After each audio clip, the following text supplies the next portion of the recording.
Elysium time. Okay, so I do need to move myself for this bit because all of the stuff comes on like that side there. So, um,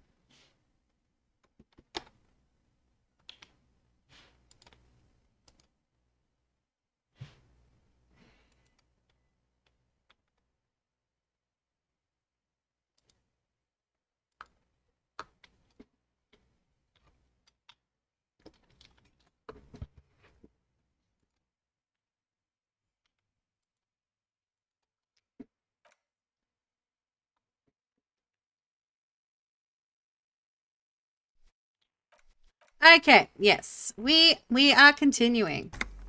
So I think there was a guy with like the cigarettes and stuff up on the thing here. Okay.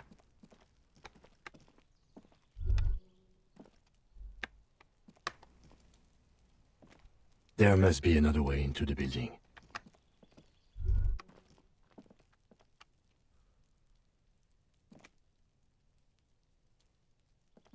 Hey, what's that noise down there? You see a young man on a balcony nursing a cigarette. His eyes have been following you for a while. Not looking for any trouble, officer. He says in a quiet voice, despite the cold, his shirt hangs unbuttoned on his frame. It's the voice of someone who has something to hide, my liege. You hiding something? Speak up. This is the police. There's no trouble. I'm just speaking in a lowered voice. He says sotto voce. I don't want to be seen talking to the gendarmerie if that's okay. I just want to finish my cigarette. Don't let him go. This could be your witness. The balcony has a great view of the whole thing. Actually, the gendarmerie really needs to talk to you. Is it really that important? He asks you, adjusting his shirt. Like a nervous cat, he keeps stealing looks at the neighboring windows. All right, but make it quick. Once I finish this cigarette, I have to run. Looks like you got a good view of the Whirling's backyard. Can you tell me anything about the hanging? I'd even go so far as to say that the view is a little too good, my dear gendarme. Do you have an estimate of when the body will be taken away? When I finish my investigation and or when I'm well and truly ready. We will remove the body as soon as possible. Now tell us, where were you last Sunday?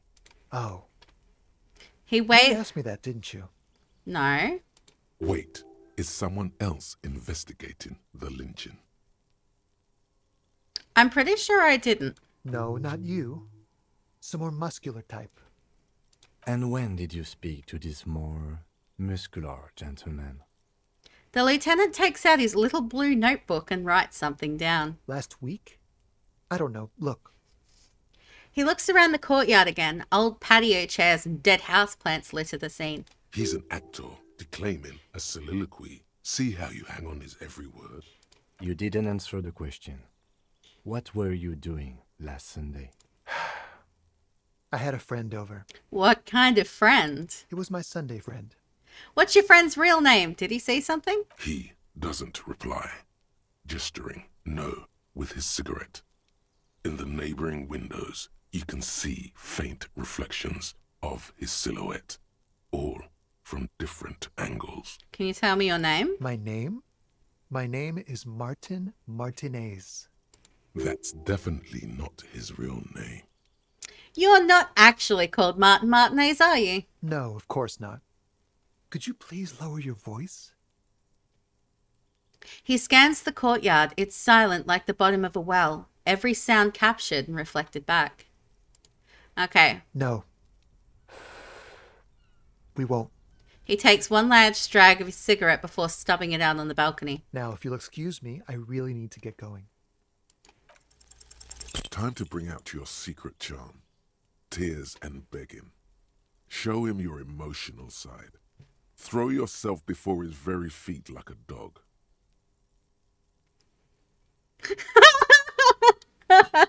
I like both of these options.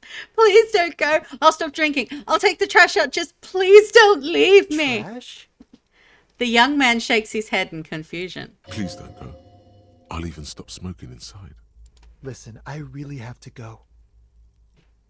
With a flick of his wrist, he sends the extinguished cigarette sailing over the rail. Good luck with the investigation. He walks away.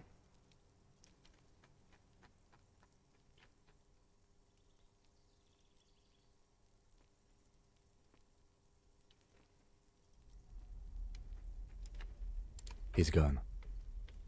The lieutenant puts away his notebook and turns to you. We should run after him. See where he went. No point in running. Tenements like these often have multiple exits. If he doesn't want to talk to us, then he'll know how to hide himself.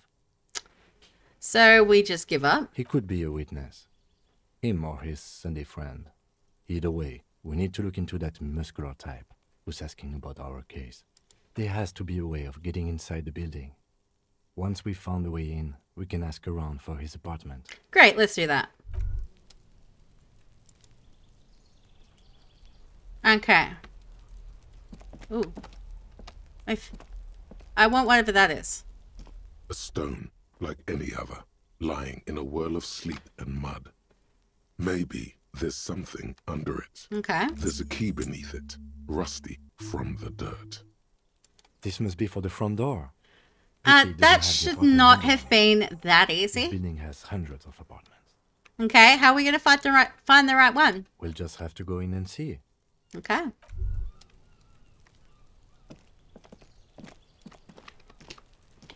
Let's get in.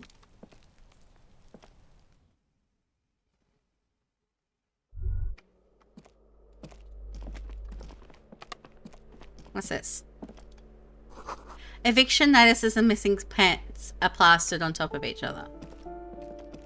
Okay. Ooh, bin. What do we got in the bin? Ooh. Okay.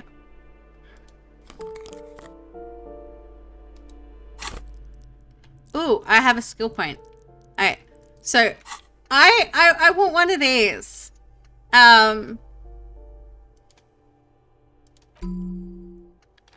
Because there was something I wanted. Yeah. So we've got, okay, reduce self, okay, critique.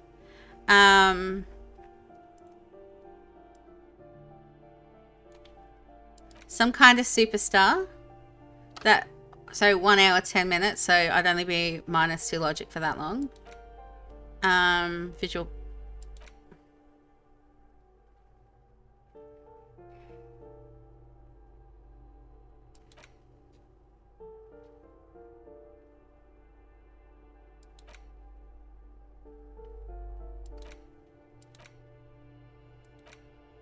I'm going to internalize that one.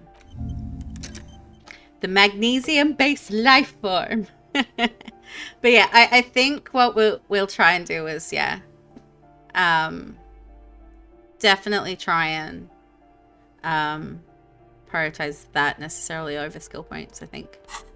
Okay, so close. What are my current glasses? So +1 to visual calculus, -1 to drama. That one gives me +1 to logic and -1 to authority.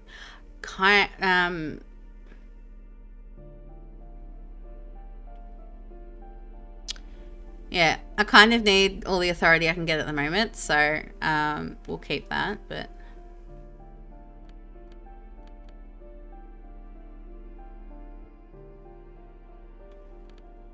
okay, that gets to interfacing. Well, +1 to, yeah, we'll go with those ones for now, but I know if I need interfacing, I can. Okay.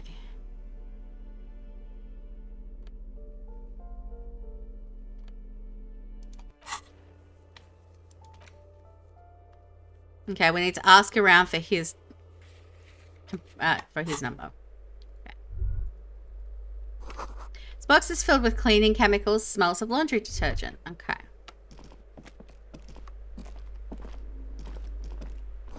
An old shoe rack, boots, sneakers, and old slippers.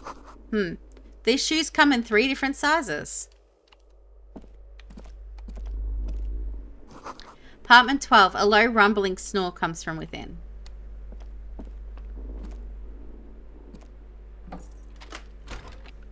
Also, it's oh, that's not what I want. It's kind of dark, so I feel like it might benefit us.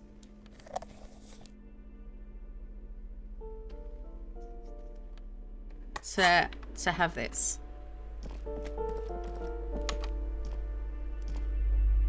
Moss crawls on those bathroom tiles. Actual moss.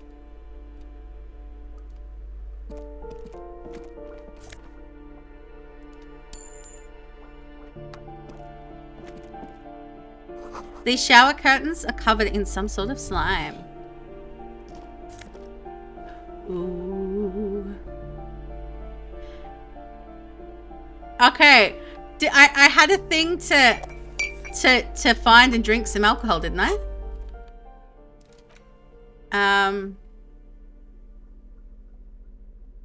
Let's take that out of our hands for a moment and put that in our hands.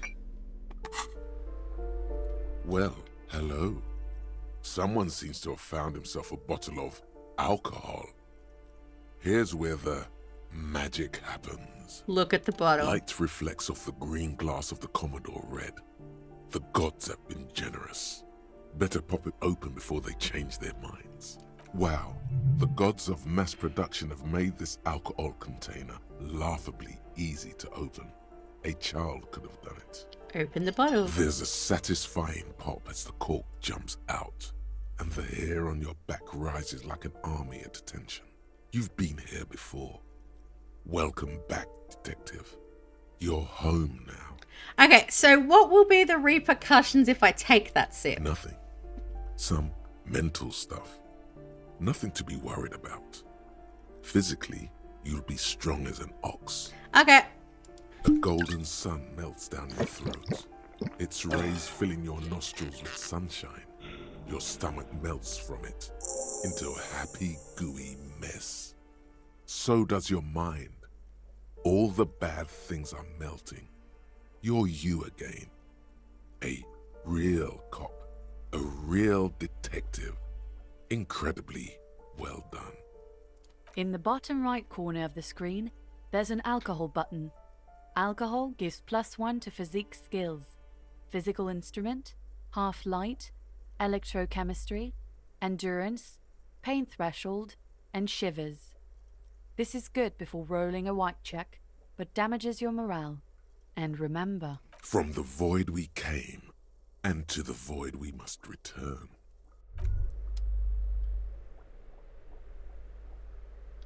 Alright, well, okay. I mostly drank it just to, okay, so I've got 3 uses of that. I don't need that in my hand at the moment. And then eventually we might rock up with like the plastic bag in one hand and the alcohol in another. And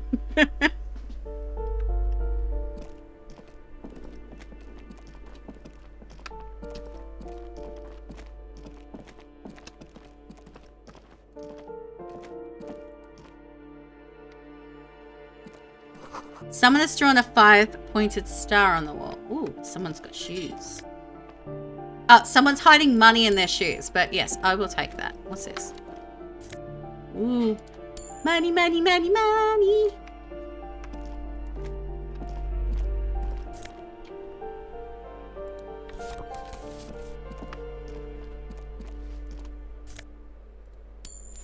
Alright, we're going to check all the rooms because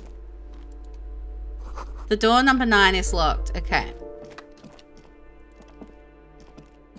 This door has been closed with a padlock. A chalk-drawn number on the board says number 11.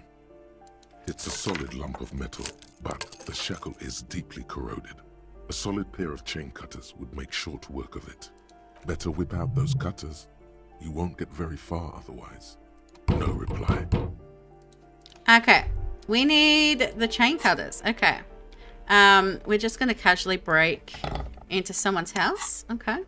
This door has been closed with a padlock. What are you doing? You're trying to cut the body of the lock with the chain cutters, and it's really not working. I believe it's the shackle you need to cut, Detective. Don't you think that's what I'm trying to do? Perhaps you should give it another go. The shackle snaps like a twig, and the lock falls to the floor with a little thud. It should be possible to enter now. After you, Detective. Alright, let's...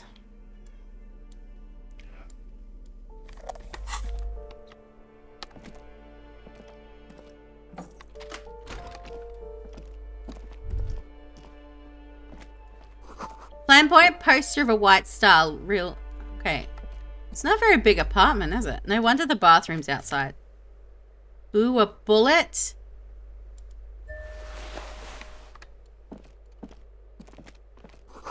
Books of critical theory on the monstrosities of capital and such. Photos of revolutionaries posing with guns. A plaster cast bust depicts a middle-aged man with impressive sideburns. The name on the plinth reads Kraz Mazov. Honestly, he does kind of look like you after all.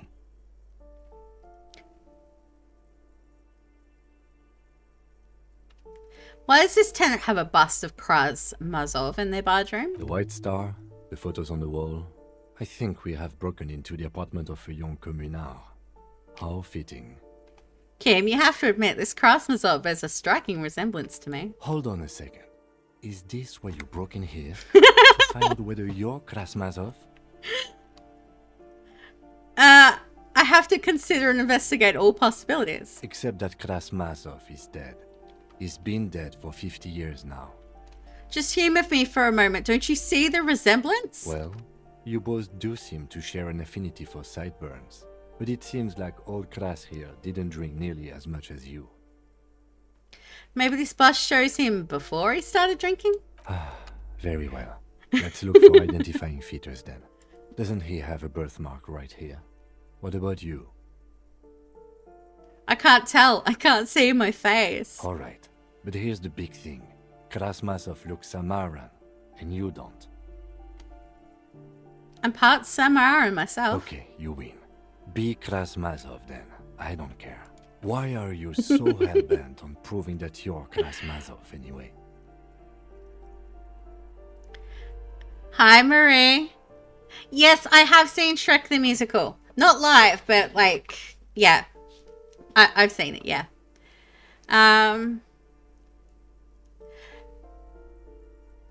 Because he was totally a gangster and a bank robber who went for all the cash in the world, that's me. I think you have misunderstood who he was, but if you say so.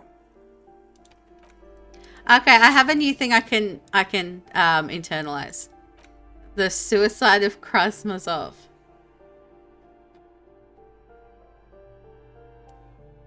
Okay.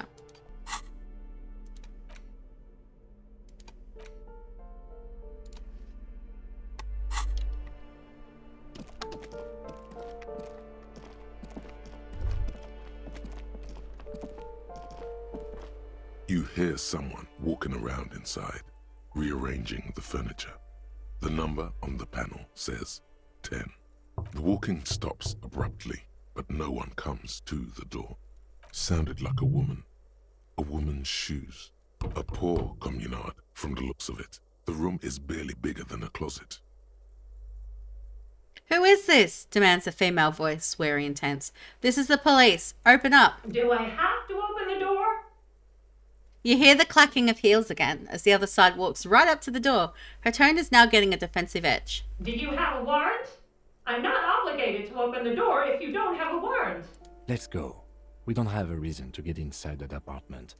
We don't have a reason to get inside that apartment yet. It's generally easier to do things if you have literally any reason.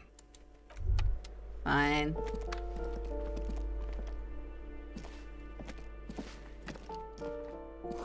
Apartment 8, their mailbox is overflowing, so they're probably not here. Oh, hi. I'm going to do that.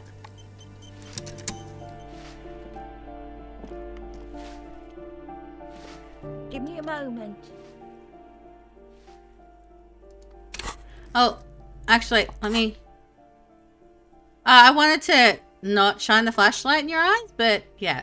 Tell me what I want to know, and I'll take the flashlight off your eyes. Okay, give me a moment. The elderly woman is leaning on her broom, her knuckles white as bone. She seems to be having difficulty breathing. The cold never does any good for my bronchitis. She sneezes into a dirty tissue. Are you alright? Should I call a doctor? I'm fine. Fine. Don't you worry about me. She starts coughing, red spots appearing on her cheeks. Now, what do you want from me, policeman? She's the cleaning lady. She knows the floor plan and the residents. Who are you? I'm no one. Just an old woman who cleans these hallways. Do you live here? If you can call it living. I have a little room upstairs right next to the coal room. It's barely bigger than a closet. But I don't complain, no. I have my bed and my aching bones to keep me company. And that's all I need from this world. She hasn't spoken to anyone for a while. Even her sentences feel rusty. I'm looking for a young male in his mid-20s, dark hair, skinny build, a smoker on the balcony. Yes, I know who you mean. The scrawny boy who's always smoking like the devil, right? She looks at the other end of the hallway. Somewhere in the building, a child starts crying. You hear a radio tuned to a talk show and someone taking a shower. What's he in trouble for? No trouble, I just want to talk to him. Do you know where he lives? Talk? The cleaning lady starts laughing, but it turns into a violent coughing spasm. She squeezes her broom, trying to catch her breath. What was so funny about that? He lives upstairs in room 28. Go to the balcony. It's one of those doors there. She points. He's usually home in the evening. Thank you. We should go check out his apartment on the balcony. See if he's home. I have a few questions about those apartments. Ask away, policeman. Is one of the residents on a vacation? Their mailbox is overflowing. People come and go. I don't keep an eye on everyone. They probably just moved or died. Hopefully somewhere else. Who lives in apartment number 10? No one lives there. It's been empty for months. But I talked to someone through the door. Impossible. I would know if someone had moved in there. She pauses, eyeing the hallway. Maybe it's those countercultural people again. Breaking into a house like it's a public space. You're a policeman. Be good and take a look. I have a at it. reason to go into that apartment now. Sure, I'll go see what I can find. Great. Young people. They're worse than rats. You know, always littering the hallways with trinkets and empty beer cans. Okay, so who lives behind the padlock door? Oh, that one is a scientist. A future scholar.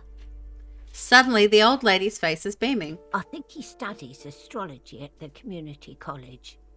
Education's good. I always tell them to study. Astrology? Something to do with all those stars around his door. He asked me to leave his drawings up on the wall. You mean the star on antlers? I think that's the symbol of communism. The symbol of what and how?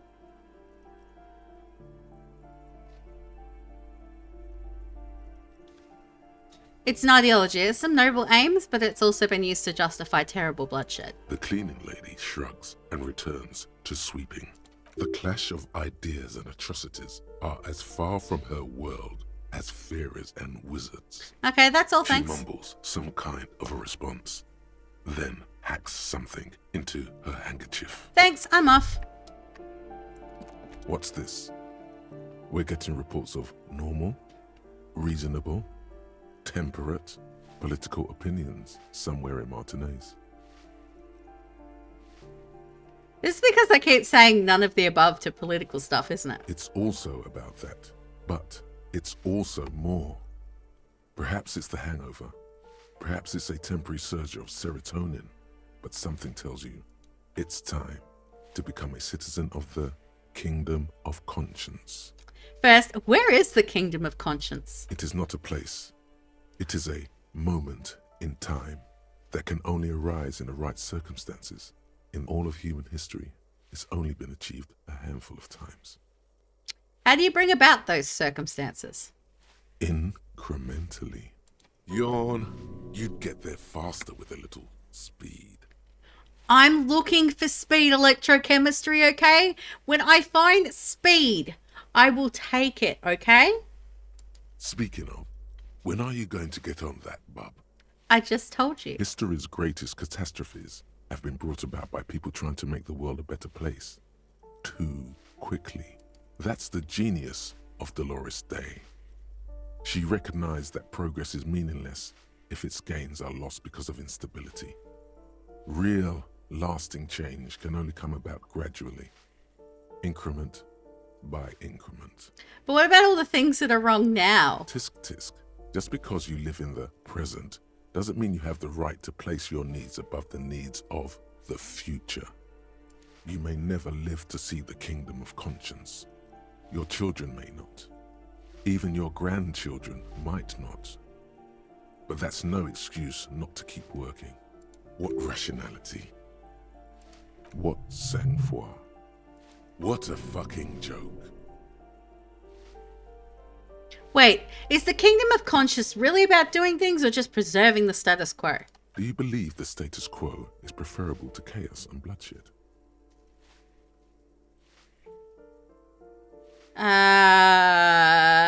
Yes? There you have it.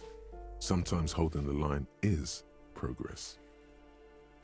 Okay, but what is the kingdom of conscience actually like? The kingdom is difficult to comprehend and even more difficult to describe, partly because humanity will need to discard many of the categories that define and limit it today. The kingdom of conscience is post-capitalist, post-national. It's also post-industrial, post-ideological, and even post-sexual.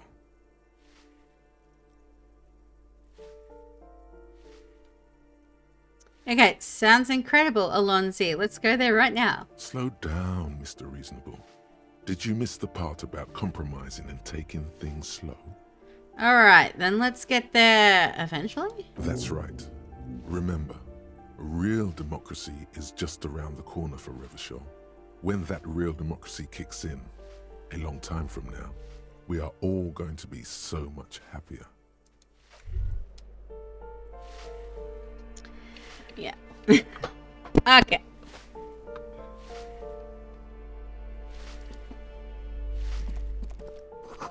Graffitis is a firing squad for the rich. Okay, so yeah, they are. Okay, investigate apartment 10. We're about to do that.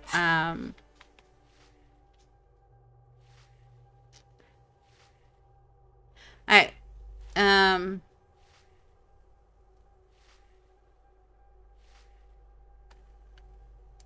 So what exactly is Half-Life?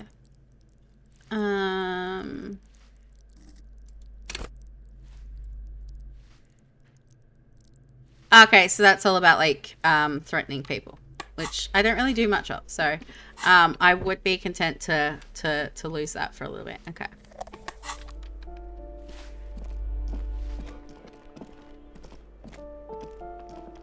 Hey, so I have reason to be here now.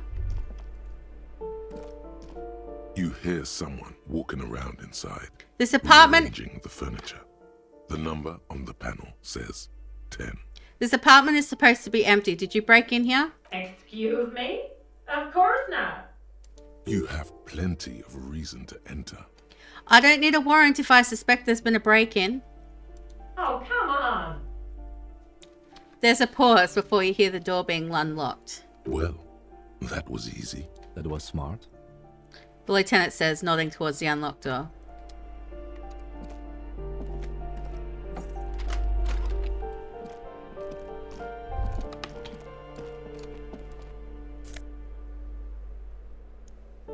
+1 to indirect modes of taxation.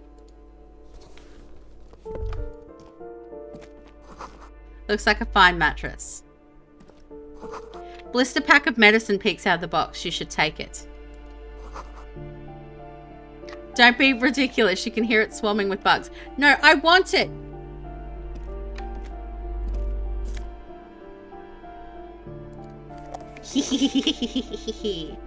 Okay. Now, hi. Satisfied? My name is Marielle Charpentier, and I'm an agent with Martinez Realty Associates. I am not breaking in, as I have every right to be here. The keys, see? She jingles a set of keys in her hand. Boy, there are a lot of different keys there. More than 20 at least. Do you want to see my ID as well? You can't legally ask for it, but why not? Want to see my residence permit too? She fumbles through her purse, fishing out a light paper class passport. It feels flimsy in hand, with the words Revachol Zone of Control written under a nondescript municipal logo. There's a picture of her with shorter hair inside, along with all her personal details. Nice haircut. Thank you. Do you have any questions? I need to be back in Midtown in an hour. What are you doing here? I need to get it ready for the next lease, but as you can see, the previous tenant completely trashed the place. I fuck shit up too. Ha! Sounds like you've spent too much time undercover in some rock band. It's not a compliment. Who lived here? It was some kind of a moribund old man who used to be a business owner. You'd think they'd make rent. She stops, hesitating. A sudden serious look crosses her face. This story didn't have a happy ending. But that was months ago. Anyway, was there anything you wanted, or is that it? I'm in a hurry. I glimpsed a foreclosed apartment down the hallway. Oh, that's another huge mess. The former tenant owes us 3 months of rent. 3. We closed the apartment and planned on auctioning off the valuables, but... And again, I have no idea how stupid mistakes like this can even happen. But Ron, when he came to close the door, didn't close the neighboring door. And there's a hole in the wall. So preppy. She's probably on some low-grade performance enhancers, like Preptide or Pericanine. A hole in the wall. Can you believe it? And then the tenant ran off with his stuff. He's gone. The money's gone. Just like that. She snaps her fingers. The sum must have been puny.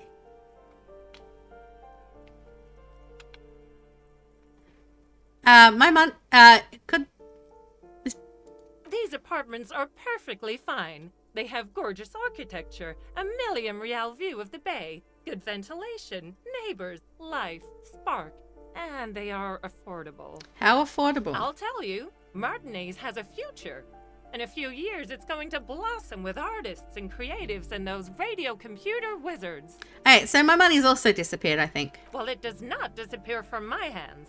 No, I don't let it. So wait, what happened with the wall? Don't ask me what happened with the wall. I have no idea how we're going to find the time or resources to fix it.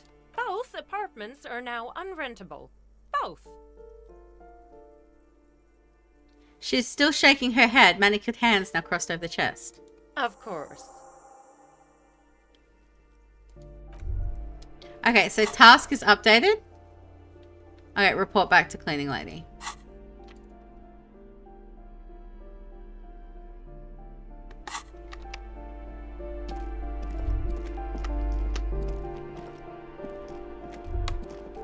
Master Investigator, you just can't keep yourself away from locked and hidden places, can you? It's my duty as a cop to investigate every square inch of this world. Attaboy, the world's secrets were made for you. They wait patiently for you to uncover them. Okay, so we got something called the Jamrock Shuffle.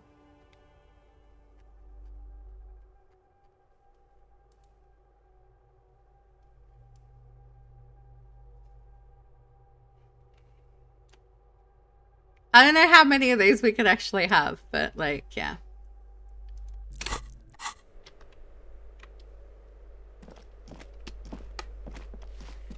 Alright, so I investigated that door.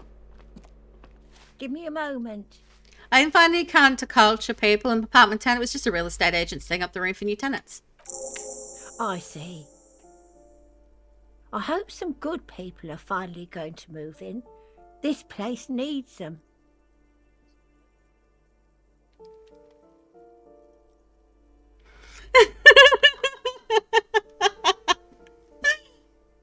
We won't be killing anyone. And you shouldn't say things like that. You're a police officer. There's been enough killing. I've seen it. She coughs. She's seen it and known those who have been killed. Okay, let's Oh, that's the balcony there. Note reads, foreclosed by Martinez Realty Associations. Okay.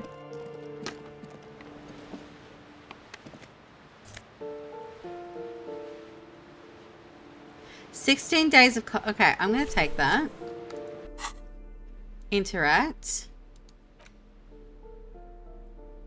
In your hands, you hold 16 Days of Coldest April by Yekaterina Dahl. The cover image shows a row of concrete apartments above which span a black and white rainbow. Feels heavy. Indeed, the book is unusually heavy in your hands, as though the cover were lined with lead. How long is this book anyway? You flip through the book. The pages are thinner than you realized, and the type quite small and tightly set.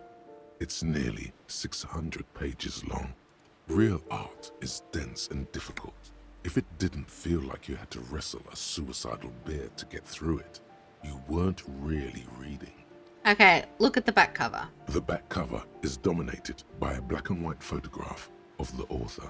What does she look like? She can't be much older than her mid-30s in this photograph.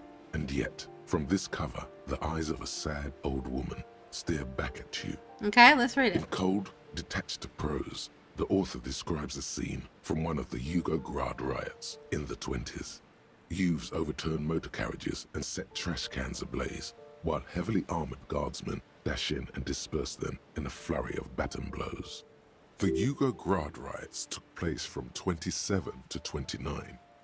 Fueled by ethnic unrest and the state's repressive tactics, these events are often seen as marking the end of a brief period of liberalization known as the Yugoslavia Spring. Like all such periods, it is frequently memorialized in art and literature. Okay. As ethnic tensions run wild, a pair of young lovers meet each other on the street. Somehow, in the middle of all the chaos, they manage to lock arms and look into each other's eyes. What happens next? It would physically hurt you to keep reading. Are you sure?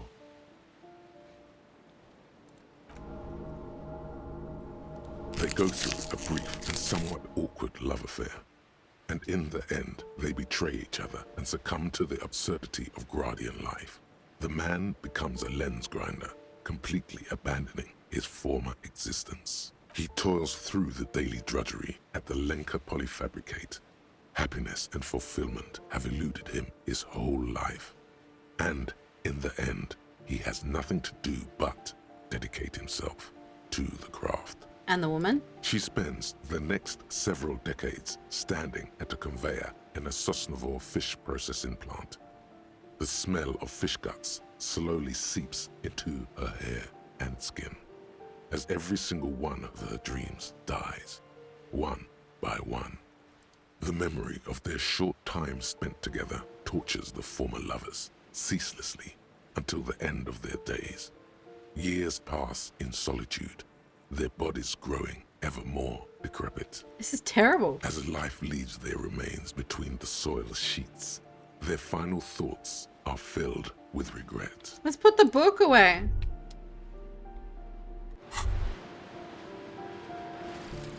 Magnesium-based life form. We tell them, hell no. You're about to become a magnesium-based life form. The age of the primitive carbon man is done. No longer must mankind rely on slow-working background radiation to take us further into our genetic destiny. This is the era of guided evolution, and magnesium is the key. You are the first of your species, the next step in human evolution. An advanced magnesium proto-man who mags it up, drinks it down, and sniffs it sideways. Okay. +2 volition, magnesium receptacle glands, -2 1 to logic. Okay, so this is plussing, giving me 2 more morale slots. I like that, but we're going -1 to logic, so I can accept that. We can accept that.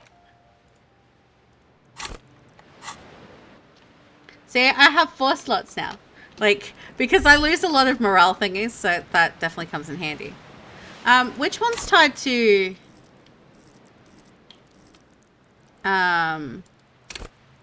Okay, yeah, it's endurance is what's tied to... No.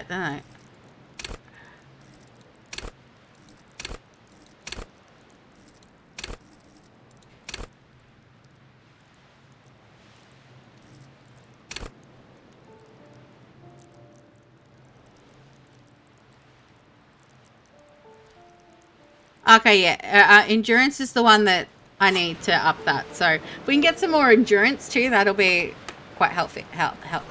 Waves crashing in the distance, okay?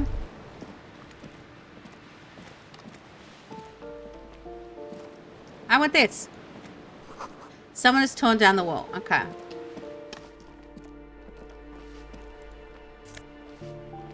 Ooh. We will take those. Thank you. An old grocery list on the table and checks.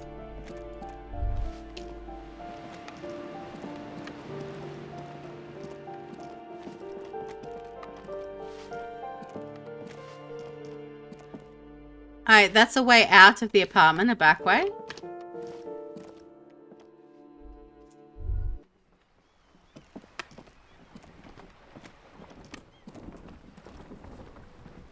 Ruination has come. The broken arches betray the once grand history of this building. It towered over the harbor until it happened. Form a guess about what A happened. great force from the northeast fired into the city. Heavy artillery shelled the coastline. Fired from the water. A straight shot into Revachol. The tenement acted as a defensive wall against the worst of the shelling until it was destroyed, and they had a direct firing line. The waves of the Martinez Inlet rolled over the fallen remains of the building.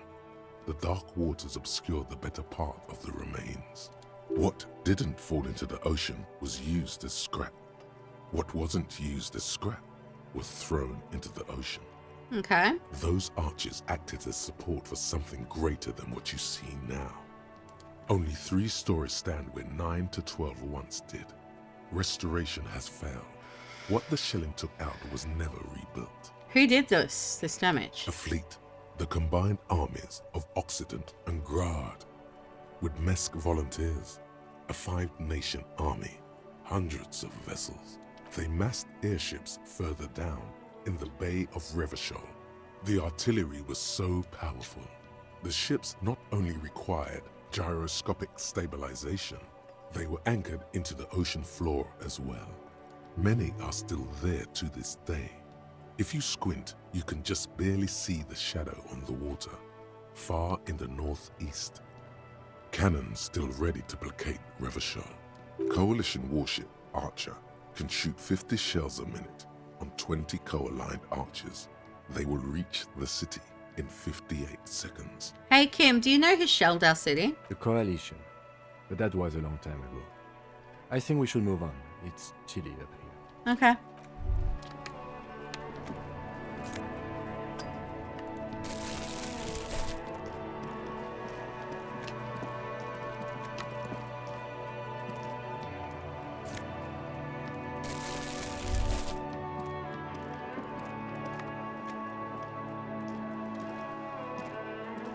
The streets will flow red once more. A great torrent rushing down Rue de Esperance. You wait and see. The girl stares at the sailboat by the pier. The streets will not flow red with anything. Who are you? I'm Cindy the fucking Skull. What else do you want to know? Date of birth, blood type, the last time I was tested for Hep C. Yeah, when were you last tested? Had a battery of tests just last week. I'm practically a patchwork of interesting critters. Kinda like a man-o'-war. Despite the attitude, she pushed the brush aside. That smell coming from her paint bucket, it's not paint, it's heavy fuel oil. Red-dyed heavy fuel oil is only used in government vehicles, or at least that's the idea. Is that government fuel oil? What did you think I was using? Aquarels? Sucked it out of a cop's fuel tank myself. Back in Jamrock. Fumes are bad for you, okay? Something to think about next time you're driving around in your pretty little piggy carriage. What are you doing to the wall? Can't you tell? I'm painting a beautiful mural, an aereo graffitio visible from low orbit. Okay. I haven't really started it yet. I'm waiting for the right words. She studies the wall, suddenly pensive. So you don't know what to write? Have you ever tried your hand at graffitio? When faced with a blank wall, most people write unimaginative stuff, like pigs go home and Mona was here. We rarely see pigs round here, though. Just union cats. And my name's not Mona, so... Why are you so committed to defacing the building? This place is severely lacking in havoc. Not even the occasional trash can fire to break up the tedium. I thought I'd mix it up, you know, summon the forces of crime and social chaos with a wall-sized invitation. I have an opinion on this. Want to hear it? Yeah? I love public art. Don't mind us. Keep doing what you're doing. Thanks. I'm sure the inspiration will come to me now that I have an official RCM stamp of approval. She means the opposite. You keep looking off to the side. What are you looking at? The lieutenant furrows his brow at another one of your eccentricisms. Oh, there's a person on the boat. Hatred, disgust. It's difficult to tell which of the two is more present in her girlish features. The woman on the boat does not notice her staring. That is on her. Someone's got to keep an eye on her. Ozon is an archipelago 2 days' travel away from Rivershore. Its moneyed residents, used to posh restaurants and upscale boutiques, rarely have reason to visit Martinez. Who is she? Probably the Wild Pines rep. We should talk to her.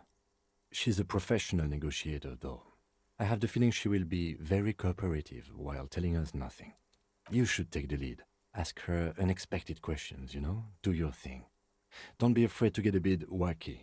Throwing her off is our best bet. I can do wacky. I can do wacky. Good idea, piggies.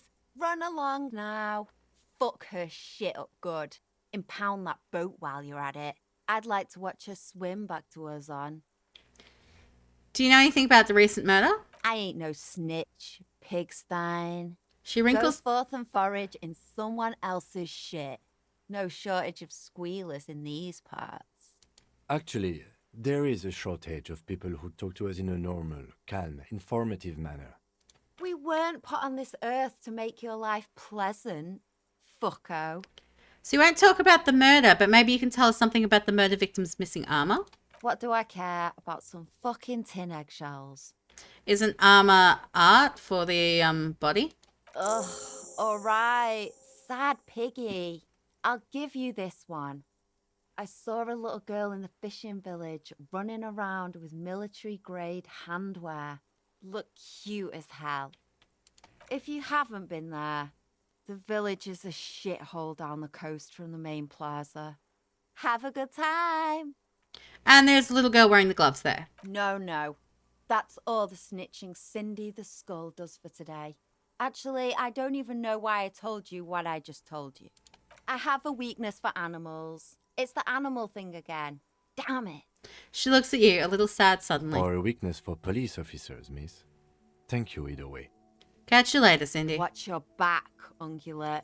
You've got eyes on you. Alright.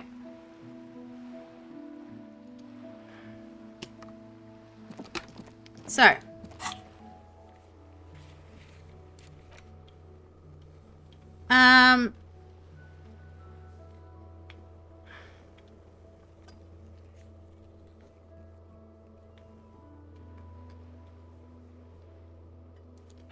Oh, I still need to go talk to Everett.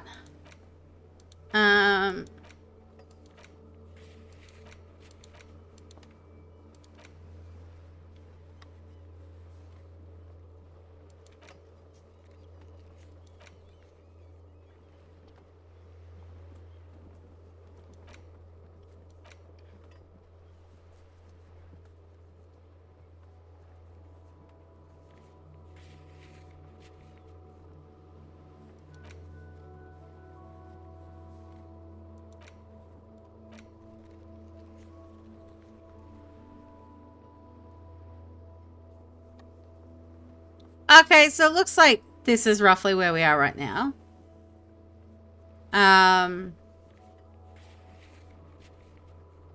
That's the hotel, and that kind of goes that way.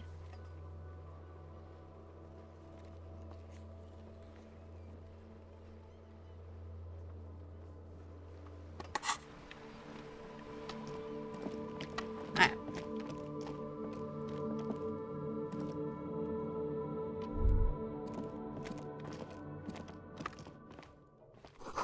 Someone's been sleeping here recently. Cindy?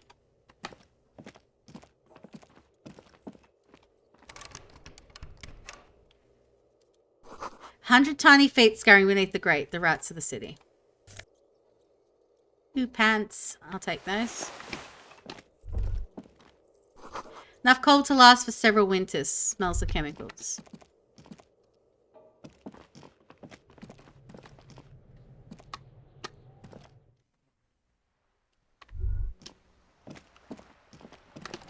Okay, so we need to go up.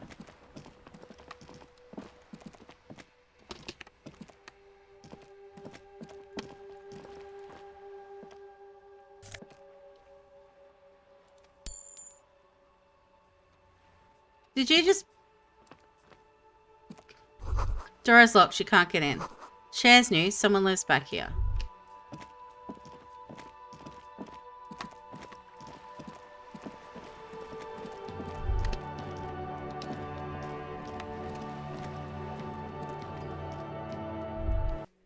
But didn't she say to go to the balcony and then go through the thing?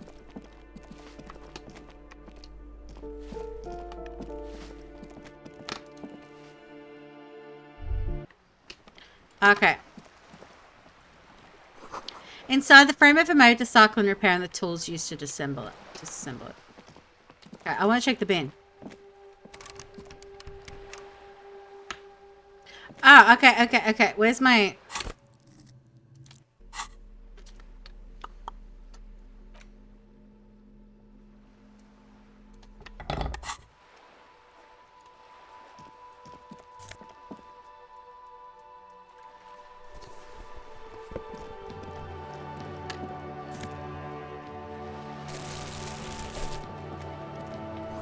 Cape Side Apartments. Rue de Saint-Gustain, roundabout north. Okay.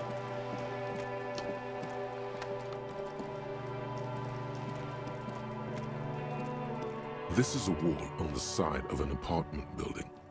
Why am I looking at this wall? You have no clue. It's just a wall. So many walls all over Martinaise. Weather-worn, cracked, their paint peeling.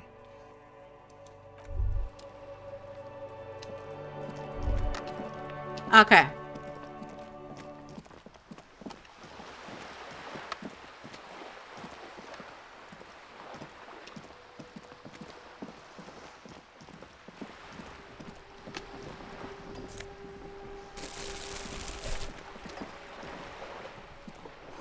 Looks like there was more construction here once, decades ago. Yay.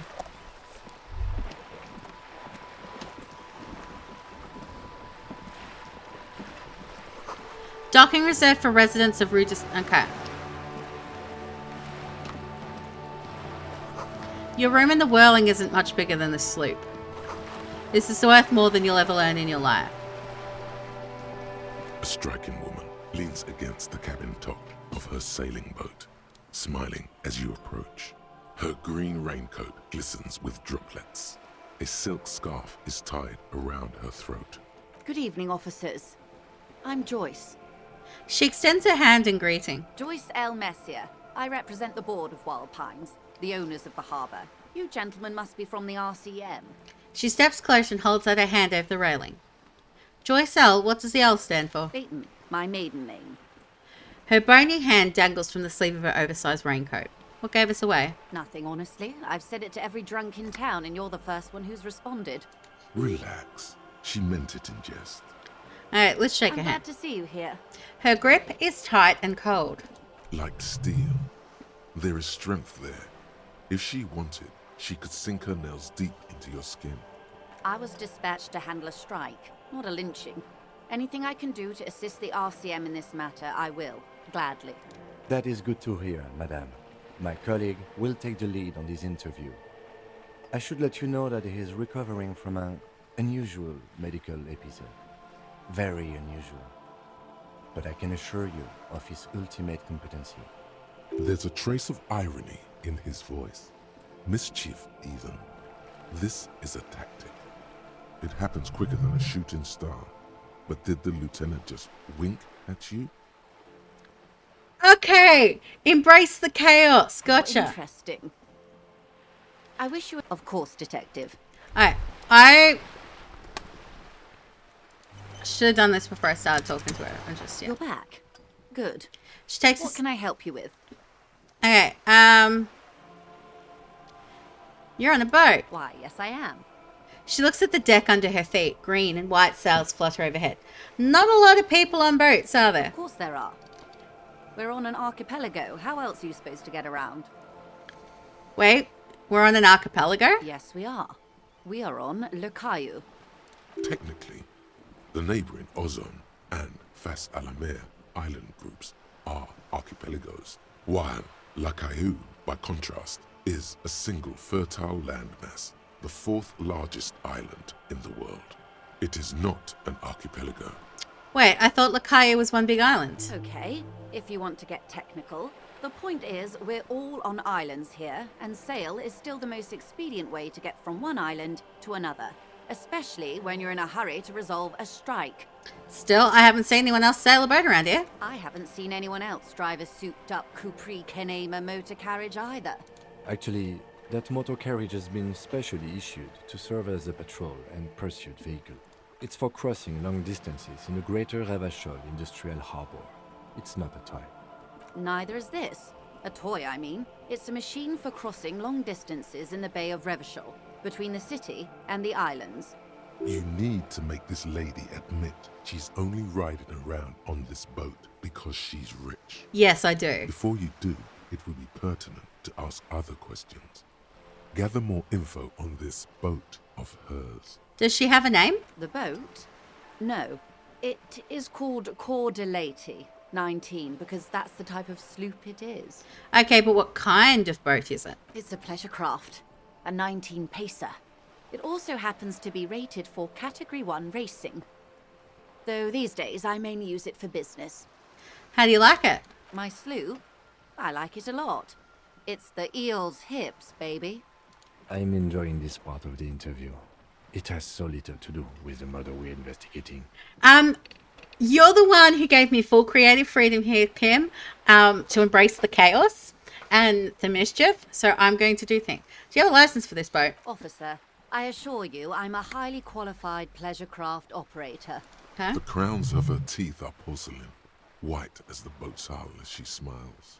Her nonchalance might be related to something called the Wayfarer Act, a law that says she doesn't need a license.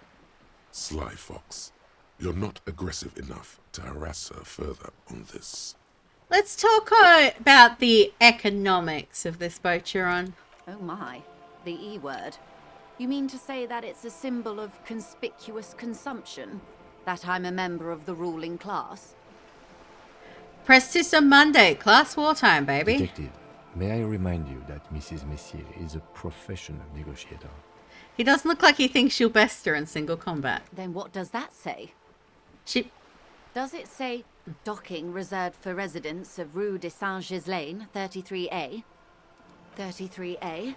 This old proletarian haunt here. As I said, plenty of people drive boats, of all social strata.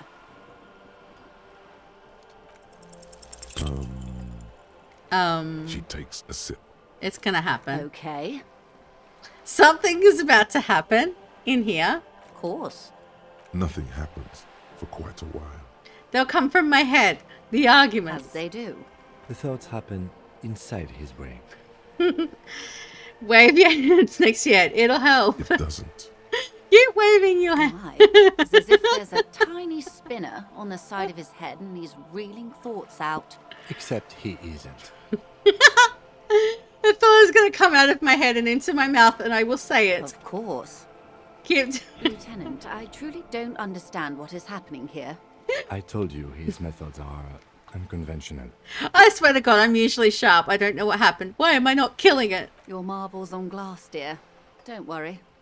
What were we talking about anyway? It was quite a while ago, but I think, yes, we were discussing my fast, large, ineluctably middle-class boat.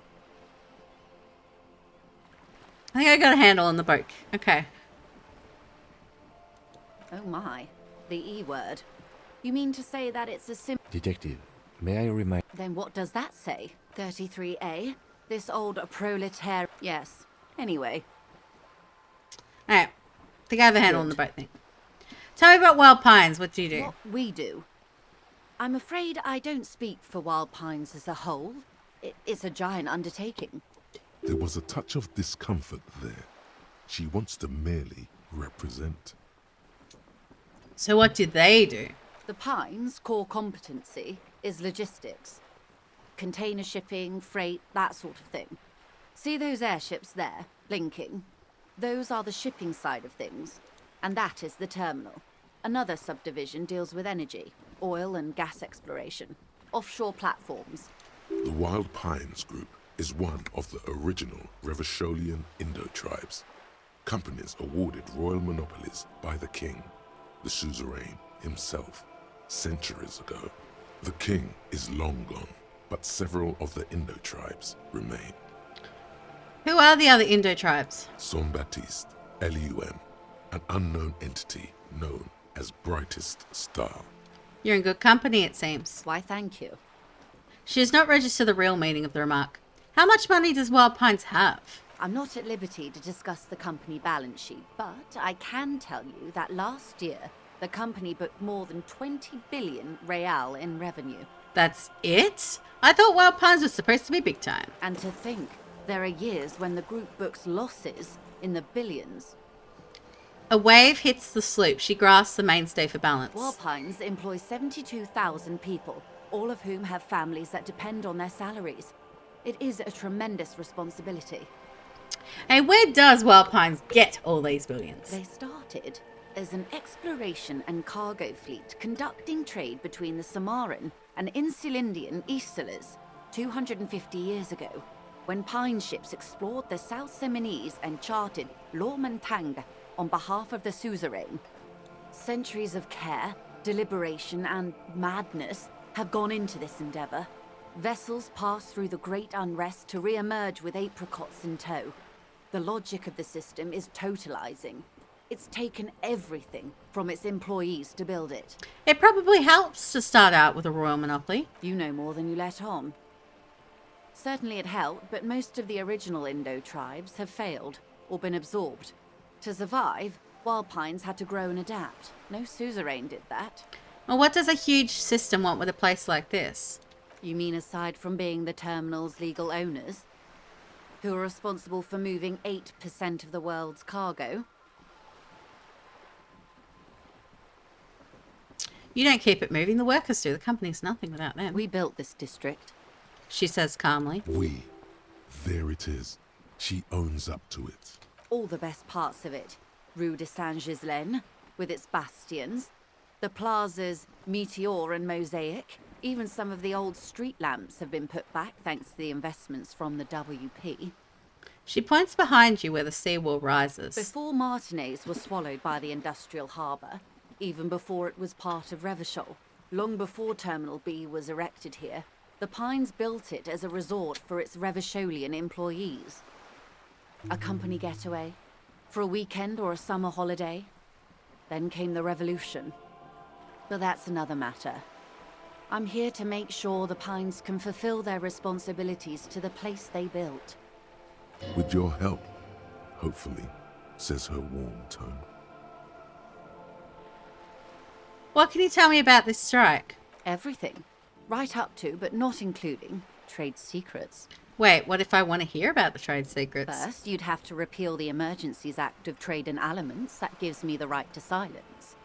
It's quite the octopus. An octopus? I will slay it. Good luck is only kept in place by the vested interests of half the civilized world, including your own.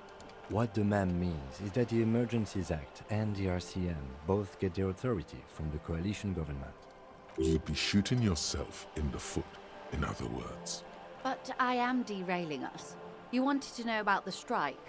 What is your role in this precisely? I believe the official title is Senior Labor Negotiator. In practice, I'm a grocery clerk. I relay the union's demands to Wild Pines and return with Wild Pines' counteroffer. And how are the talks going? They're not. That's the problem. The union stopped all negotiations a week ago, after that awful lynching took place. Wait, she just admitted that the lynching and the strike are connected. Now they won't even let me into the harbour. There's a 2-meter 20 racist behemoth blocking the gates.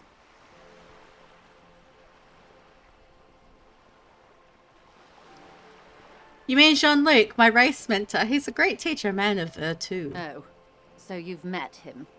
Has he beguiled you with his inane theories? My colleague has his peculiarities. Let's not go into this particular one just yet. Of course. To each their own.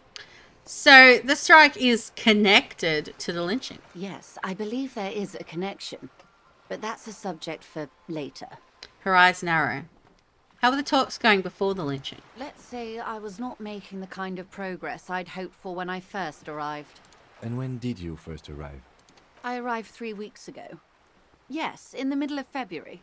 The bay was still partially frozen then.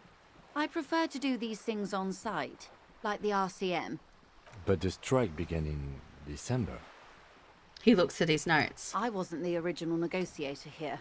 I took over after Mr. Gaumont hit a wall with Mr. Clare, the union boss. Mr. Clare refused to speak with Gaumont despite concessions he'd granted the union in prior negotiations. This isn't the first time the union has gone on strike. Heavens no. There have been 2 prior strikes. Both times the union won significant concessions, including overtime pay and a medical plan. This time their demands are more, I guess you could say, aggressive. Ludicrous even. It's meant. What happened to this Gaumont? Mr. Clare told him to... How did he put it? She pauses to compose herself. Fuck off, midget. Gaumont is short of stature, you see. Not cool. Keep in mind, this is a negotiator Mr. Clare has worked with before, and who was more than fair with him and the union. What are their demands? There are leaflets everywhere, and banners. What did they say again? Oh yes, every worker, a member of the board. Most of the workers probably don't know what that means.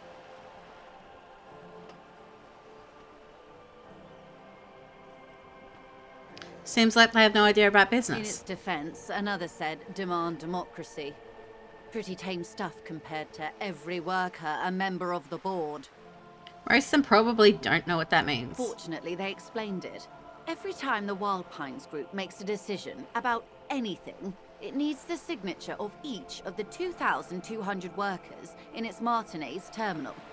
Just so you understand, this is but one of 22 terminals owned by Wild Pines. Essentially, not only are they kings of the company, they are also kings of the 72,000 employees of Wild Pines Group. The king is dead, among the workers. That may well be. It's not up to me to decide who is king, but as negotiations go, it's not a swell start. What are you going to do? I'm not sure. Naturally, I assume that was just their opening position. A hard-nosed tactic with a side of mockery. But there's been no follow-up, just the same nonsensical slogan repeated over and over again. And now, people are getting lynched, I hear. Behind the whirling in rags. A disastrous situation if there ever was one. Excuse me, from whom did you hear about this lynching? I first heard it from the bowyer at the gates. The one whose very name advertises his aversion to work. I think he said it was, "Call me mañana."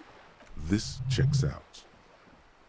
The scabs at the gate, did you put them there? The scabs? You mean the huddled masses of Jamrock, come to plead for work where the union refuses to? Don't let her answer it herself.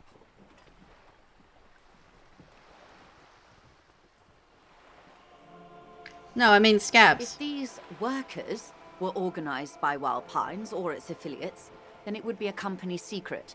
I could not share it with you. Not yet, at least. It's implied. She's open to discussing this matter with you at a later occasion. Okay. What do you think of Everard? Everard Clare is a man of the utmost integrity.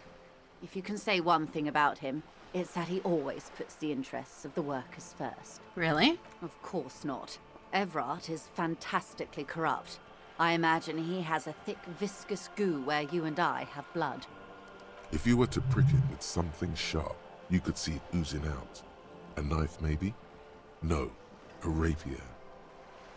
You sound like you're about to take a rapier to him. Oh, heavens no. We get along just fine. Yet, now that you mention it, I can't stop imagining that black treacle just dribbling down his double chin. That's Everard, all right? He is the most corrupt individual I have ever seen, and I deal with men like him for a living. If there is anyone more venal, more irredeemably nepotistic, then it's his twin brother, Edgar. I remember hearing something about this Edgar. Have you seen him? No. Edgar looks exactly like his brother, except for that lazy eye. He also talks exactly like Everard does, and when one's term as foreman is up, the other takes over. It's how they circumvent the term limits, you see, with a funny little switcheroo. While in office, they've embezzled God knows how much of their workers' dues.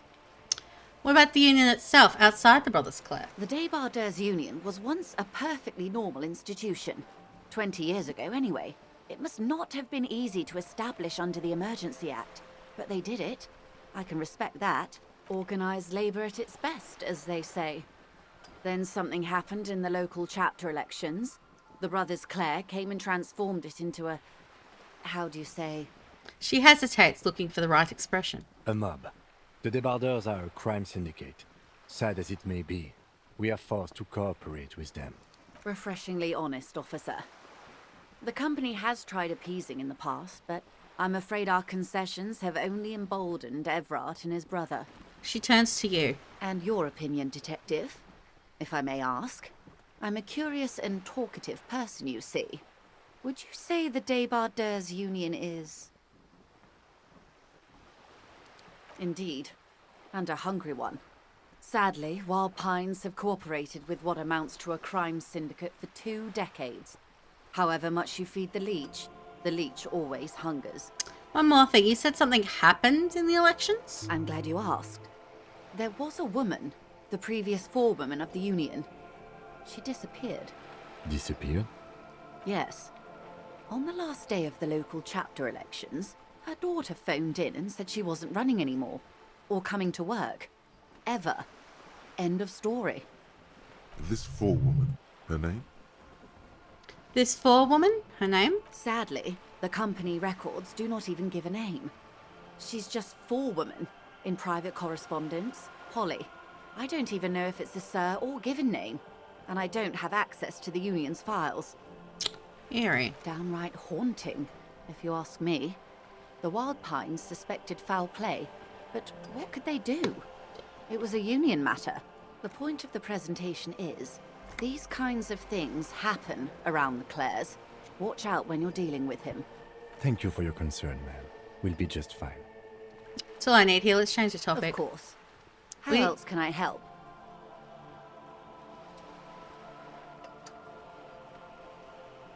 What can you tell me about this lynching? Quite a few things, I'm afraid. She falls silent for a moment, contemplating something. The information I'm to share with you includes sensitive trade secrets. For the sake of my employer, I have to ask for your names and badge numbers. Of course, ma'am. We should have introduced ourselves. I am Lieutenant Kitsuragi from Precinct 57. And this is my colleague from Precinct 41, Detective Dubois. I'm afraid Harry doesn't have his badge at the moment. I hope mine will suffice. Oh, and what happened to yours, Detective? She returns the lieutenant's badge and turns to you. Remember when my partner told you I'd recently suffered from an unusual medical episode? My lost badge is related to it. I see.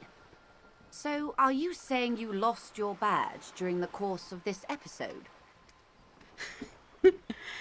I could have eaten it for all I know. I don't remember anything. This world, this city, nothing. Oh dear. I suppose this does explain some of the more curious turns in our conversation. She must have been suspecting something for a while now. As I said, ma'am, his technique may be very unconventional, but he is an officer of the RCM. Of course, I sympathize, but I'm afraid I simply can't share anything more until I've seen that badge. She's a professional negotiator. She should be open to some sort of mutually beneficial arrangement. Okay, so she pities my boat failure and has sympathy for my amnesia. Let's try. She's a negotiator. Just float a favor at her. Insinuate. Surely there's some other way to demonstrate our law enforcement credentials? I will be frank with you. If I'm going to break protocol, I need to be able to justify it to my superiors. They're going to want to see something very tangible. You're in, but expect her to drive a hard bargain. Like what? Reports from inside Terminal B suggest it's a hub for the local drug trade. This is an open secret in Martinez. The Union controls the terminal, so it goes to reason. They're profiting from this trade. The company has tried looking into this matter before, to no avail. Perhaps someone with your authority and resources might turn over the right stones. Or you can recover your badge. Though if I may be blunt with you, it sounds like that may be a lost cause. Detective, a word in private before we continue. Excuse us for a moment, madam. Wow, you work hard. I do? Oh, yes. You hustle. You're a provider. It's tough out there, but you keep it real and provide. I guess I do, yeah. Oh, yeah. Like a horse. A workhorse. For hard work. What hard work do I do exactly? Look at yourself. You're a human pedometer. You must have walked 200,000 steps down cracked asphalt, mosaic, sand, and linoleum after you re-emerged. Okay. That is the sign of a hustler who never gives up. The world is harsh and people are evil. You didn't make it that way, and you won't let it break you. You ride. I fucking ride till I die, bitch. That's just what it's like. Life and death. But you got gills on your side, baby. Got those black papers with the faces of the innocents on them. You bring in the Franco Negros and the Solas. It ain't easy, but you do it. Day in and day out. You didn't make the rules, but you won't lose. You're a cop and a sprinter and a money printer.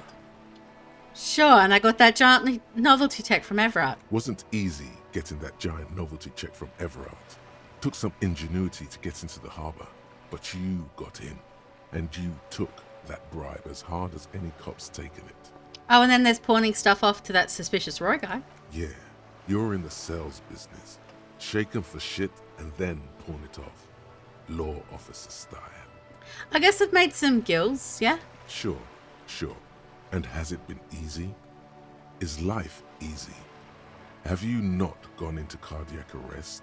Are you not about to have an anxiety attack or shoot yourself in the mouth?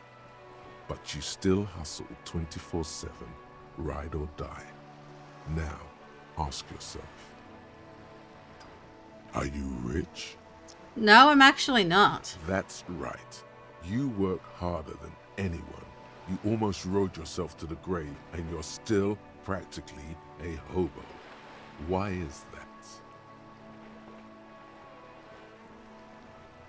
It's because of that Garte guy riding my ass. The guardsman has set himself up one of those self-replicating money structures. You should learn from it. Don't play the victim. Think hustler. Think with your head. Fucking taxes, man. That's right. 100%. Fucking G-Man's got his jam-covered sticky fingers in your pocket, stealing from you every time you buy, sell, walk, talk, fart, so much as sneeze. Aren't taxes almost non-existent in the Gotham estate that is Revachol? Really? Every time I thought there were no taxes. You and I both, but they got those indirect modes of taxation. Sales tax, excise duty, extraction tax. This tax that doesn't even have a name. Plus, there's the stuff people in other countries pay for that makes them ask for more money from you here. The Gossamer State's a myth. In total, the coalition government is taking 98% of all your money. Are you sure? That seems like a pretty big number. What are you not sure about? They're milking your nipples till they bleed. Can't you see? Aren't you sick and tired of having bloody nipples? Bleeding nipples are kind of a pain, but how will deregulation help with that? It's all about the tax issue, hustler. No other problem in the world is as pressing as top marginal tax rates. And don't you fucking forget it. Okay. Okay. No, okay.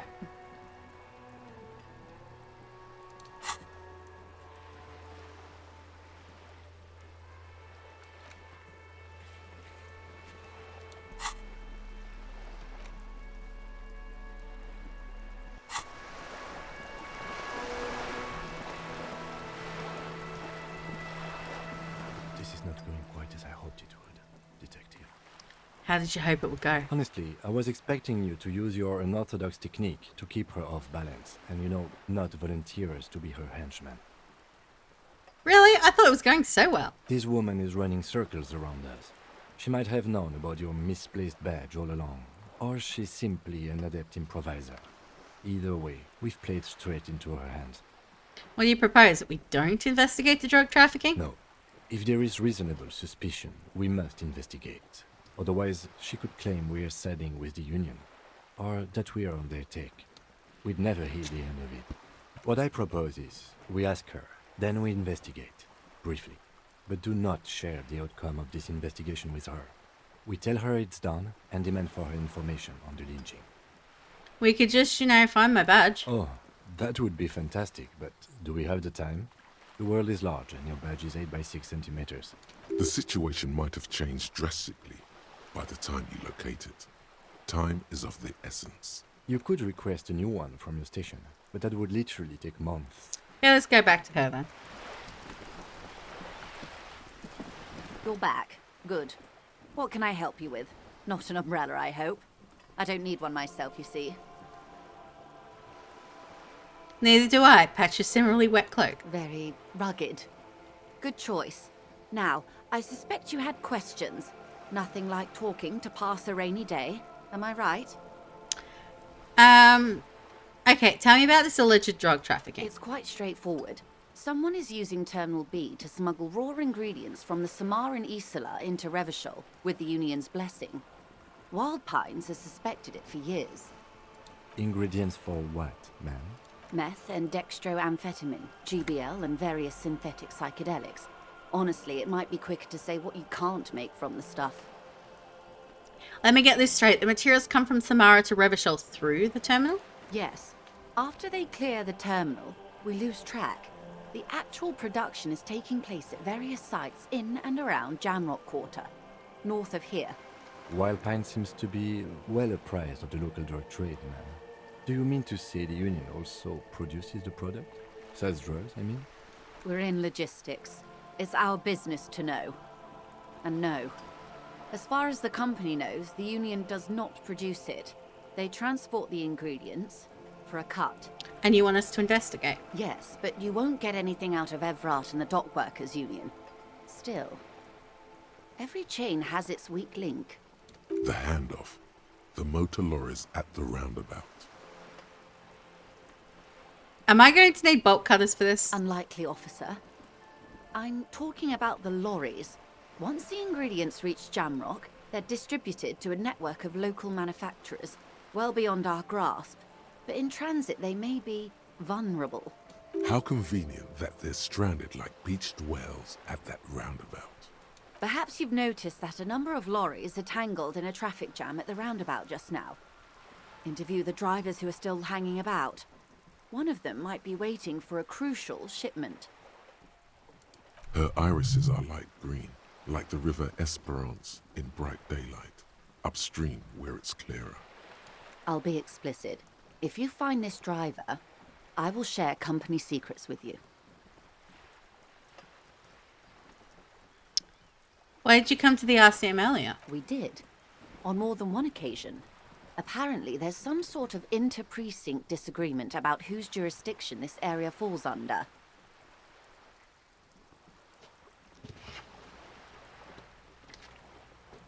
Does that constitute a spoiler? Because if that is, it's the first playthrough. They do.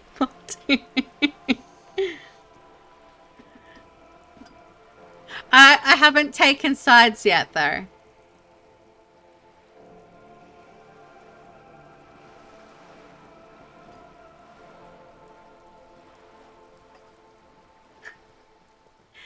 Hey, We know the company has launched its own probe into the Union's alleged involvement. We also know it's come up empty. It's not just the RCN. No one's been able to find any hard evidence. Well, here's your chance, officers. Hey, it's no coincidence the lorries are stranded there like that, is it? No. We asked East Motor Track to raise the drawbridge. The road company is a partner of one of our subsidiaries. However, this is a limited time opportunity. Once the complaint has been processed by the Trade Committee, they'll have no choice but to lower the drawbridge, and the operation will continue. She looks north. Thousands of litres of raw ingredients will pour onto the streets of Revachol. Not the east across the river, but the west. The vulnerable, the weary. Well, at least this solves one mystery. What is that, Lieutenant? Why I had to call East Motor Track and beg them to open a drawbridge for me. I'd wondered since I first drove in, on my motor carriage. I am sorry for the inconvenience, Lieutenant Kisaragi, but we need them trapped here. This is a unique opportunity. I'm sure you understand. Hey, what proof do you have that the Union is involved? How do you think they're financing this strike? There are thousands of unpaid dock workers going strong for the 4th month straight. There was a shakedown of local businesses preceding the strike. Many were squeezed to bankruptcy to fund it. With all due respect to these desert cacti, the contents of a few cash registers cannot provide for 2,000 men. The local businesses can scarcely provide for themselves. So you think the strike is being funded with source ingredients for drugs? Precisely. Smuggled out of that very gate at night, most likely, then loaded onto lorries and driven to Jamrock. You simply need to find one driver who will open up to you. We already have suspicions that one of the drivers was present at the lynching. The two might even be connected. Or not. Though, if you have evidence to the contrary, I'm eager to hear it. As eager as I am to share it, Lieutenant, once the job is done. I've made my mind up. Yes? We'll take it, probe the driver, see what it yields. According to my reports, there are at least 3 lorry drivers lingering near the roundabout. Hopefully one of them will know something. I think I've spoken to 2 of It them. may come to nothing, or it may just blow the case wide open. I can keep the drawbridge up for a few more days at least.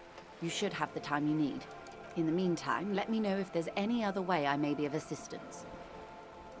A waft of flowers and caramel reaches you where you're standing. Ooh. Hey. By the way, I've talked to Everett, Claire. You have? And how did you like Mr. Clare?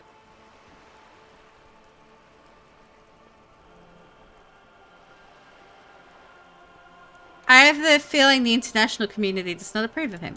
Oh, come on now. He has his uses. How else would he have stayed in power all these years? Or wait, actually... She answers her own question. Corruption. That's how he's done it. Fantastic, Verm-like corruption, reaching into the bowels of the earth.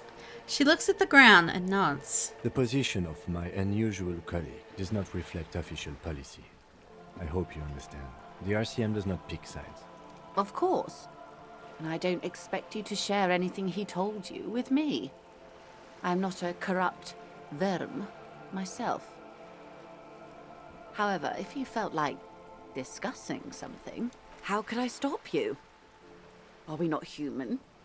Are we not curious to hear another person's take? It's only natural. We would only be gossiping. Intellectually speaking, it would be quite interesting to hear what she has to say about these things. Tell her she'll like you for it. Hey, He's helping me find my gun. Oh. That's so helpful of him. The lieutenant looks at you, and you can swear his jaw muscle is trembling. Yeah, I get what she's trying to do, but I haven't really taken sides in this yet. Okay. He's able to contain the anger and surprise. And conventional police officers sometimes lose their guns. They then go around and tell people about this to gauge their reactions. It's all part of detecting. Okay. Incredible. Simply incredible. And how is it going? Has this detecting produced a gun? This is almost ready to be found soon. Did he now? Well, then it should be any day now. Unless, of course, he's lying to you. Anyway, was there anything else you've heard? Perhaps he is. Well, I'd rather talk about something else for now, if you don't mind. Of course, Detective. Should something come up later down the road, don't be afraid to drop by for a chat. I think he's like this about me. But I like Kim. I like Kim. Okay. Until then, is there anything I can help you with? Hey, do you know anything about tattoos? That's the man who was killed. I'm afraid this is a discussion for once we've cleared the lynching question. So you do know something about the tattoos? Better not tie the fourth day to the bat's day on this. I hope there is something else I can help you with. Well, that's it for now then. Alright. So, jam... Okay. Okay. We've... Like, technically we could go to bed.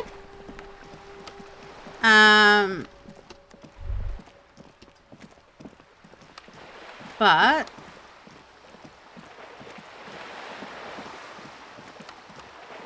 I'm not going to at the moment.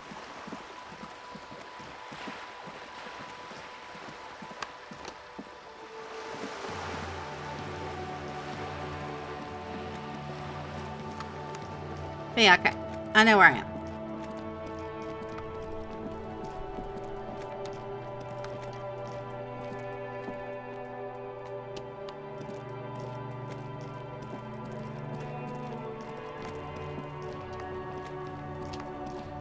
Kuno, it's late. What are you still doing out here? Fuck does Kuno care?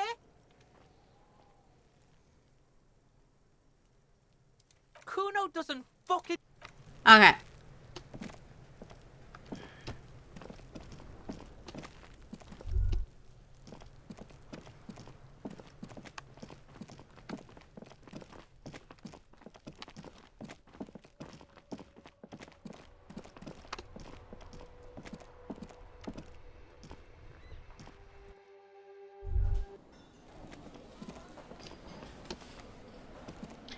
I took his giant novelty check, but I took it because I need the money, not because I agree with him. And I did the thing with the opening the gate for him.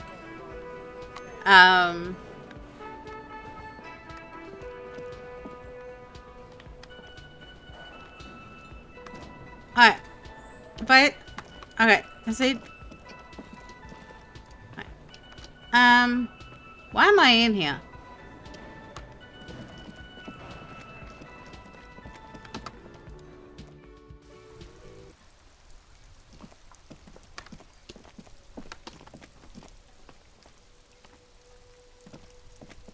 Okay.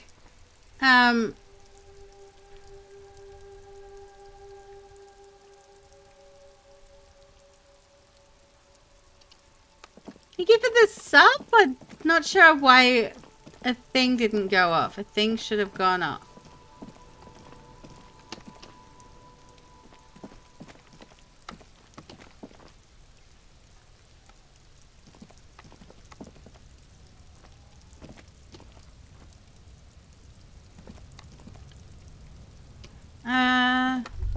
Oh. This stuff I didn't grab. Or is that through...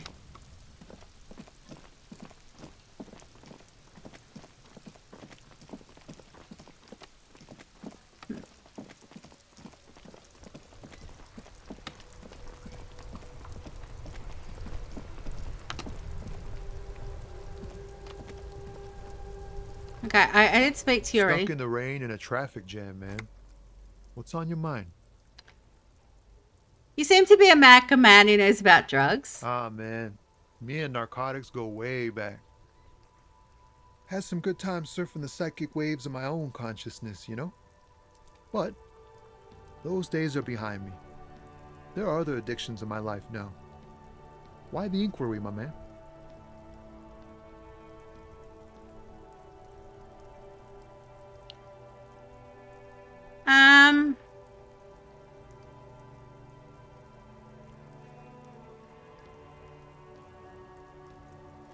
I need to get high and I'm looking for a dealer. Hey, man, that's serious criminal talk. Are you trying to pull some sort of an entrapment thing on me? Entrapment is a practice whereby an officer of the law induces a person to commit a criminal offense that the person would have otherwise been unlikely to commit, usually through some trickery, persuasion, or fraud. What? No, of course not. Then what's your deal here? Let me straight with you. Trying to figure out who's smuggling drugs out of Terminal B. We have a credible lead, sir. Someone on this roundabout is waiting for a bulk shipment from the harbor to load it on their lorry and drive it to Jamrock. Not me, man. No way. I don't need any trouble. Shit's bad enough anyway. This jam's got folks up in arms, and I'm afraid it's headed toward a conflagration. Who do you think could be conducting the drug trade then? Look, man, I try to stay away from the criminal underbelly of Revachol. I'm a guest here. You really need to find another man to probe with those questions. We wouldn't say he's lying, sire. You care to spare some change for a working stiff? Huh? Oh. No, I ain't got any money. They don't want to pay for unfinished work. They who? The bosses, man.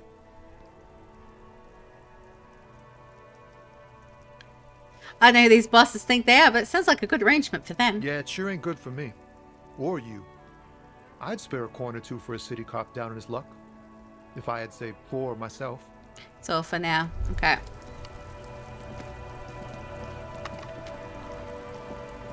Yes, I haven't really had a look. Oh.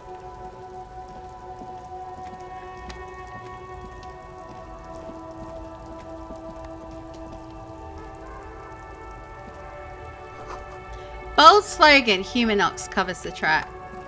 Truck. That's what I meant. An old monument stands in the middle of the traffic island, pointing toward the sea.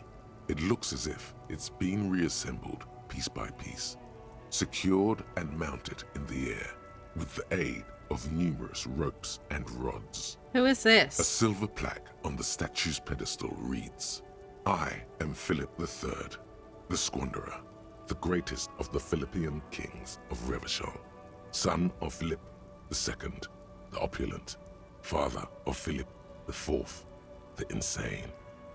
As you look up, you notice something about the statue. There are some odd indentations on the king's chest piece. What indentations? What do I see? Something with great kinetic energy seems to have impacted the cuirass, around where the heart is. A bullet? Someone shot him in the heart. Interesting. Has someone shot the king? Okay, I can't see it, but I take your word for it. What do you think? Well, Martinez is riddled with bullet holes. This place saw a lot of action during the revolution. But the statue is recently renovated, so maybe a joke? Target practice or a political statement? Political. It's a king and he's shot. Why not? What this shows us is guns aren't too uncommon here, and people still shoot them, sometimes at kings. Okay. The king stands high above you, surveying the bay, mute and indifferent to your sightings. What did this king do? Even by the standards of the Philippian kings, old sumptuous Philip was known for his profligacy. In what way? Well, he blew through the whole national treasury, starting the decline of one of the penultimate century's greatest superpowers, the suzerain of Revachol. His own maladministration foreshadowed the fall of the monarchy. During the anti-centennial revolution, an end to his family line and the monarchy on the Insulindian Isola. How did he manage to blow through the entire national treasury? Stories have it that he had his bedroom converted into a treasure chamber, where he stored unfathomable wealth.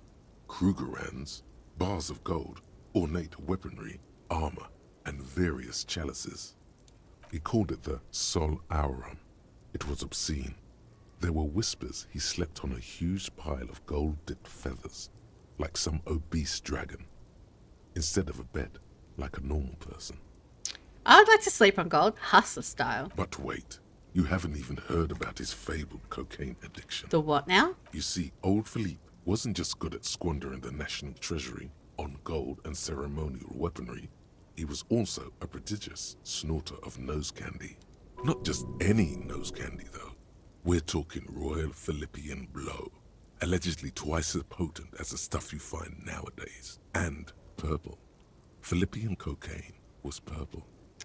So he was addicted to nose candy, a bloated druggie. That's what the revolutionaries said 150 years later.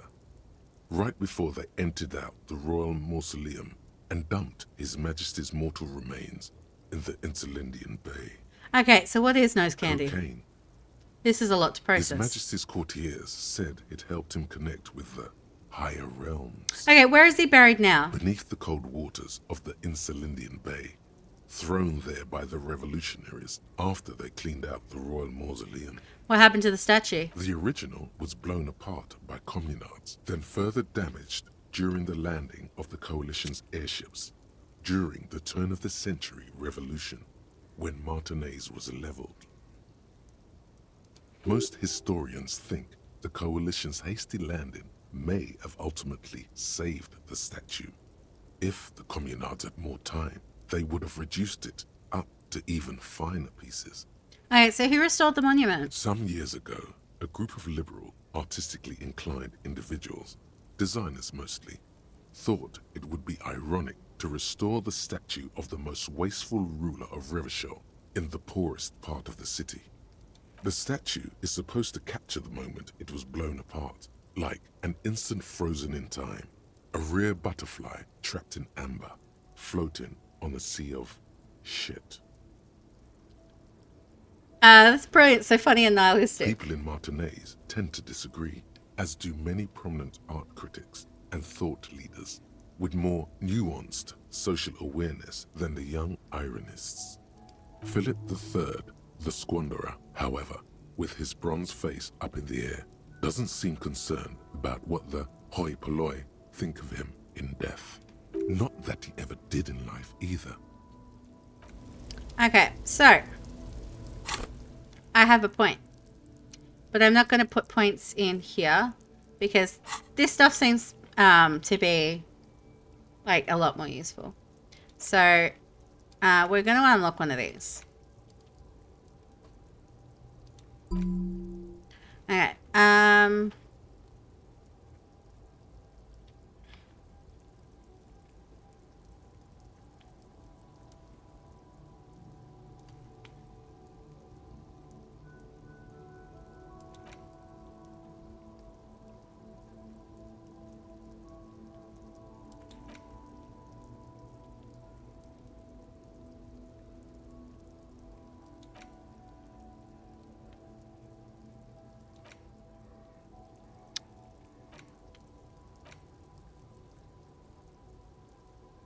Okay. Lean towards that one.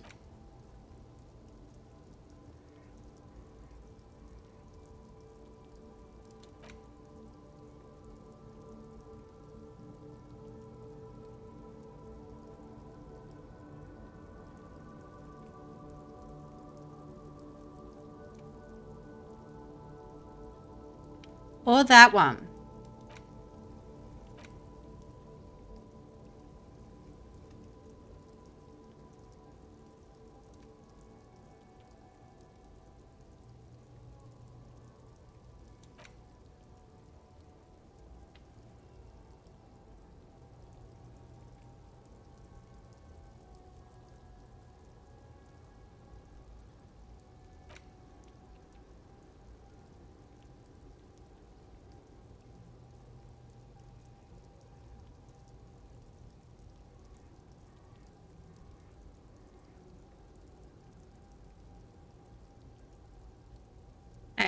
I'm going to go with...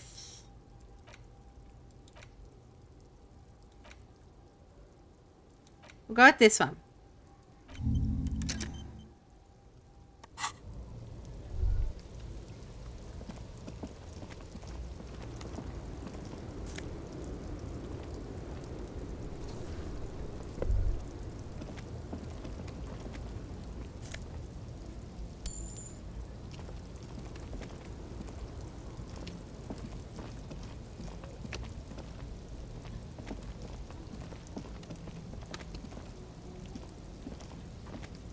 Foreign car kept in good condition. Ooh, I see money over here.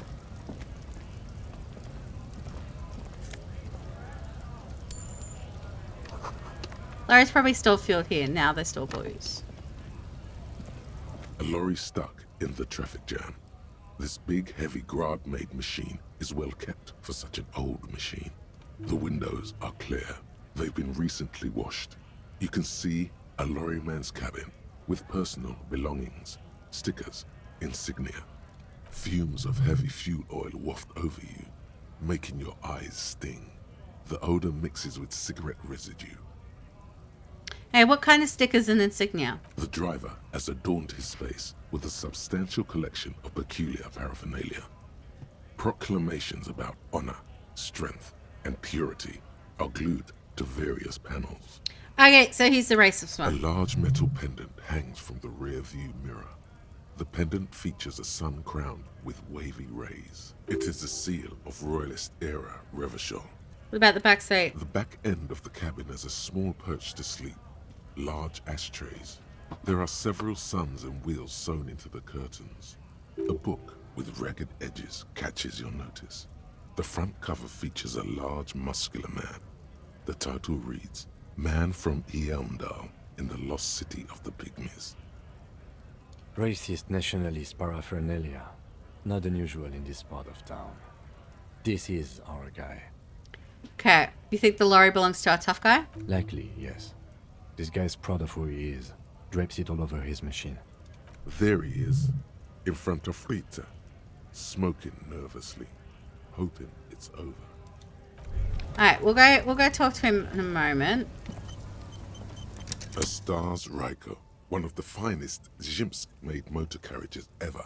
An oldie, but a goldie. Who drives this? Not many people outside of Grad, and Revachol West too, it appears. Hey Kim, check this out. A Stash Raiko KK2. That's a classic model. Never thought I'd see another one repainted after what happened last time. Hold on.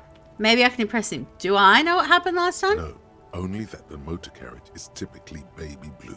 The colors of Sigismund the Great, an ancient Zhimsk ruler. His banners were famously zephyr and white. The colors of the Stars Ryko. Let me guess what happened last time, Kim. Blue and white are the colors of Zemsk. Someone painted it, got a Zemsk mad, and boom! Murder happened. That's, well, yes, exactly, more or less. Except it was a crowd of them. Tore him out of the vehicle and ran him over with his own tires. They said it was an honor killing, Hussar style. The James community protested the trial, flying the colors. 5,000 came to protest. Correction, 4,395. The fourth largest public protest of a criminal trial in Revachol.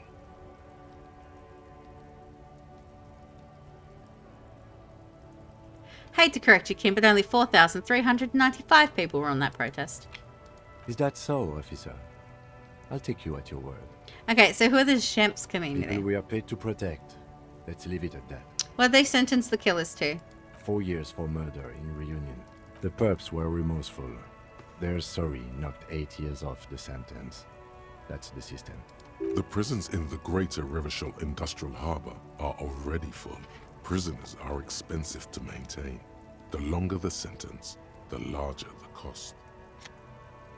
Could our hanged man have been the driver of this car? Could it be another Stajraiko murder?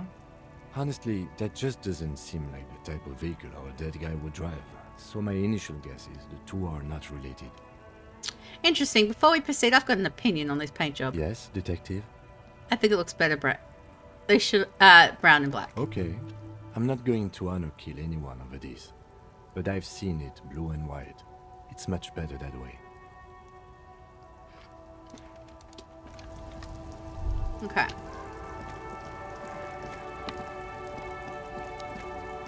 I saw someone over here that I want to talk to. Yeah. Hi.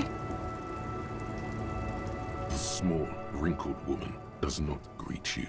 She nods along to something on her radio. A photograph is clutched in her hands, and there is a warm smile on her face. The photo, an ambrotype from the turn of the century, as golden as her smile. Excuse me, ma'am. I'd like to ask some questions. No response. Wherever this woman is, your words fail to reach her. If you want her attention, you may need to be more forceful. Where am I? Who are you? Like a magician recalling a subject from hypnosis, you've jolted her back to reality. You were right, ma'am. You were out. Never mind. I remember now. I'm still stuck in that traffic jam in the 50s. She adds with contempt. Wait, what's so bad about the 50s? The men have small jaws and everything is made out of plastic. Why do you need plastic when you can make the world out of amber? Where else would you be at? Back in Methka, during the time of the revolution. The side walls and cafes are filled with young people. I was on my way to see a new Boyadero picture starring Gabriel Buendero. Until you came along, that is. The look she gives you is accusatory. Who's Gabriel Buendero? This is Gabriel Buendero. She shows you the photograph in the lavish amber frame. A strikingly handsome man looks straight at you, his head crowned with a wide brim hat. His hair is dark as an oil slick, and his jaw the most perfectly chiseled thing you've ever seen. He was the biggest star of his day. Girls used to faint in the aisles of cinema whenever he came on the screen. And schoolboys used to memorize all of his lines.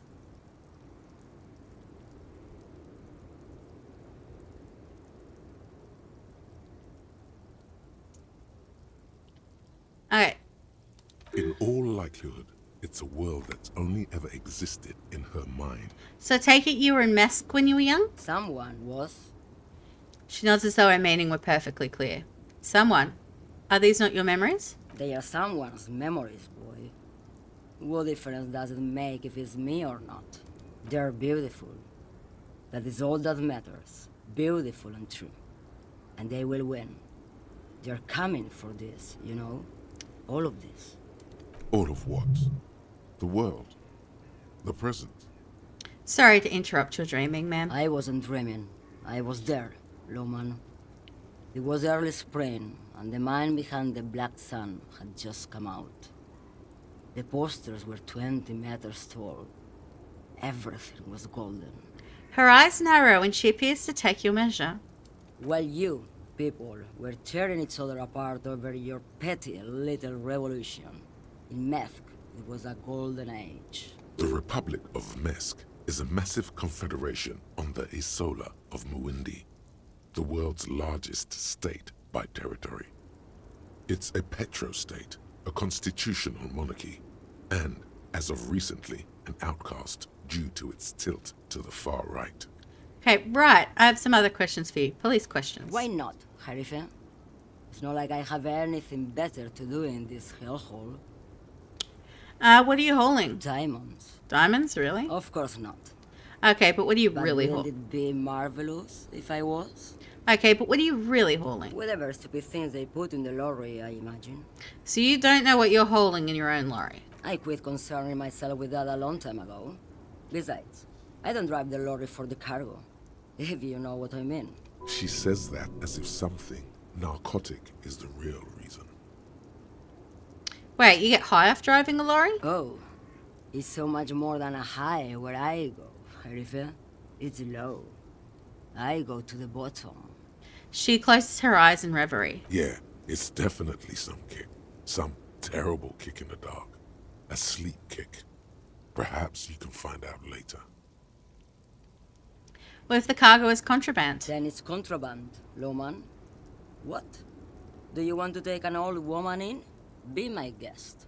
Lock me away like Bad Hand Hermenegildo. Bad hand. Hermenegildos' bad hand. strangled 300 people. What can I say?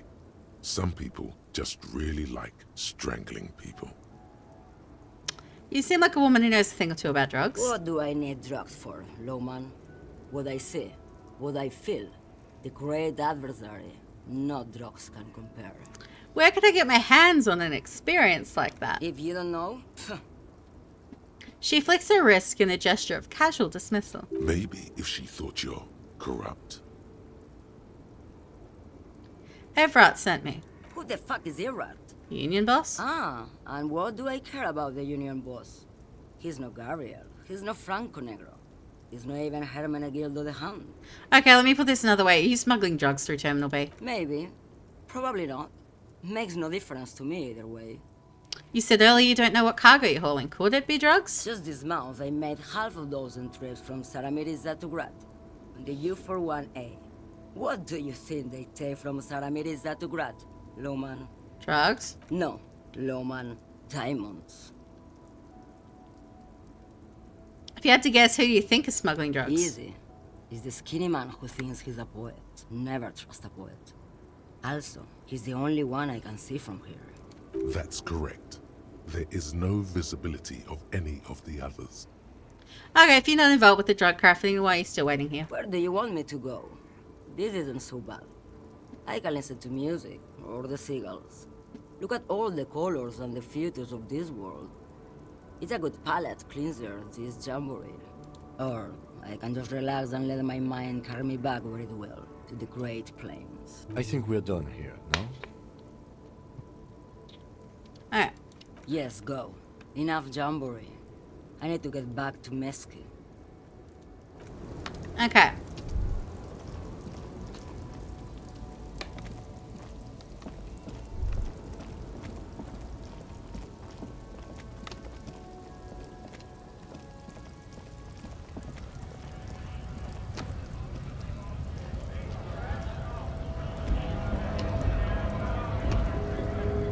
Someone left money there. Okay, it's now too late to talk to him. Like, he's gone now. Okay. So, I guess let's...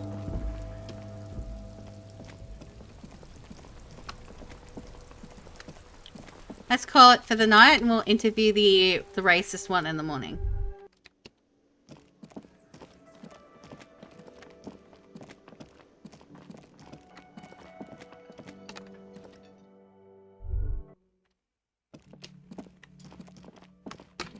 You should pick that fat, juicy cigarette butt from the tray, light it up, and smoke the living shit out of it.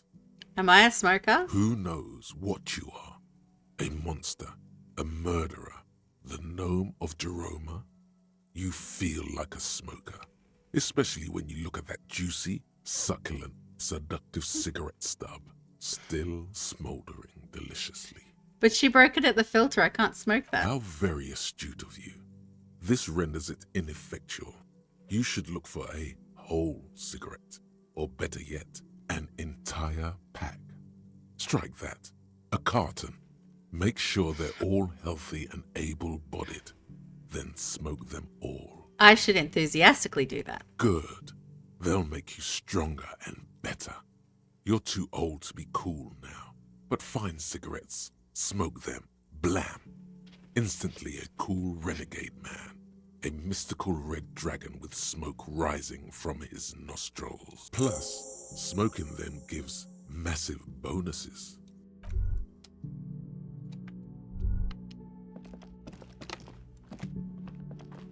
The door is closed. Still nothing. The lieutenant gives you a quick glance.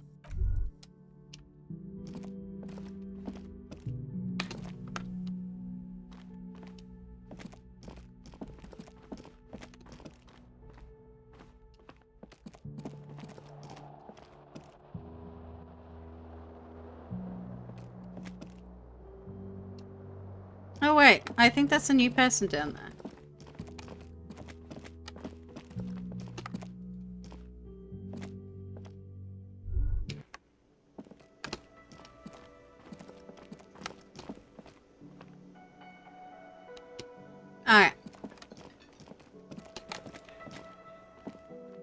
I'm running around in circles.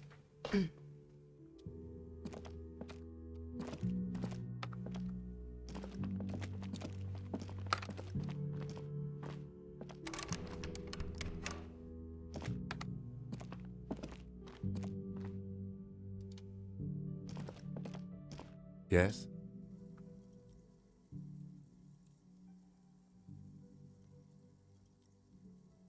Excuse me? You have a distinctive way of walking. If I were to walk in front of you, we would surely collide.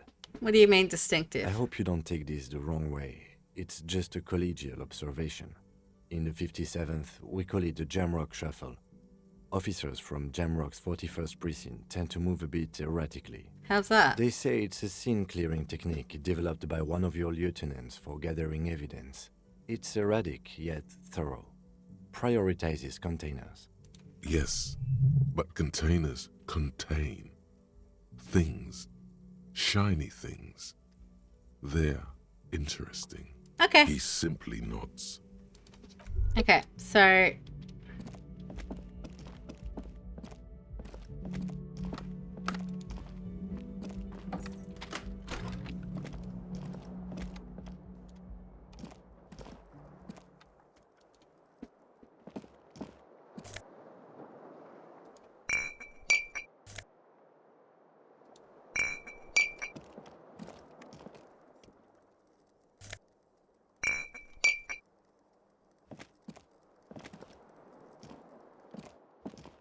wait, are we not going out the front back for a smoke?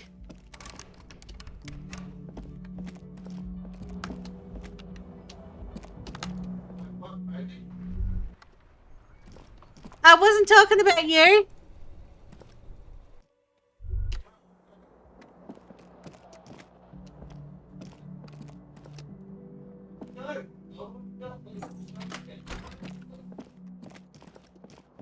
The bed is still cold from the broken window, and not too inviting. But it's yours. You've earned it. Alright, there was something with the mirror that I could redo?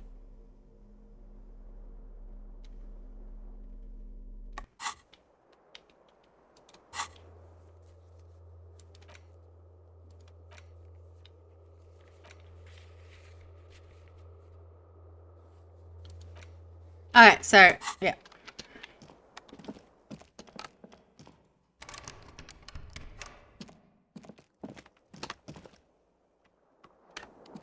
The bed is still cold from the Okay, broken window. let's go to sleep.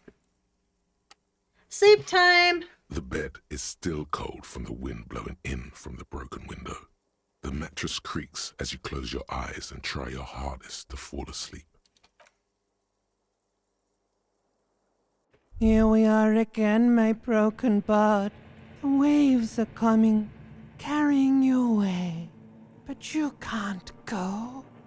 No, you have to stay.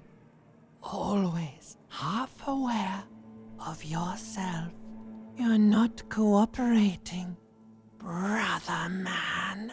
Why? It's your disgusting body. Even through your sleep, you feel a vague discomfort suffusing it. Your belly and your sides are unpleasantly tender. You wish you could curl up into a fetal ball of safety. But you cannot, because of the pain. That pain in your right side is your enlarged liver, by the way. As for your kidneys, you've really been compounding the damage lately. Wait, wasn't this expressed to fuck all, bro? Now you've gone off the rails, baby. Now you're stuck sitting here by the tracks, admiring the wreck around you. You just can't help it, looking at yourself. The sum total of your accomplishments. You're just stuck here, in the half-world. Could try looking at other people, really looking. But why would you want to start doing that? Just get me out of here then, back to the other place. Oh, baby boy, you're already in the other place. There's no nourishment for you tonight. Maybe tomorrow. Maybe if you know, like, took a lot of drugs before you go to sleep, that'd do the trick. I would take a lot of drugs before I go to sleep, but I got no drugs. Maybe if you cracked the damn thing, then you'd feel satisfied and tired, holding the picture puzzle in your hands, complete. Maybe if you weren't so hard on yourself. What do you think you're doing right now? Coming to some greater awareness? Look at all these lights, blinking in and out of existence. Thoughts! You're just pretending that you're asleep, even to yourself, while the world goes on without you. Let it. Let it. But it never seems to let you go, does it? Time to rise and wipe that shining sweat off as best you can. Gather your bearings. Rock and roll.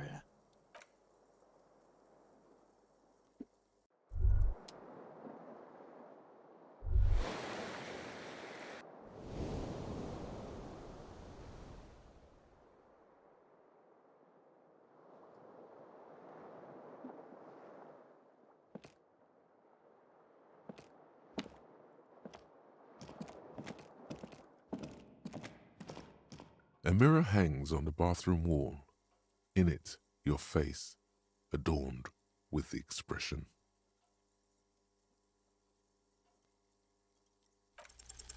The faucet is quite terribly mangled, but you just might be able to twist its parts into place.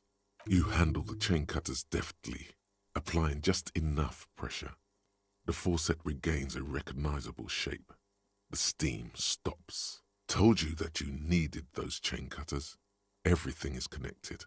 Everything has a purpose. The mirror begins to clear slowly without you having to wipe it. Okay, I need more encyclopedia for that one. Still not happening. It won't come off that easy.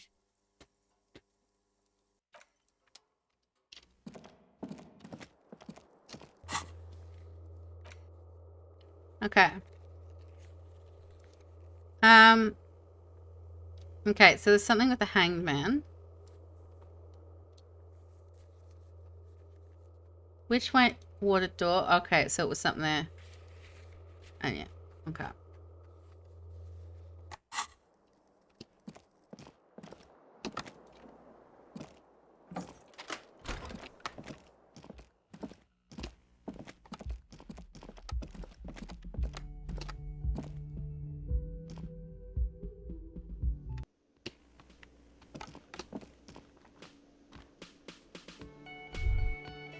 You're new. The woman in an RCM patrol officer's uniform winces as she notices you. I would really prefer not to talk to you right now. Hold on. You are a cop with the RCM? Yes, I am. I'm a cop too. I know. Here's the real deal. It's hard to tell whether he's sarcastic or sincere. But if you had to guess, you would say the lieutenant is being sarcastic. I'm on a murder investigation. Are you the cavalry? I'm definitely not the cavalry. Well, is everything alright? Why didn't you want to talk to me? I don't know. I mean, why would I want to talk to you?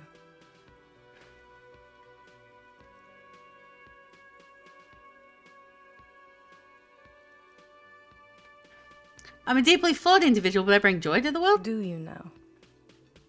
Okay, fine. Let's talk. What did you want?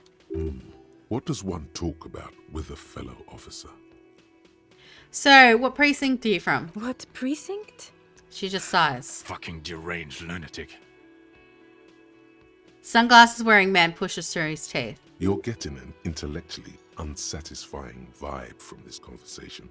Maybe you're doing something wrong. You're the police, right? Cool, so am I. I don't know what to say. Don't say anything, Judith.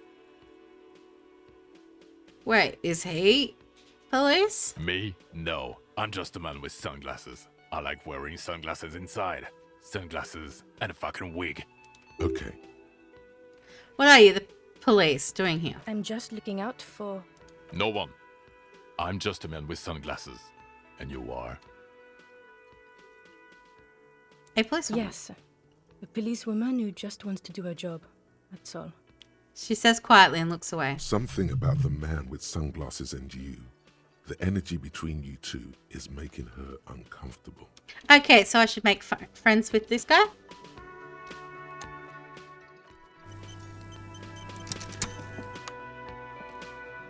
You look like shit. Your ruffled face reflects in the man's sunglasses. And I don't mean that as a metaphor.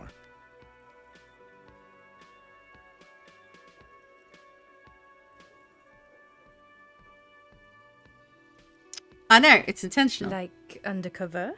The woman in the RCM uniform interjects. Well, as far as disguises go, this is one of the best I've seen.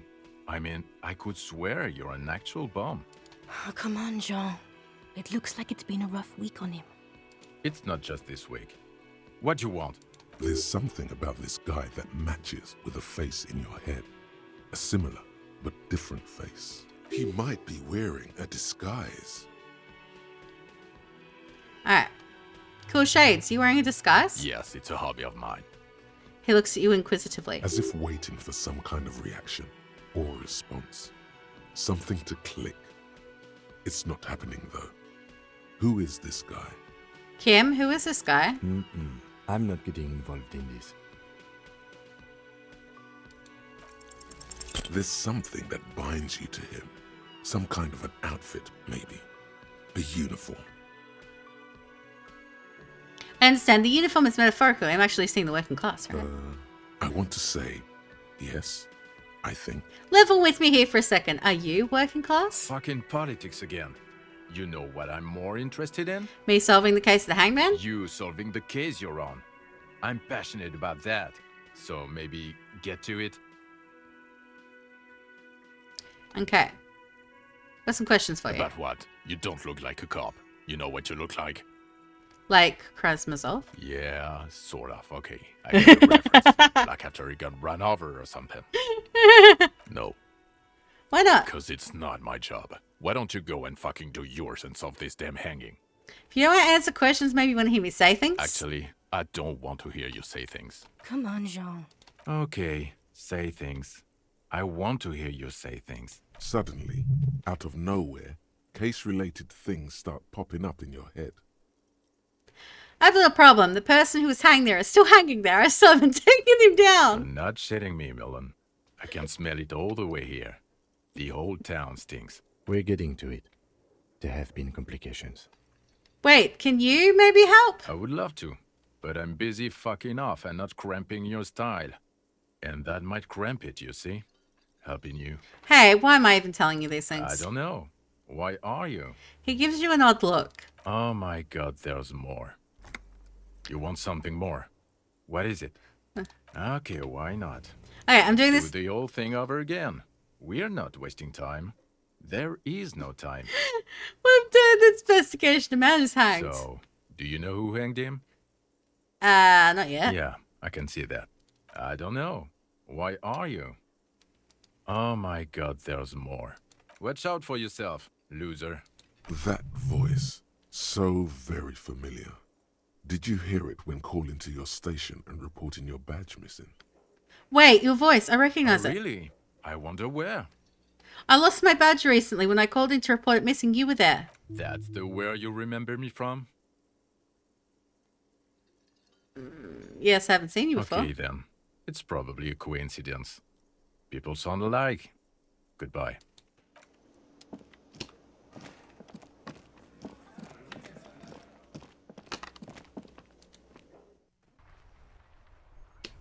Alright.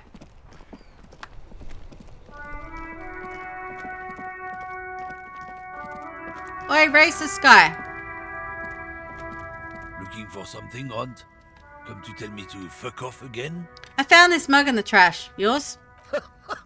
Oh man, that's great. Look at that guy go. Haven't seen anything that funny in a while. Is it yours? God damn. Thanks for that, but no, it's not mine. He doesn't live in Martinez. Got a smoke? No. He's got a smoke right there in his fucking hand. Snatch that shit out of his fat fingers. You need after listening to his garbage. You're smoking one right now. It's my last one. You're hiding smokes from me. Why would I do that? I'm an honest man.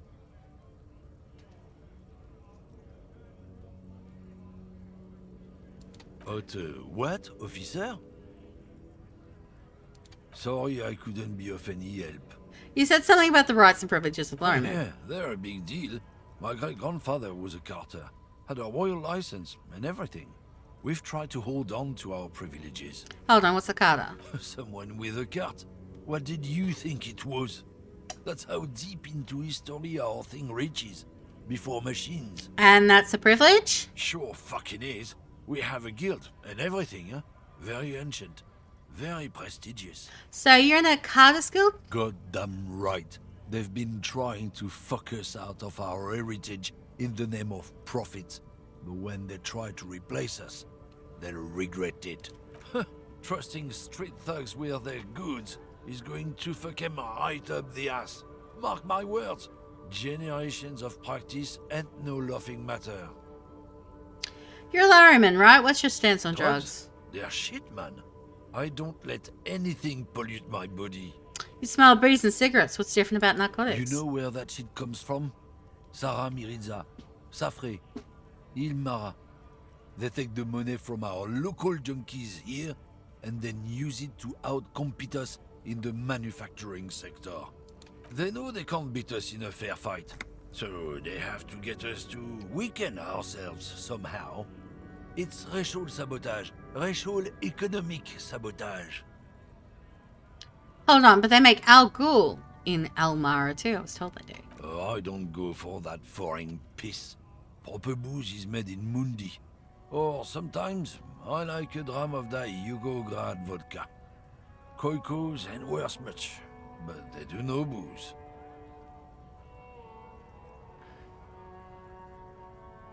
Listen, I agree. It's our responsibility to keep this poison off the streets of Revocol, right? He eyes you warily, unsure how to respond. This goes on for about 2 seconds. Then... I don't know shit.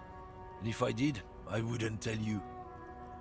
Then what are you still hanging around here for? Most other communions have left. What do you think? I can't leave the lorry unguarded. Stuff's been getting looted lately. It's those little kips sneaking on at night. If they touch my stuff, the bosses will be on my ass like ass cancer. There was a bunch of spilled boxes in the back of a big lorry nearby.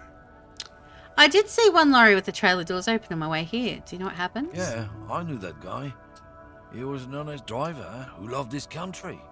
We were having a good debate about genetics at the Wheeling in Rags when some kip boys smashed his lock and took damn near everything. Lost his fucking job over it. Since he left, I haven't had anyone to talk to. He takes a long suck on his cigarette, appearing to savor the taste. Bad for him, I guess. It's a fucking travesty, is what it is. If it's not you, then who's running drugs through Terminal B? Isn't it obvious? Fucking Sealang, that beady-eyed South Samaran. His little side business is a scam.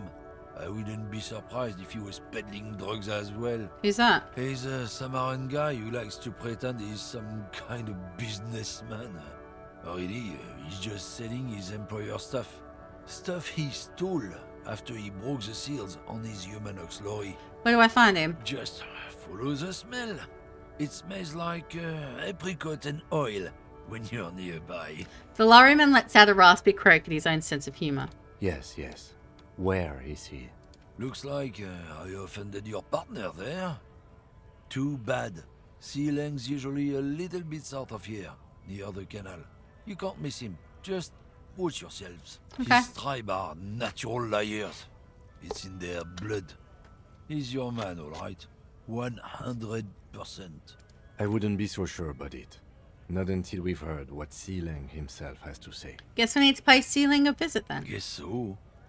We're done for now. I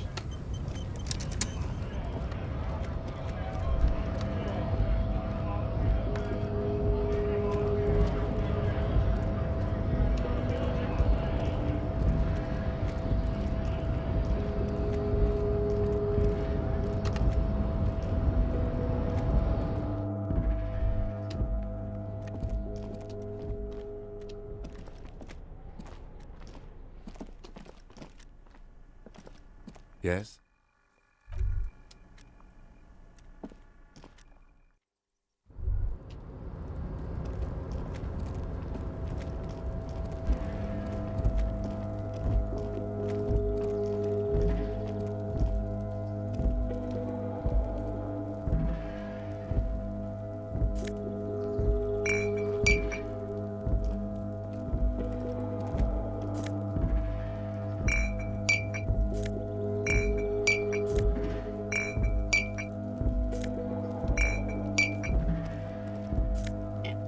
pick them all up so that we can like.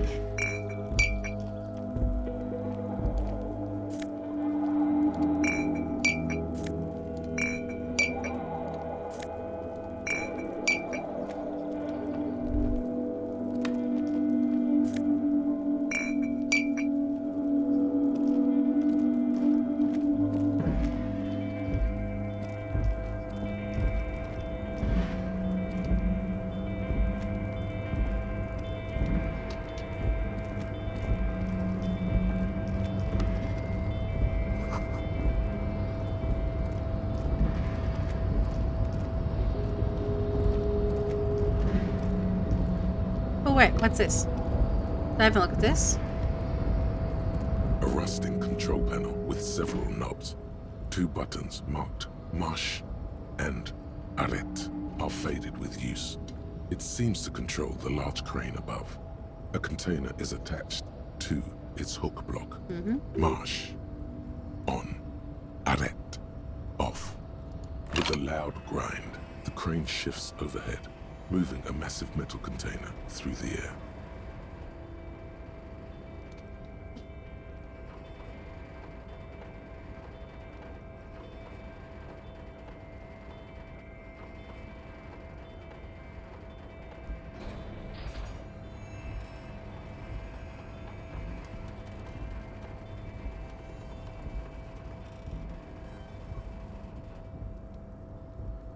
And with a surprisingly quiet thunk, the crane places the container down. The harbor sleeps as the strike rages in the distance. The crane can rest again, now that its purpose has been fulfilled. Its purpose? What do you mean? Moving this container, of course. For this purpose it was built. For this purpose it has acted. And now it will rest. Okay. I can't see how that was worth the wreckers, except for seeing the crane in action, which I admit was satisfying.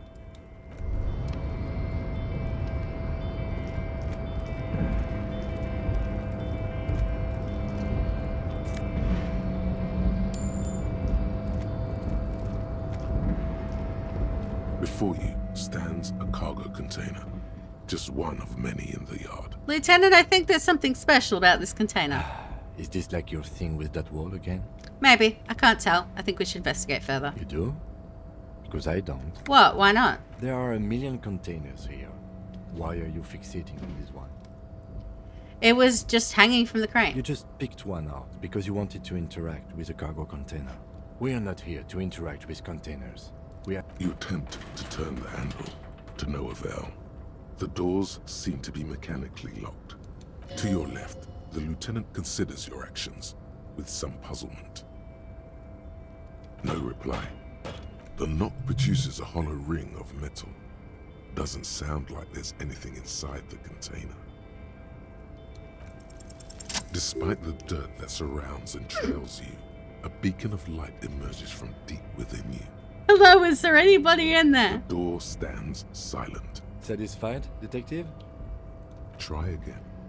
If there's someone in there, I'd like to talk to you. Just like that, you hear a click, then a rattle. Some mechanism unlocks itself inside the door. Ahoy! Come on in! You can't be serious. I'm very serious, Kim. I'm very serious.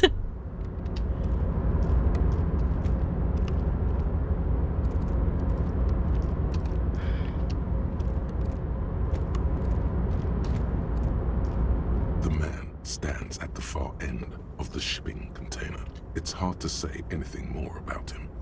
You cannot make out any of his details, but you do feel the overwhelming presence of capital. The feeling causes all the hairs on your body to stand at attention, like soldiers preparing for review. Something's amiss. The light beams bend around his face and scatter in 1,000 directions. It seems the laws of physics do not apply here. They are suspended, distorted, and echo. Trying to visualize the physics at play is liable to give you an aneurysm. Don't think about it too hard. In the general stillness, only your tongue moves, flickering as you utter. Hello? Welcome. Come in. Make yourself at home. Sorry, I'm not better able to receive you.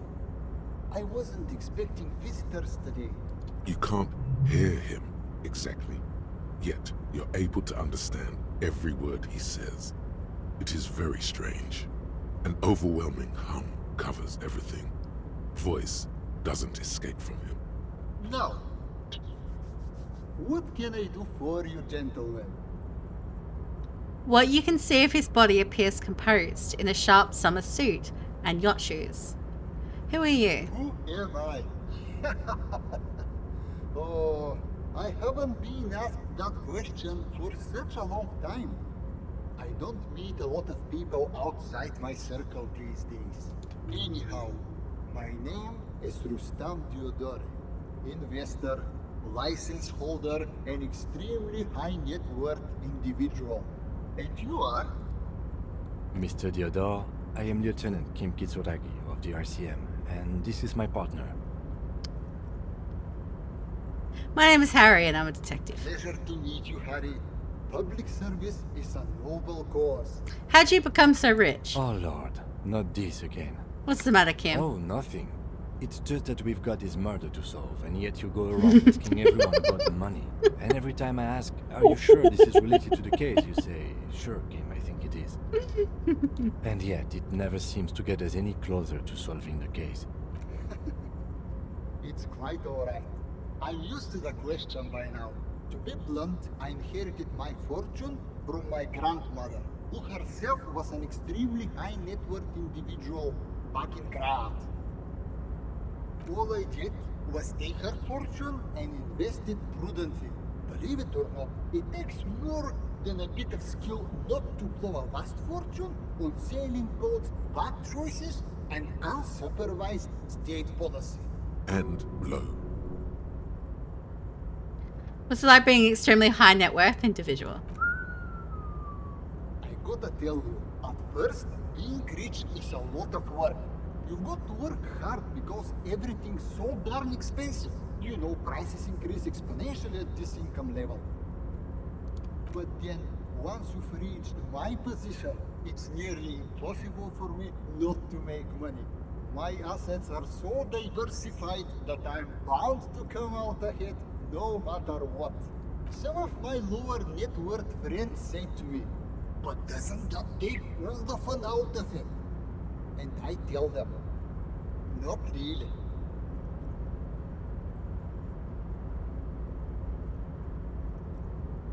It's great that you've done so well for yourself, but don't you think you owe some of that wealth to the rest? No, actually. Sure. And they benefit when I buy things to stimulate the economy. Do you know how many jobs it takes to build and maintain a racing yacht? A million? Dozens, at least. Of course, in the future, it will all be automated. But my point is this. He says, jabbing a finger into the air a bit. Every man gets what he earns. It's the height of tyranny to take that from him. Man, being a high net worth individual sounds great. It is truly. It's almost entirely carefree. It really leaves you time to better yourself spiritually. Hey, all this talk about money has made you lose the thread. What is going on with the light in this place? That's what you need to ask him about. There's something strange about you. What do you mean? Well, I don't know how to put it. You look somehow a little different. Are you talking about my chin? No. I mean, I can't even see you. It's just that something's happening to the light. Oh, that's what you mean. Yes, I've heard of this effect, though I've never witnessed it myself, of course. It has something to do with our Weiss-Wiesemann coefficient. Weiss-Wiesemann coefficient. The Weiss-Wiesemann coefficient is a ratio designed to reflect the difference in net worth between individuals. When the coefficient is close to 1, or 100%, it means one person possesses all the net worth.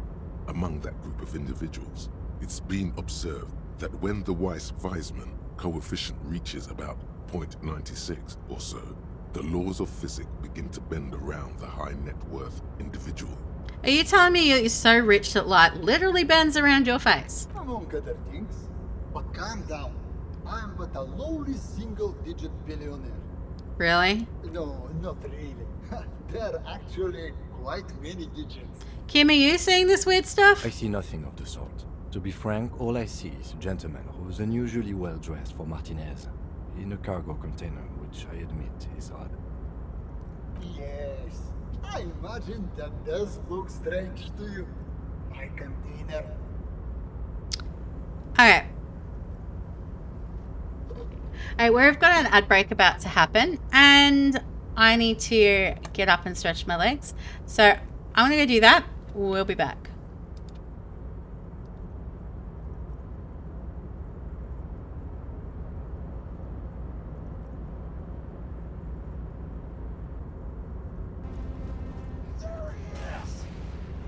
Got him! Tina, this makes no sense. I'm having fun. I got him and then I got flung off a cliff.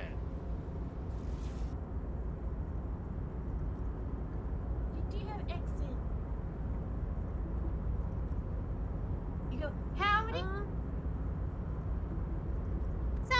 That's not an accent. That's just good old American. Yeah. You got that good old southern drawl there. Yeah, like that. Ah, shoot, I'm just messing with y'all. I know.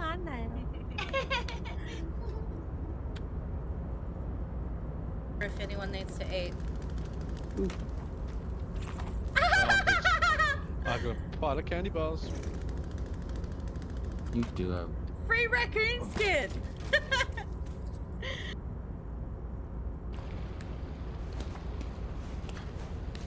Oh, fuck y'all!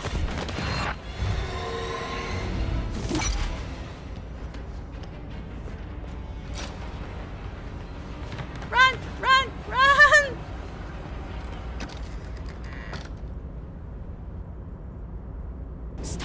Stop whatever you're doing and get in cover. It's on the move.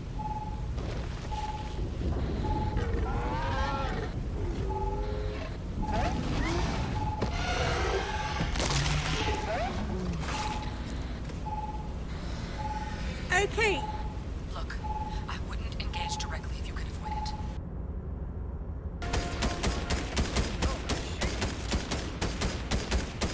Is she just shooting herself?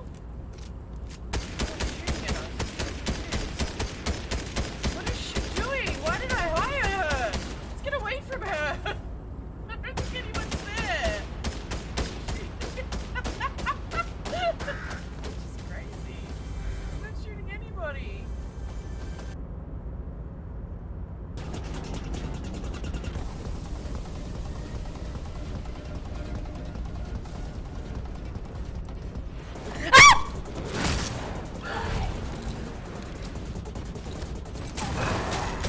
Puñeta!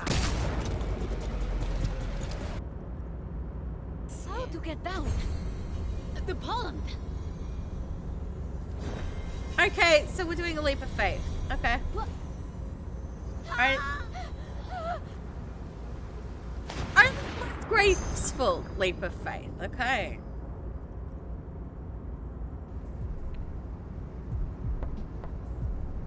Yeah. Well, fuck you too. Knock on my window just to give me the finger. Adios. What happened? I think we got hit by trains. Oh.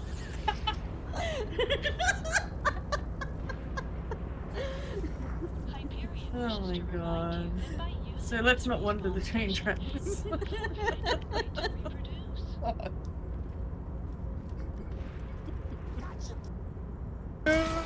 Can't catch me! Can't catch me! Oh shit, it was Lamb one there. No! Can't catch me! GG's! Congratulations. Alright, so we're gonna motivate a I thought it was my turn. Okay, now you can motivate her. No, I don't want sloppy seconds.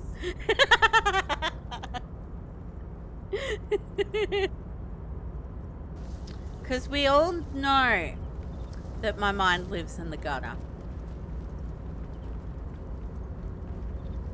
It's like a permanent, I'm like a permanent resident there. No! No! No, Death! I don't consent to butt stabbings. No. What are you saying to yourself in the other room? This is. Give me a moment.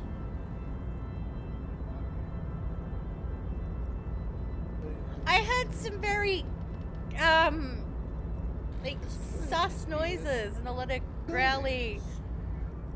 Are you summoning demons in there?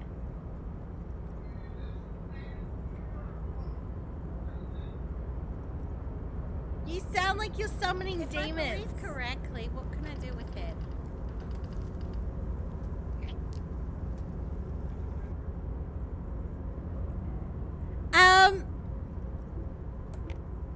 I can only afford to pay the mods that I really, really, really like, Colin.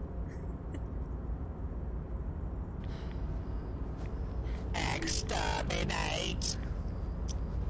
God damn it!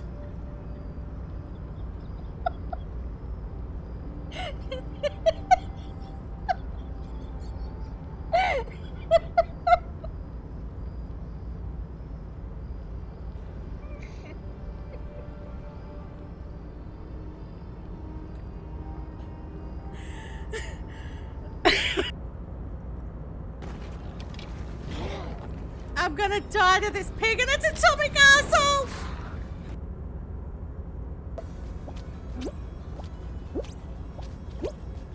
Oh my god. Come on, you got this, you got this. Oh. I shouldn't have said you got this, I Oh. shouldn't have said it. No, she got it, she got it. I got it! She got it.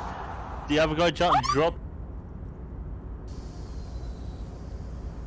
Oh! Butcher's gay!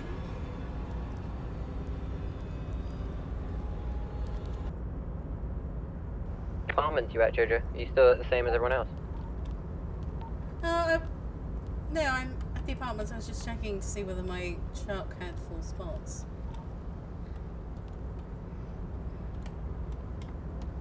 Which it doesn't. I thought it might have been a 4-seater, but it's only a 2-seater.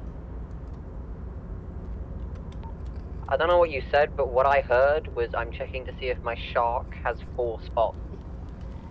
My truck, darling, my truck. Oh. Shark. Why would I have a shark, darling? Panda has a panda? I don't know.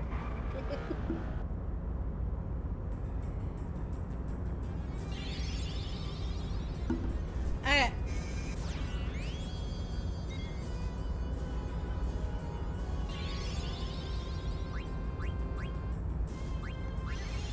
Also, I'm super curious why this thing has boobs.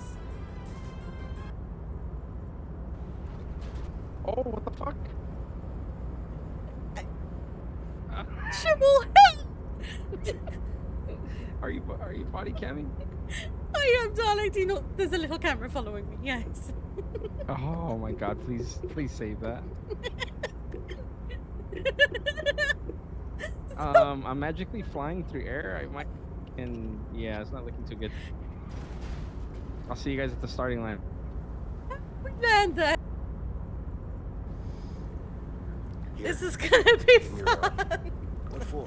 Guess I've got an idea. Turn your back against mine. Are you kidding me? We're gonna remember touch to push butts. against my back. Get shot, we're Hagen. just... No. Just wait. Don't leave yet.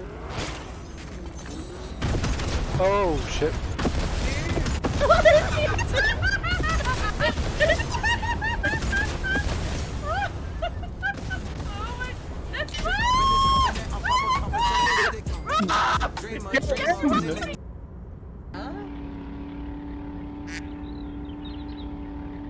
I swear, there is a duck.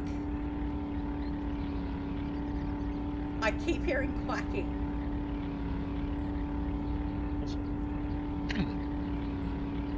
Sandy, I think you're losing it. You're just going mental, and I find it funny.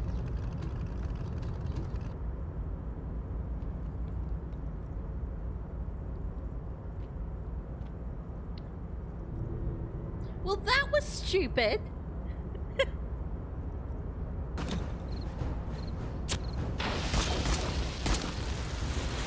Ah!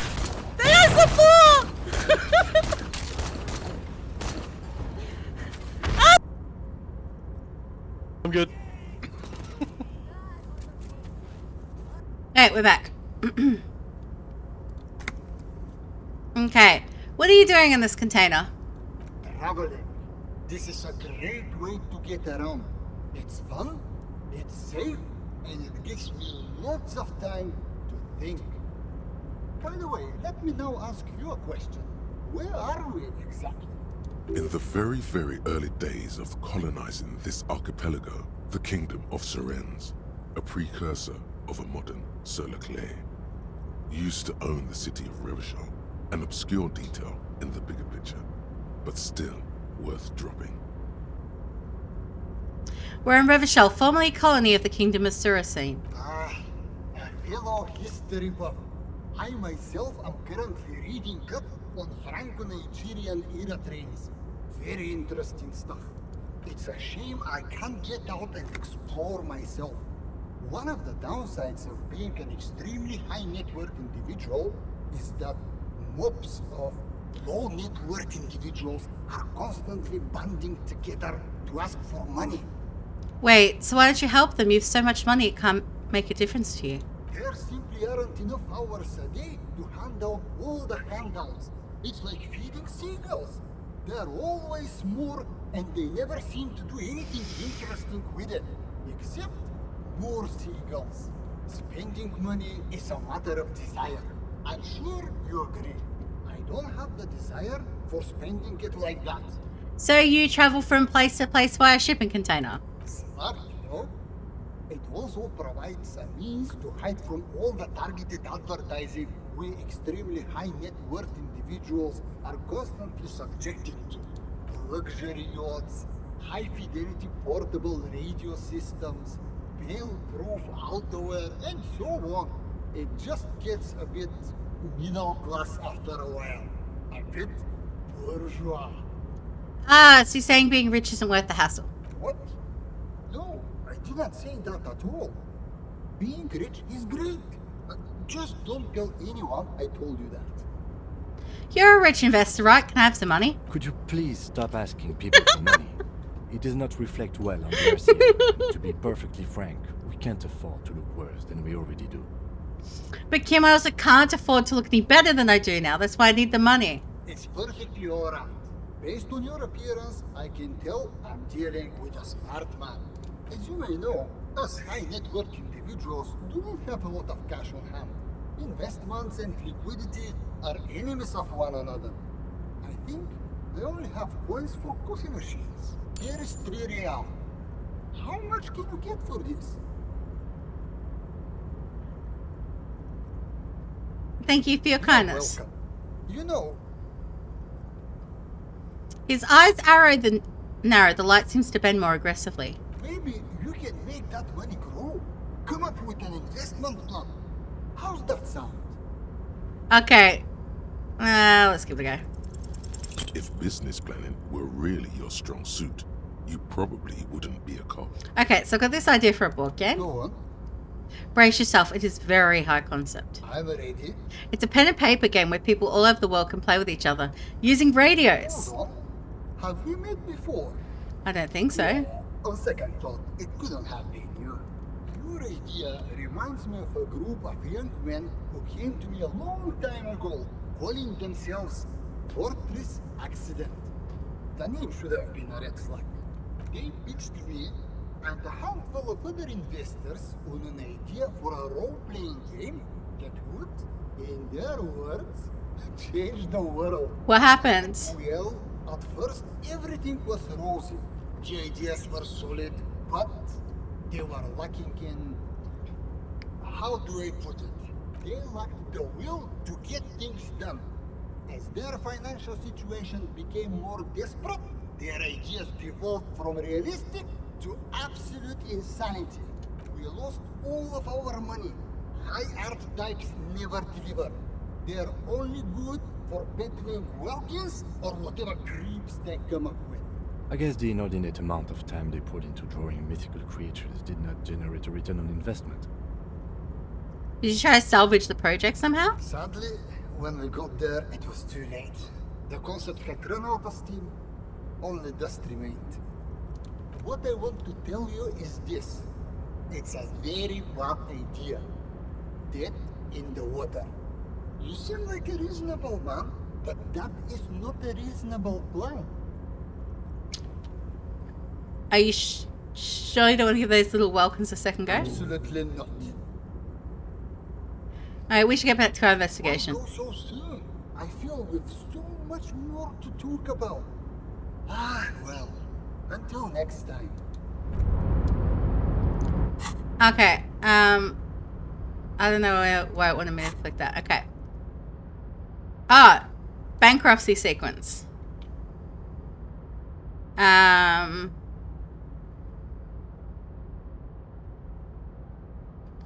Okay. I feel like this one might be a good one to do as well at some stage.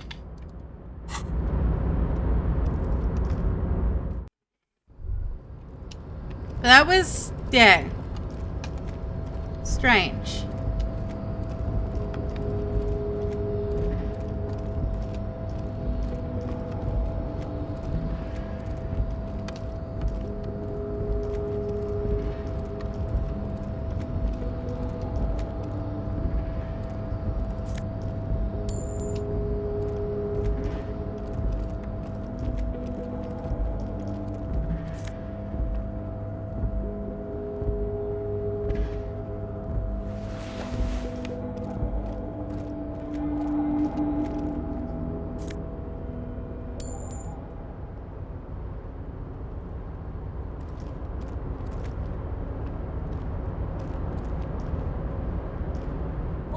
Mister. I knew you'd be back to talk with old Leo here. Yes, I did. It's like Lady Larice said when she opened a bathhouse in the basement of my apartment building. They can only get so far before they're aching to get back. And lots of folk really did keep coming back. Leo, in the future, can we keep this greeting shorter? Sure, mister. Absolutely. I'm always willing to help out nice fellows such as yourself. Okay.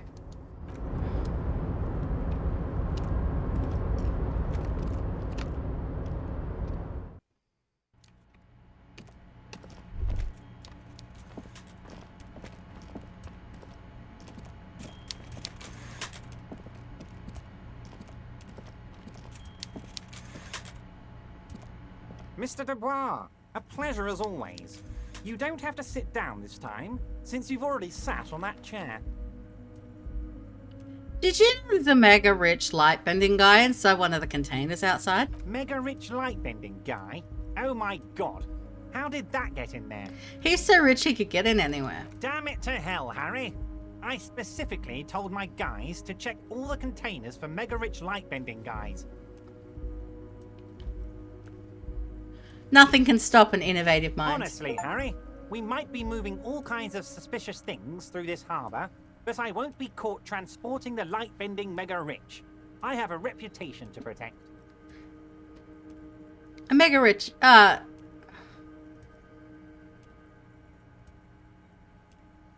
You should be a.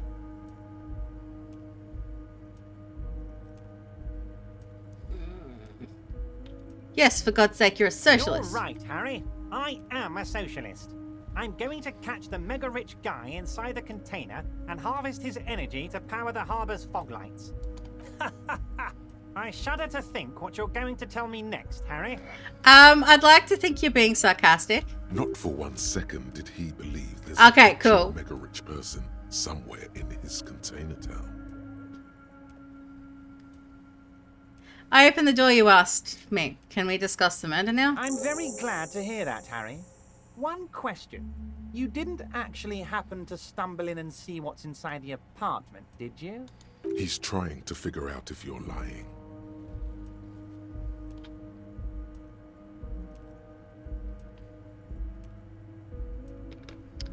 I may have gone inside, seen a collection of racist mugs. Just as I thought.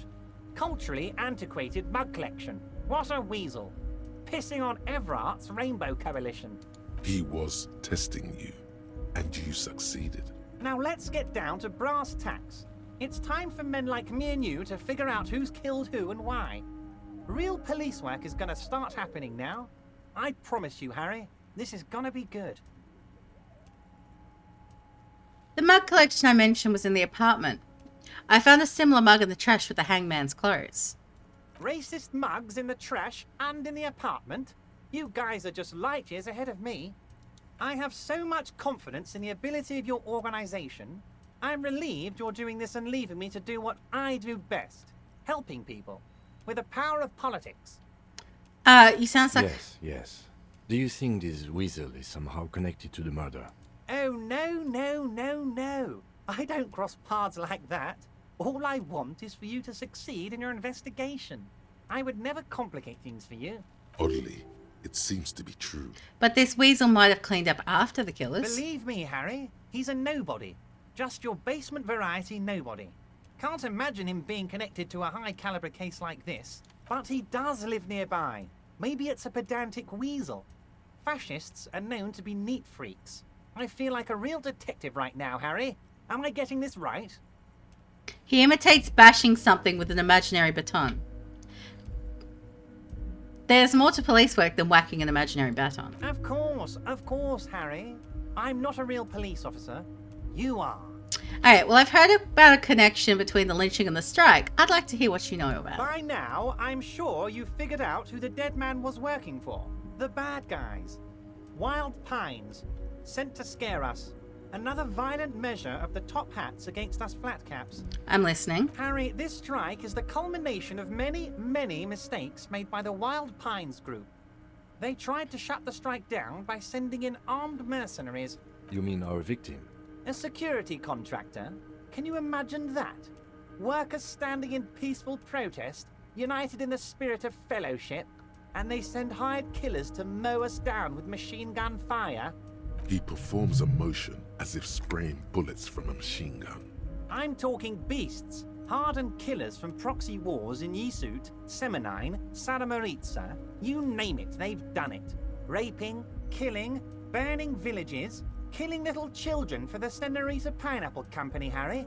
Everything they did there, they brought over here. They want to turn Revachol into a third world slum. Honestly, the only thing they didn't do is kill the village elephant.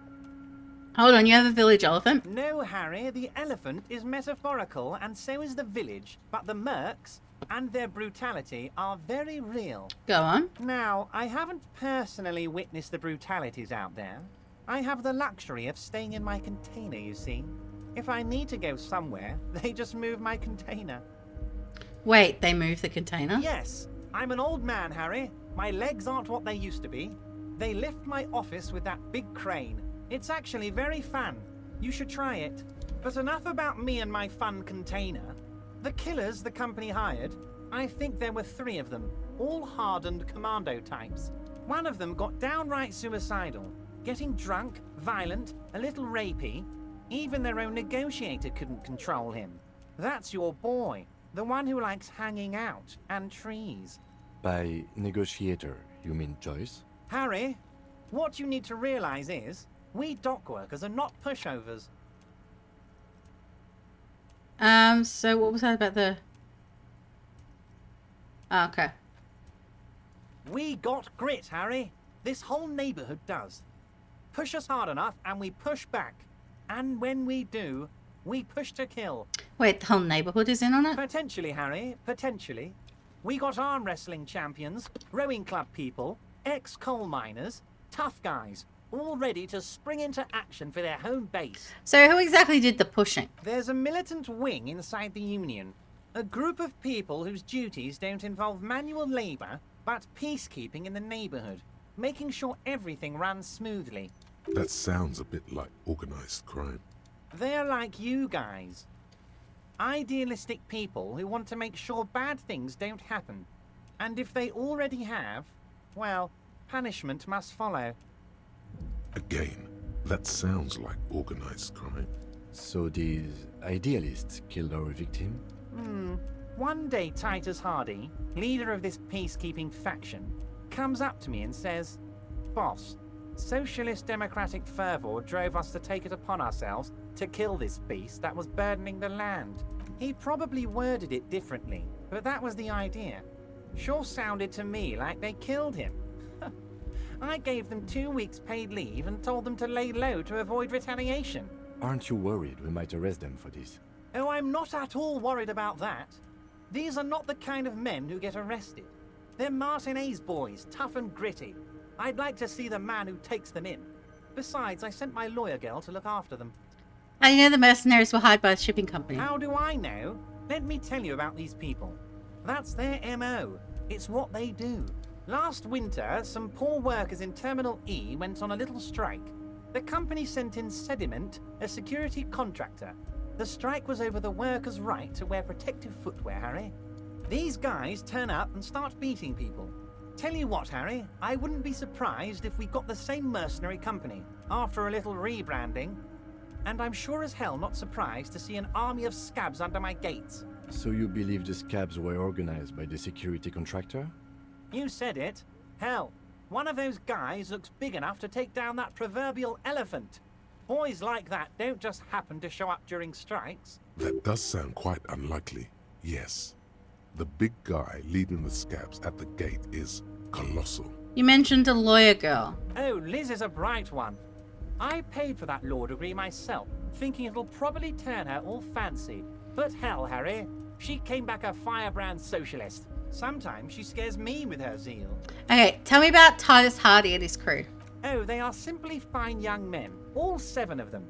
Exemplary union members, always working to advance their position in the local socialist democratic movement. Core members. Old Theo used to run them, but things really kicked into gear when Titus took the reins and named the group after himself. Gotta love his initiative. Interesting. Who's second in command? They're almost all of them great guys, born leaders. Whatever happened, I'm sure they only had the best interests of Martinez and Revachol in mind. Work with them. Hell, interview them. But don't fight them. They really are just like you. Men who like beer, women, and some order on the streets. Everett, I met these Hardys. Can you ask them to cooperate with me? But of course. It's the least I can do for my good friend Harry. I'll do it right after we've concluded this talk. You can now go and tell Titus about this. See what he has to say. Also, Harry, here's 5 real. Wait, why are you giving it to me? I'm not giving you anything. I'm just holding out 5 real. Needless to say, this is another move. Don't take it. I don't need it. I only wanted your help with the Hardy Boys. Oh, I wasn't offering it to you, just holding it out there. But I'm willing to share information. Was there anything else? Good talk. Let's conclude. Was it a good talk? I'm not sure we made much headway here. I was hoping we'd bust the case wide open. Heck, I even wanted to tell you what I really want to achieve with the strike. I don't know what happened, Harry. I wanted you to feel like Mr. Martinez. And of course, I also wanted you to find your gun. But It's like I can't completely trust you. Yet. Yet? Yes, Harry. It's like I can't fully trust you if you're not a man of the left. I want to, but I just can't. A man of the left. So you have to be a social democrat. He's been hurt too much in the past by men who aren't social democrats. This is another corrupt scheme, isn't it? I'm neither left nor right. I do what my heart tells me to do. What does your heart tell you about your lost gun, Harry? Does it tell you to forget about it? Or do you think it wants to be found? I think it's lonely and cold. I think it wants to be found, and I have a proposal for you. And what would this entail? Once again, I require nothing unethical or illegal of you. You just need to get 2 little signatures on this piece of paper, and then mail it to my accountant in La Delta. What are the signatures for? I'm glad you asked, Harry. The Union is going to build a modern youth centre in Martinez. It will be righteous. We're gonna get those teenagers off drugs and on roller skates. There's a nameless little street on the coast with some old houses around it. Most people have already signed. I just need 2 more signatures to get this mission off the ground, Harry. What will happen to the current occupants? They are just going to have to deal with the construction noise for 6 months, and then they'll be living like kings. Right next to a fancy new youth centre, designed by the best architects from Stella Marie. Is he absolutely sure the tenants won't be thrown out in the street? Are you 100% sure no one's going to end up homeless? Am I? Harry, these people, Martinez is the most important thing in my life. I would never let anything bad happen to them. We're gonna build a youth centre there. The value of their properties goes up and kids have a place to play in. I'm looking out for these people, not pulling the rug from under them, Harry. I'm looking out for all of Martinez, not just the harbour. Where is this place exactly? On the coast, Harry, across the canal. There's a cul-de-sac there, a little village they're calling it. A gloomy place. You'll find it. I trust your detective skills, Harry. Kim, what do you think of this? It depends. I don't think what we just got from Mr. Clare was very useful. He studies Everett. As I said, it weighs on me heavily. But once we get really talking, well, I'm going to hand you the keys to Martinez, and maybe even help you figure out who's behind this killing. He's saying as little as possible, as vaguely as he can, deliberately omitting things. Fine, if I happen to be there, I'll ask them. You bring joy to my heart, Harry. Such a pleasure to be working with you. Here. He hands you an open white envelope. You need to get signatures from Isabel Sadie and Lillian Carter. The cul-de-sac is right past the pawn shop and across the canal. I heard there was some trouble with the water lock, but it should be fixed now. Once you have the signatures, mail this to 13022 La Rocca in La Delta. Then we can talk about your gun. I'm told the Union is involved in the local drug trade. What? Harry, how could you say that to me? You know I appreciate a joke as much as any Johnny Fat guy, but I can't take slander. Are you actually investigating this? The reaction appears to be sincere, but it's impossible to tell with this guy. I am? You've hurt me, Harry. Me, a friend. But you know what? I trust you, like I trust all my friends. And I know you'll never talk to me about this again, because you don't want to wound me. So do what you want, and let's change the subject. He's hiding his real reaction beneath courtesy. Thank you for your understanding. We will continue to do what we must. You too, Lieutenant. You know, I like you, but you never were my favorite. I'm a Harry guy. I'm Team Harry. None taken. Did we have anything else to do here, Harry? I met Joyce, company resembles. Oh, that's very nice. I haven't gotten around to her yet. I'm very, very busy, you see. I hope you're getting along. One thing I want to make very clear, Harry, is that this is not some kind of union versus corporation situation. Everyone is just pals here. Just pals? We're all trying to do what's best for Martinez. Don't feel like you can't cooperate with her because you and I are such good friends and I'm helping you find your lost gun. I'm not a jealous guy. I told Joyce that when I met you. It's perfectly okay. Even if you've told her everything we've talked about, it's absolutely fine. What happened to the previous negotiator, Mr. Garmont? What do you mean, Harry? Nothing. I let him go. He made concessions for the company in previous negotiations. Why would you let an ally let that go? He's an old man, Harry. I wanted him to spend more time with his family. God knows how long he's got left. You called him a midget. Harry, I have little people in my organization. I would never call someone a midget.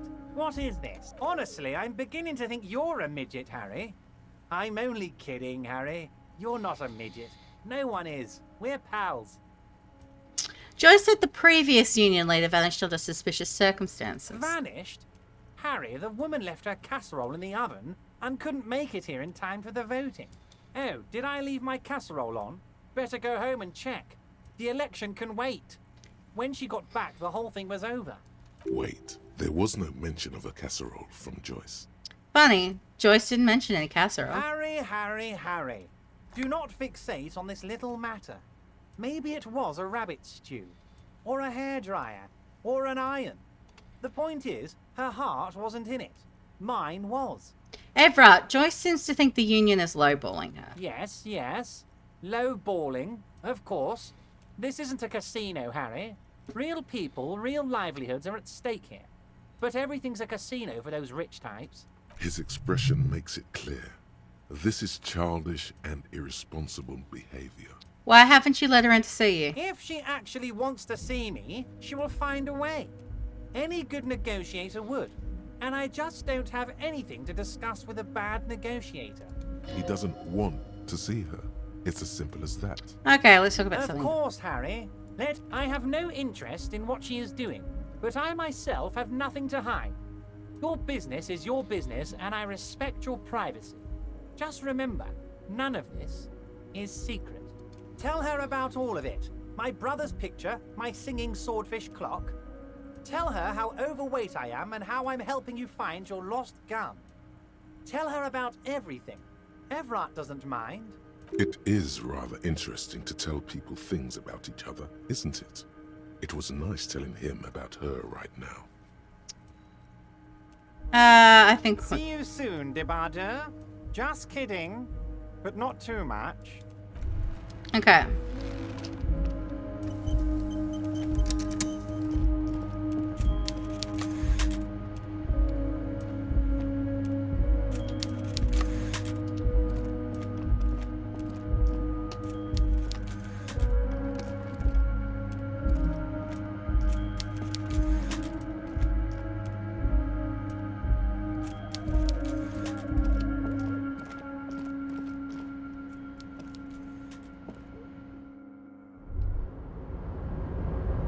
Okay.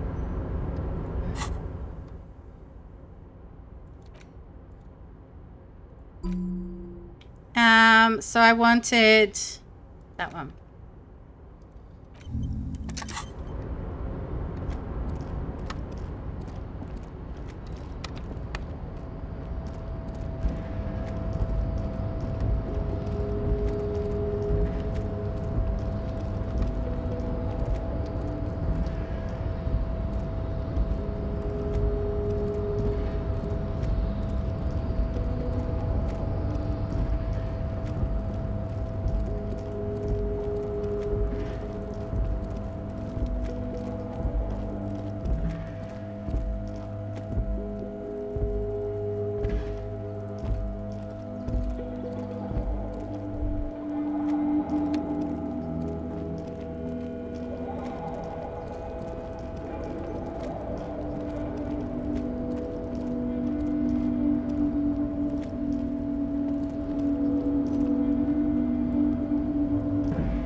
Ah!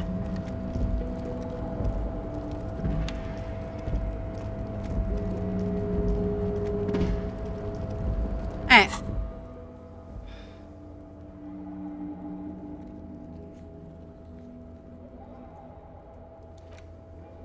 I still need to find a way into the secret passage. Okay.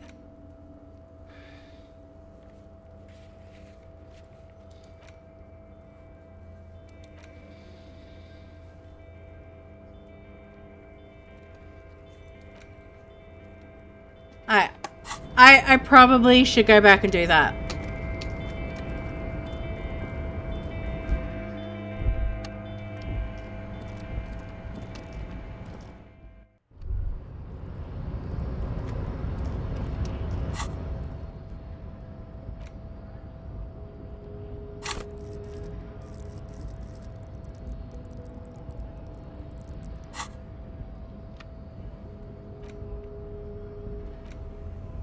You take the legal documents out of the envelope, a 12 to 40 month construction period, and the zoning plan in the addendum. The youth center cuts into the ocean like the bow of some great modern ship. Apparently, it's going to cover most, if not all, of the street and the square between the existing houses. It's 3 stories tall. It's going to be awfully close to the already existing buildings, almost wall to wall, practically integrating them into the youth center. This is either an ominous or cool architectural choice. Hard to say. My money is on cool. Looks like a cubic pyrite. I'm no property lawyer, but it looks fine. I like the print size. They're not selling or leasing anything. It's not a perfect solution, but... How else are you going to build something? It's always inconvenient to build things, and citizens inevitably have disagreements over such construction projects. But there's no other way. There is no loophole. The simple truth is, the current residents are going to lose their street access, and for the next 12 to 40 months, their lives will be dominated by constant construction noise right next door. Wait, what are the ramifications of this? Once the construction starts, it'll probably take a few months, a year maybe, for even the most stubborn occupants to get tired of living like this. After that, they'll sell their property for cheap and move out. Look, Kim, these people are going to have to move away. Can we do something about I it? should have seen it. Evrard probably has eyes on us, but we could try to get other people to sign this instead of those listed. Or you could forge their signatures yourself. By the time he finds out, we'll already be gone. However, we'll need access to the coast before we do anything. Evrard won't believe you got villager signatures if you can't even get to the village. You can try a forgery as soon as we can cross the waterlock. Okay. I like that idea.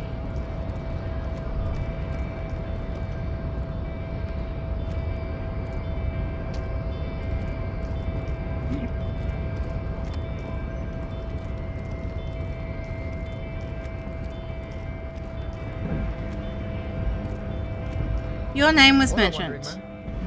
How can I help you? That weasel I visited. Turns out he has one hell of a colonial mug collection. Yeah, the janitor who gave me the key to his apartment said the guy's a bit of an asshole.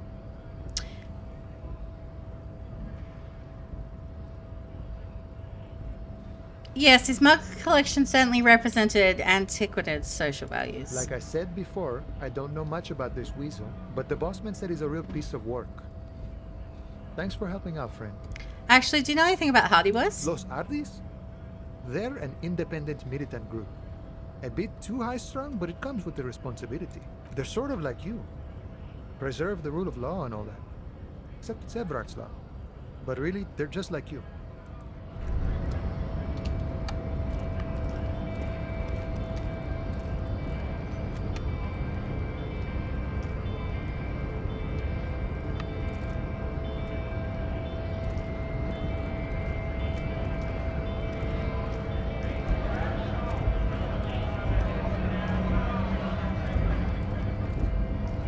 Went native on the chief, huh? Those ballerina antics were reckless. Should have just punched him in the throat again. Let's talk about our right to work. Alright, I thought maybe there might have been like...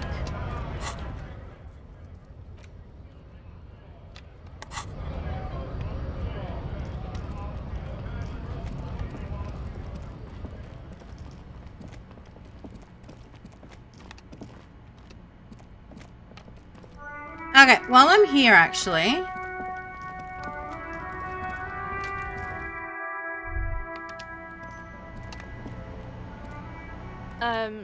Is this about the questions again? Because I don't really know anything. A warehouse? I don't... She scrunches up her face into an expression of consummate adolescent skepticism. Fine. For it doesn't have a warehouse. Just a little back room here. Okay? Alright, so what do I... Ah, maybe? The tear machine stands in the corner. Okay. A sign says, 1 bottle equals 10 cents. Okay, insert my bottles. Your bottles clunk into the machine, and the money appears with a satisfying jingle. You're a richer man now. Okay. We're gonna keep collecting them, but yeah.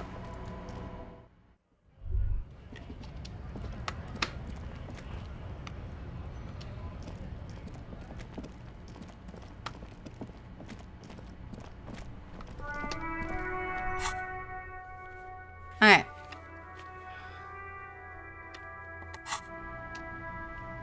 Let's go.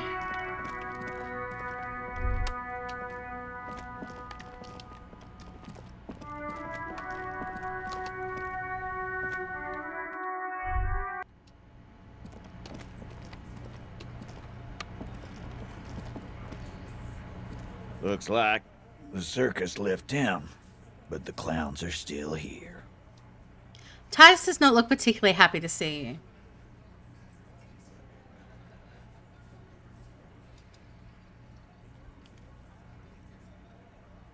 Me and Everett talk. He promised she'd cooperate. Oh, so you went and talked to my mommy, and now she's making me play with you. Is that it, lawman?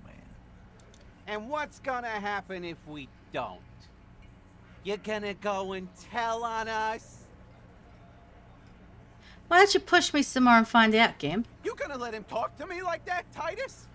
He turns his eyes full of hurt to the big man. Let's see. Yeah, I guess I am, you big pussy. The old man sent word you'd be around again. That's the reason I'm being so forthcoming with you. Don't wear it out. But having Everard back you up like that did seem to have some effect. Establish authority, yes. Authority. Feverish thoughts race through your mind. But you tell me someone's been raped. You don't say who. That's bullshit. Stop shitting your pants. You don't need to know, all right? We took care of it. The law handled it, all right? Yeah. Aren't you listening? It's done. Finito. I guess we're both the law around it if you start to think about it. No, asshole. You're nobody. I'm the law. Stop yelling about the goddamn law in my establishment. We get it. You're all the law. Let's just all cool off. We had some questions, that's all. Again. Just get the... About fucking time. Okay.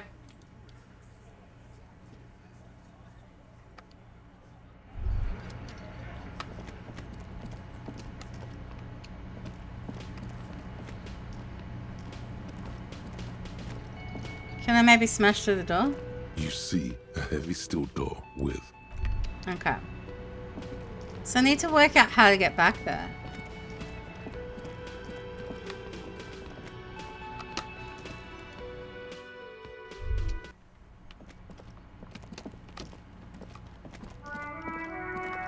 And up there. How the hell do I get up there?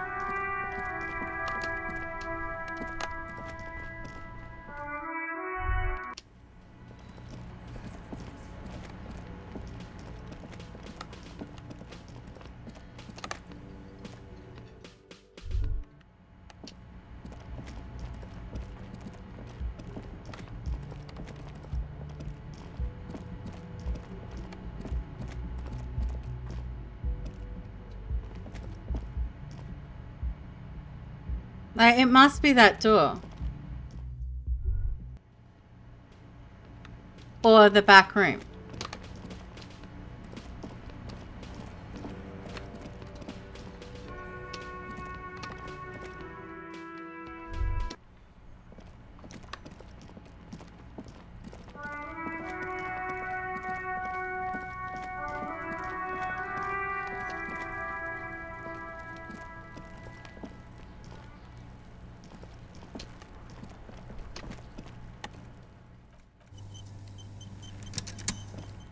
The man before you is naked, but for a pair of underpants and white boots.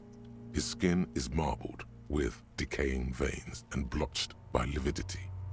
On his chest, a fading web of tattoos. The cargo belt used to hang him from the tree looks reinforced. Tell me, who are you, dead man? I'm gone. I can see you're gone, but who are you? I'm a joke. Look at me. There's nothing funny about you. There is nothing funny about jokes either. Who were you when you were alive? A killer. A motherfucker. And a killer. I have another question for you. Go ahead. Where have you gone? Into the wild pale yonder. Where is that? In the past. Way out in the west. What is happening? What do you mean? I'm talking to you. It's the power of your...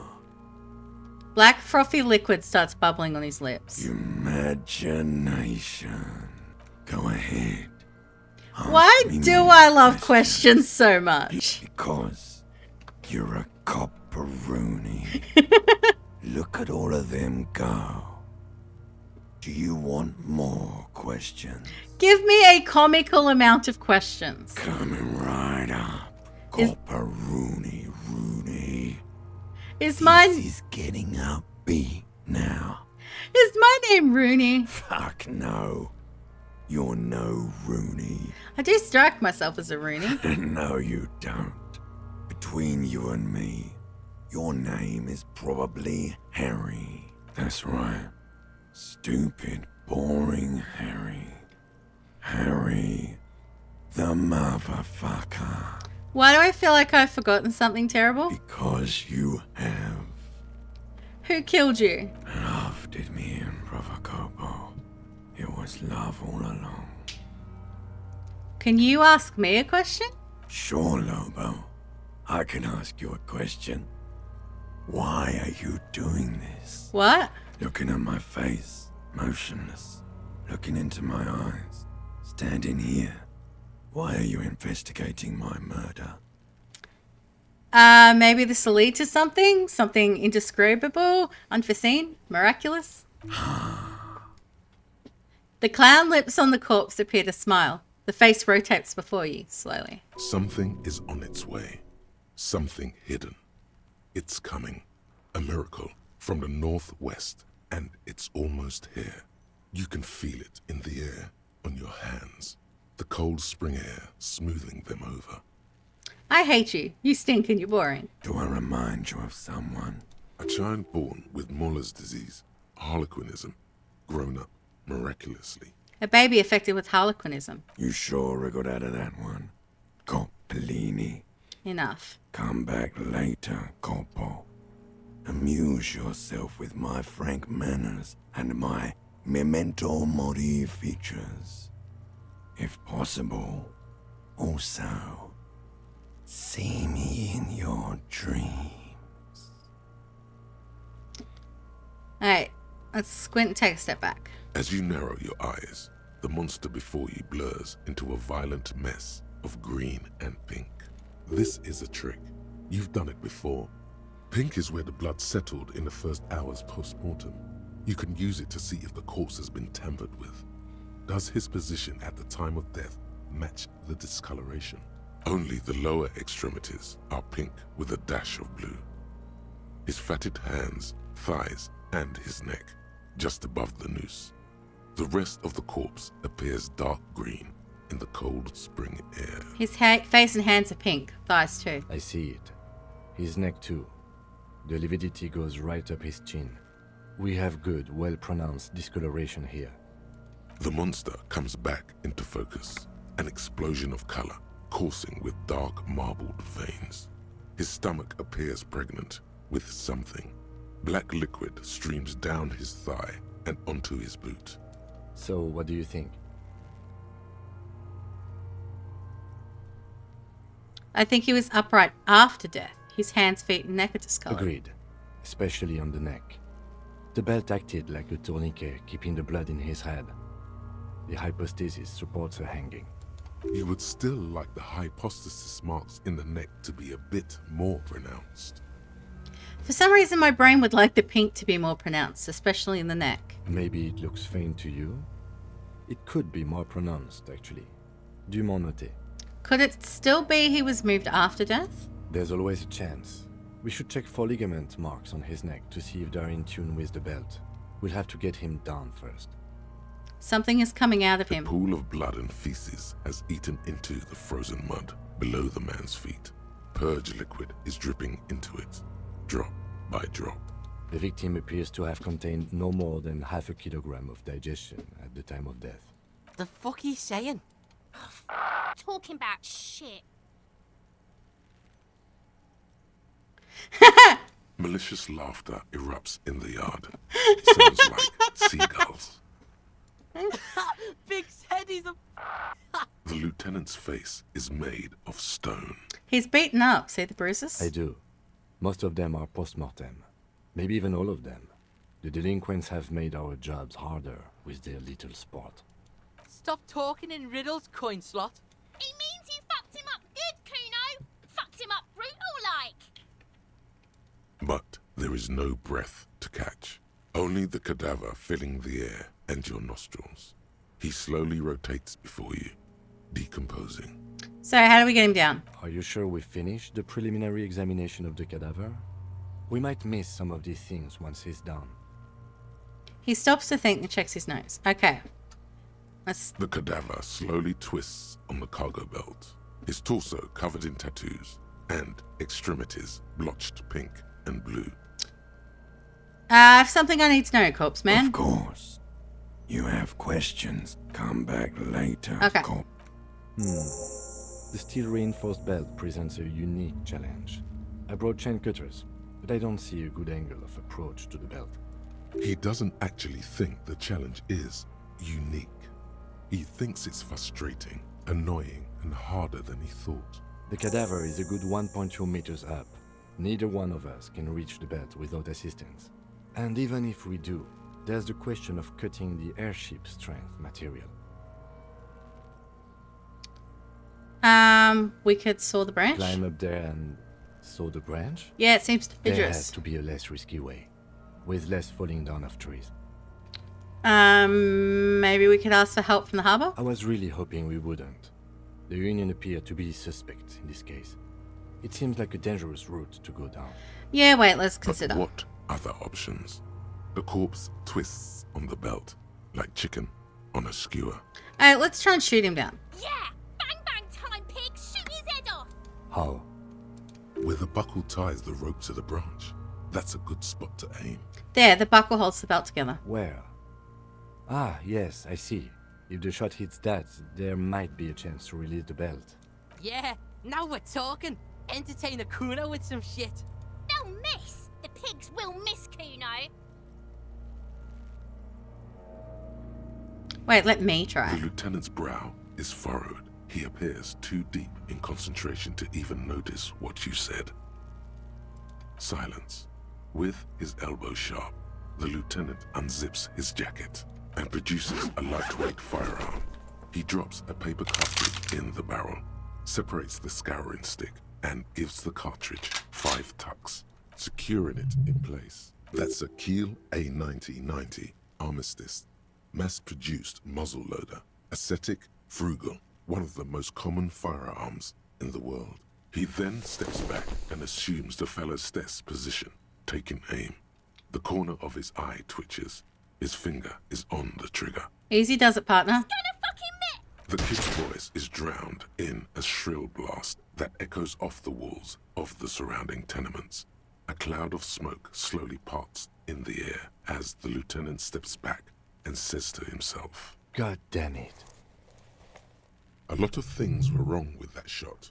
The fellow's test was the wrong choice. His shoulders were raised, but above all, he cannot trust his eyesight. Fucking idiot! Look about asshole! Kuno could have hit it easy, but then Kuno's not fucking handicapped, is he? It's okay, man. Kuno's sorry too. Kuno feels sorry for the Beano clad. The lieutenant doesn't say a word, just Try. looks at the gun in his hand. Try again, maybe? No, we are lucky as it is. We didn't break anything, and the victim remains uncompromised. He looks around at the windows overlooking the yard. Any more mistakes could put us in an unfortunate position with the locals. We have eyes on us. I didn't do us any favors with that. What now? I have to say, it's beginning to look unlikely we can get him down without assistance. You know, you don't feel like too bad of a shot yourself. Can I have the gun? I should try. It's bad as it is. Us shooting firearms like punks. Go ahead. I'm not stopping. Just don't lose it. Okay. They only have one gun. This is the sorriest pair of pigs Kuno's ever seen. Yeah, take it, you fucking banana poika. Take it and shoot yourself in the mouth. The cold piece of bakelite and gunmetal is surprisingly light. Your fingers fit right through the guard, instinctively resting on the trigger. You've held this, an A9 Armistice, before. At some point, it probably used to be your choice of firearm. It still feels comfortable, like you never laid it down. The fuck are you waiting for, Kuno? Tell him to shoot himself in the mouth. The buckle comes into focus in your sights. You stand with your feet planted firmly in the ground and your left hand supporting your gun arm. Why don't you just shoot yourself in your mouth? At least you do it. Set me free. Don't. You feel the lieutenant's hand on your shoulder. Do it. Put it right here, Mulka. Right here.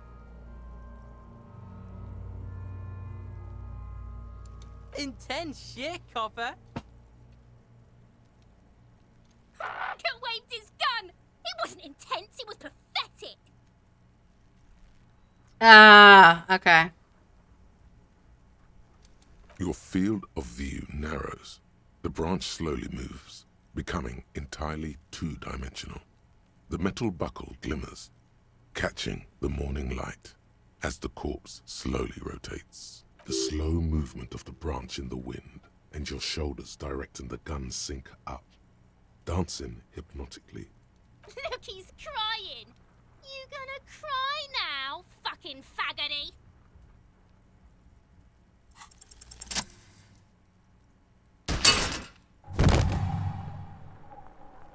The buckle explodes into tiny pieces, coming loose with a whir. With your hand numb from the recoil, you look at the body slump down. For a moment, the man appears to kneel in front of you, looking straight at you, helpless, trapped within itself. It killed you. Communism. It takes a millisecond for the association to flash within your cortex. You have no idea where it's coming from, only that it's right. Then the rigor in his muscles gives up, and he smashes sideways into the spring mud, letting out a horrid stench. Who's laughing now, you little shit? Fuck you, Kurpale! You've been policed. Ace is high. The lieutenant raises his right hand, waiting for you to slap it. The ace is high, a custom invented by the aerostatic brigades during the revolution, is used to celebrate success in Revachol, especially in sports. The gesture is spread across the world, despite the defeat of the revolutionaries themselves. You could add an ace's low to it, if you like. Slap him! Turning your back after the high and waiting for another. Okay, slap him, wait for an ace low. The high arrives with a sharp slap. As you turn around, there is a moment of doubt. Feels like that low ain't gonna connect. Chill. It's gonna connect. But then it does, and with furious precision. The lieutenant is not one to leave an ace's low hanging. I knew these guys were Kuno cracks with laughter. Sounds like someone strangling a seagull. It's clear he enjoys himself. I knew they suck each other off. What now? We will perform a field autopsy and determine the cause of death. But before... Excuse me. He needs to turn away from the corpse. Slumped on the ground like that has not improved the way the corpse smells. The fall seems to have released something deep inside it. It looks like I feel like taking a break from the stench. I'm sorry to interrupt the jubilations here, Just a little breather before we do the autopsy. Wait, field autopsy? Yes. The 4 phases of a murder scene. 1. Investigation of the scene. I'm satisfied with that part. The trash container, the prints, we've been thorough enough. 2. Initial examination of the victim. We were exhaustive in our efforts there. Good job. 3. Field autopsy. This will not be pleasant or easy, and it will have to be performed on the scene. The fuck are they on about? Cops are gonna cut his shit up next. 4 and final, transport of the coroner's case to the district morgue. I'll do that. God, this stinks. Don't we have someone else for the autopsy, like a doctor? No, you and I are detectives. The honorary rank of detective signifies our ability to handle the entire incident chain. From crime scene to autopsy to cleanup, we do it all. Honorary rank? An honor and a burden attached to your rank. Mine is Lieutenant Detective, unfortunately. I can't tell you how tired I am of this corpse. I don't think I'm a With detective. shooting like that? Of course you are. Your station would not have assigned you to this case otherwise. Alright. I would suggest we interview Everhart and Joyce, the leader of the Union and the Wild Pines rep. But we've already done that, so it's up to you, Detective. Take us where we need to be. Okay.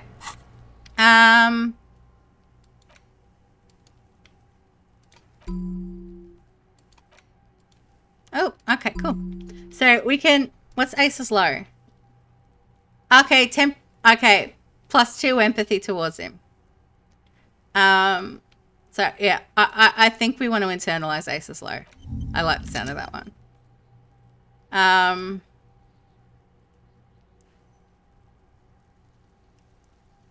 And Jamrock Shuffle, I reckon.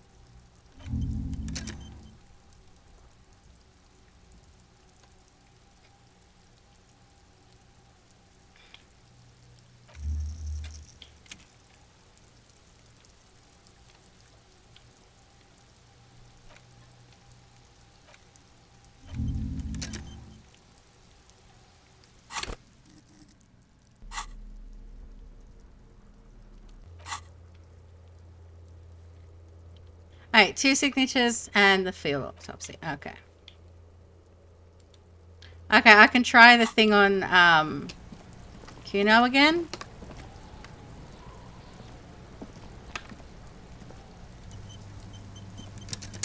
Are you okay, Kuno? So you tried to kill Kuno's girl? What's up with that? You want to talk about it? I didn't try to shoot her, I just aimed at her. What? Bitch, you fucking making excuses for yourself now? I think we've all moved past that by now, Kuno. Not all of us. Acts like that stick with you for a while. No one's moving anywhere. Do this shit again, and Kuno's gonna climb in your room at night with a knife. Kuno knows where you sleep. The pig who fucked his window up. I'm gonna climb in through that balcony, put the fucking knife in you. Yeah. I've been in your room. But you and Kuno are good for now, pals. Shoot that shit at Kuno. Let's have a jolly time. The determination in his voice leaves little room for doubt in his sincerity. You don't threaten me. One word out of you, pig shite, and you're locked out of the Kuno experience forever. You hear me? You hear the Kuno? Ugh.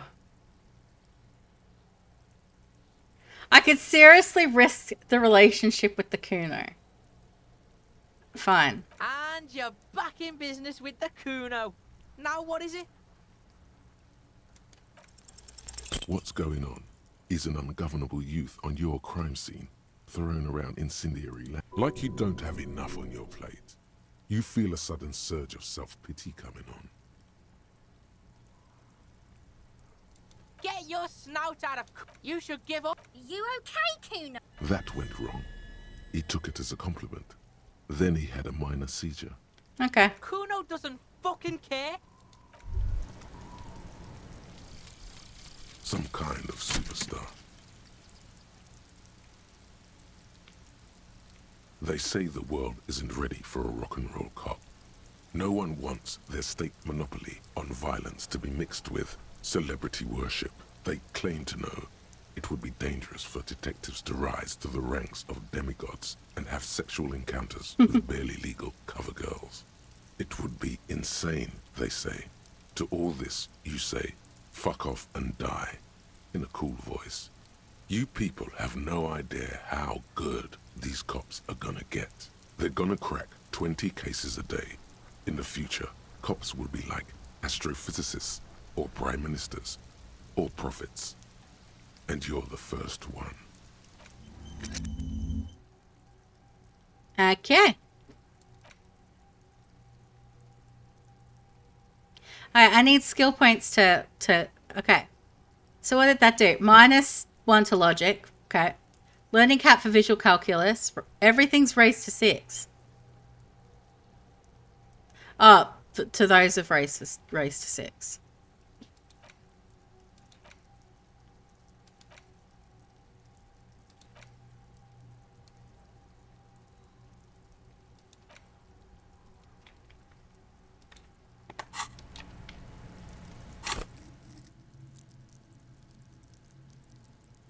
Yeah, electrocast. Okay.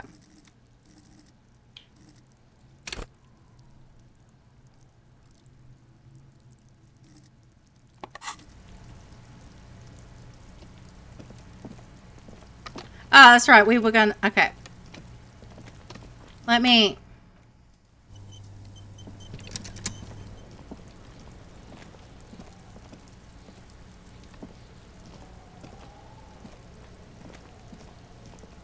The rotting man lies on his side with his eyes looking straight through you. The belt is still around his neck. His body is supine and open to intrusion. By autopsy, the lieutenant adjusts his glasses and takes a deep breath. Come on, officer. You know what a field autopsy is. You've done 100 of them. What you do know is, at 18.9 kilometers, the dormant shield volcano, Corpus Mundi, is the world's highest summit, and the failure of the 38 single, Epui Descent, to crack the top 20 was the death knell of disco. But what a field autopsy is, you have no idea.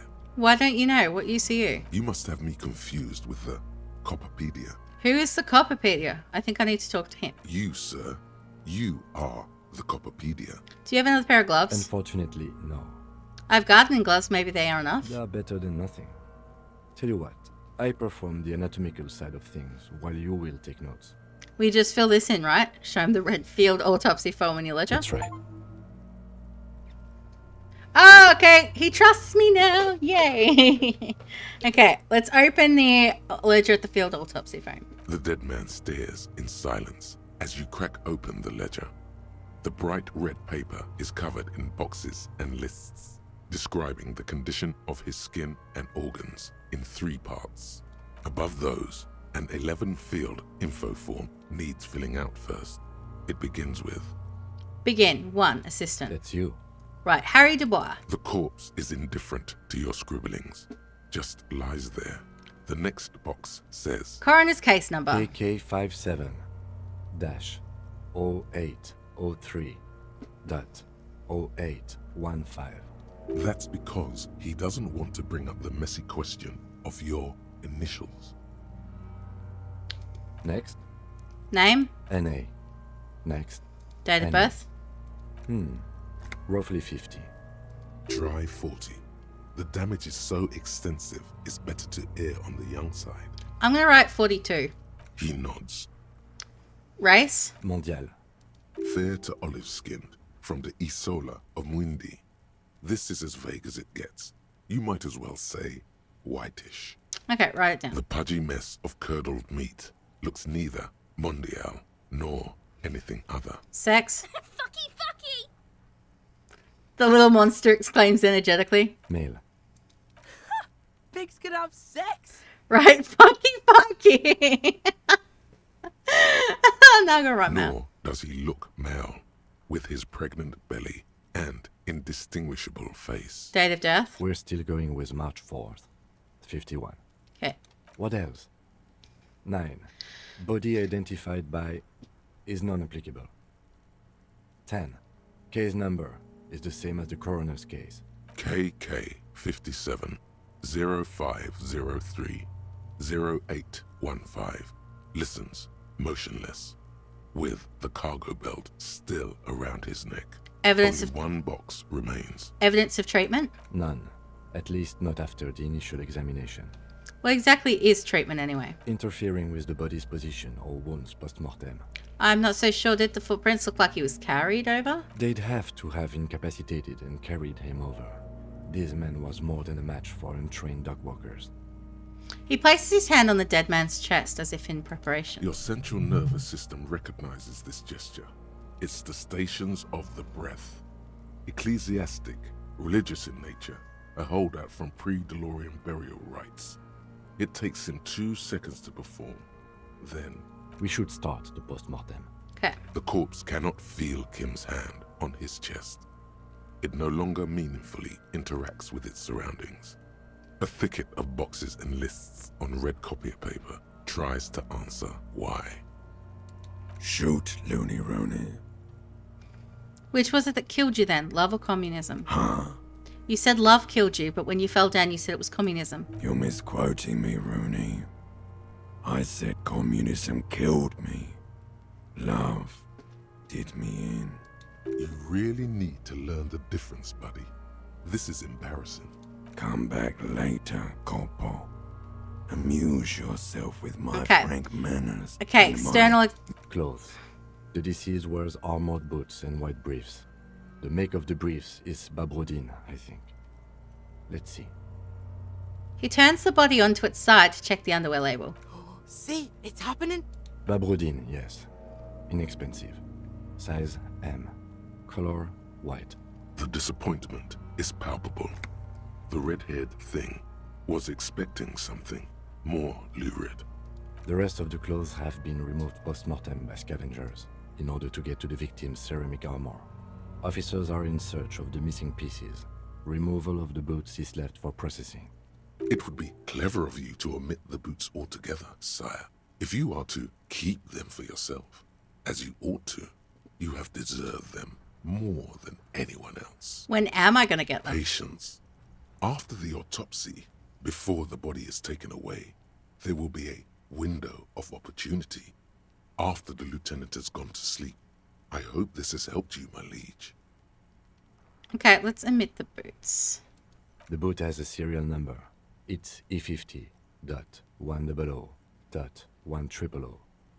The lines between the plates are in the shape of the alphanumerical. The number is purposefully concealed by the design. Okay, write it down. Tattoos. He stands up, feet planted on either side of the body. The upper torso is covered in a single, continuous tattoo resembling a microelectronical circuit board. It reaches from the right shoulder to the heart. The ink is blue and white. The assistant has a color photograph of the markings to be added to the case files as document A1. The photo is taken on the scene using a Trigat Mini. The deceased has a belt for airlifting cargo around his neck, tied with a hangman's knot. Color yellow. Length 3 meters. There is a buckle on the other end. Okay, well right. nourished, athletically built, measuring 1.8 meters. Generally consistent with age 42. Preservation is good. Ambient temperature below freezing. Body hair is light brown. Distribution is consistent with the age. The deceased had male pattern baldness. Hair is combed back, short. Okay. His hair feels wet, soaked with rain, cold to touch. Not that different from a living person after a swim. The stench is suffocating. Strands of dark brown hair start sticking to your hand, like thread off a ragdoll's head. There's brilliantine in there. He's combed his hair back with oil. Okay, let's write it down, adding the brilliantine. Lividity is consistent with hanging, albeit faint, as noted. The head is congested. Contusions are present on the head, chest, and thighs, consistent with stones thrown post-mortem. Low velocity. Fucking low velocity? You think Kuno doesn't know what you're talking about? Velocity was fucking max. Talking shit about Kuno's velocity. In addition, there are bite marks on the face, scalp, and chest, consistent with predation. Write down but amend for high velocity. You get your mark. The lieutenant produces a small folding knife. With the other hand pulling on the belt, he starts cutting into the polyester. The stench is horrid. After a while, it's obvious the material cannot be cut. The steel wiring. There's too much of it. We need to remove the belt so we can get to the ligature mark. You got just the right tool for that. The chain cutters. Oh yeah, I'm prepared. The hanged man lets out a joyous little bubble of rot from his nose. Good thing we've got these chain cutters. Always good to think ahead. Now, He points to the rope squeezing the dead man's neck. we need to cut the belt to see the ligature mark below. Carefully, with as much precision as you can. See, my pig is gonna fuck his head off. No, he ain't. Your pig's a boring fuck.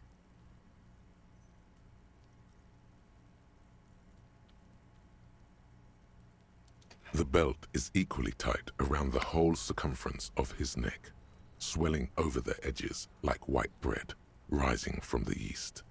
The knot is the weak spot. The chain cutters fit in there, steady now, like a flower arranger. 2 cuts and it should come loose. Okay.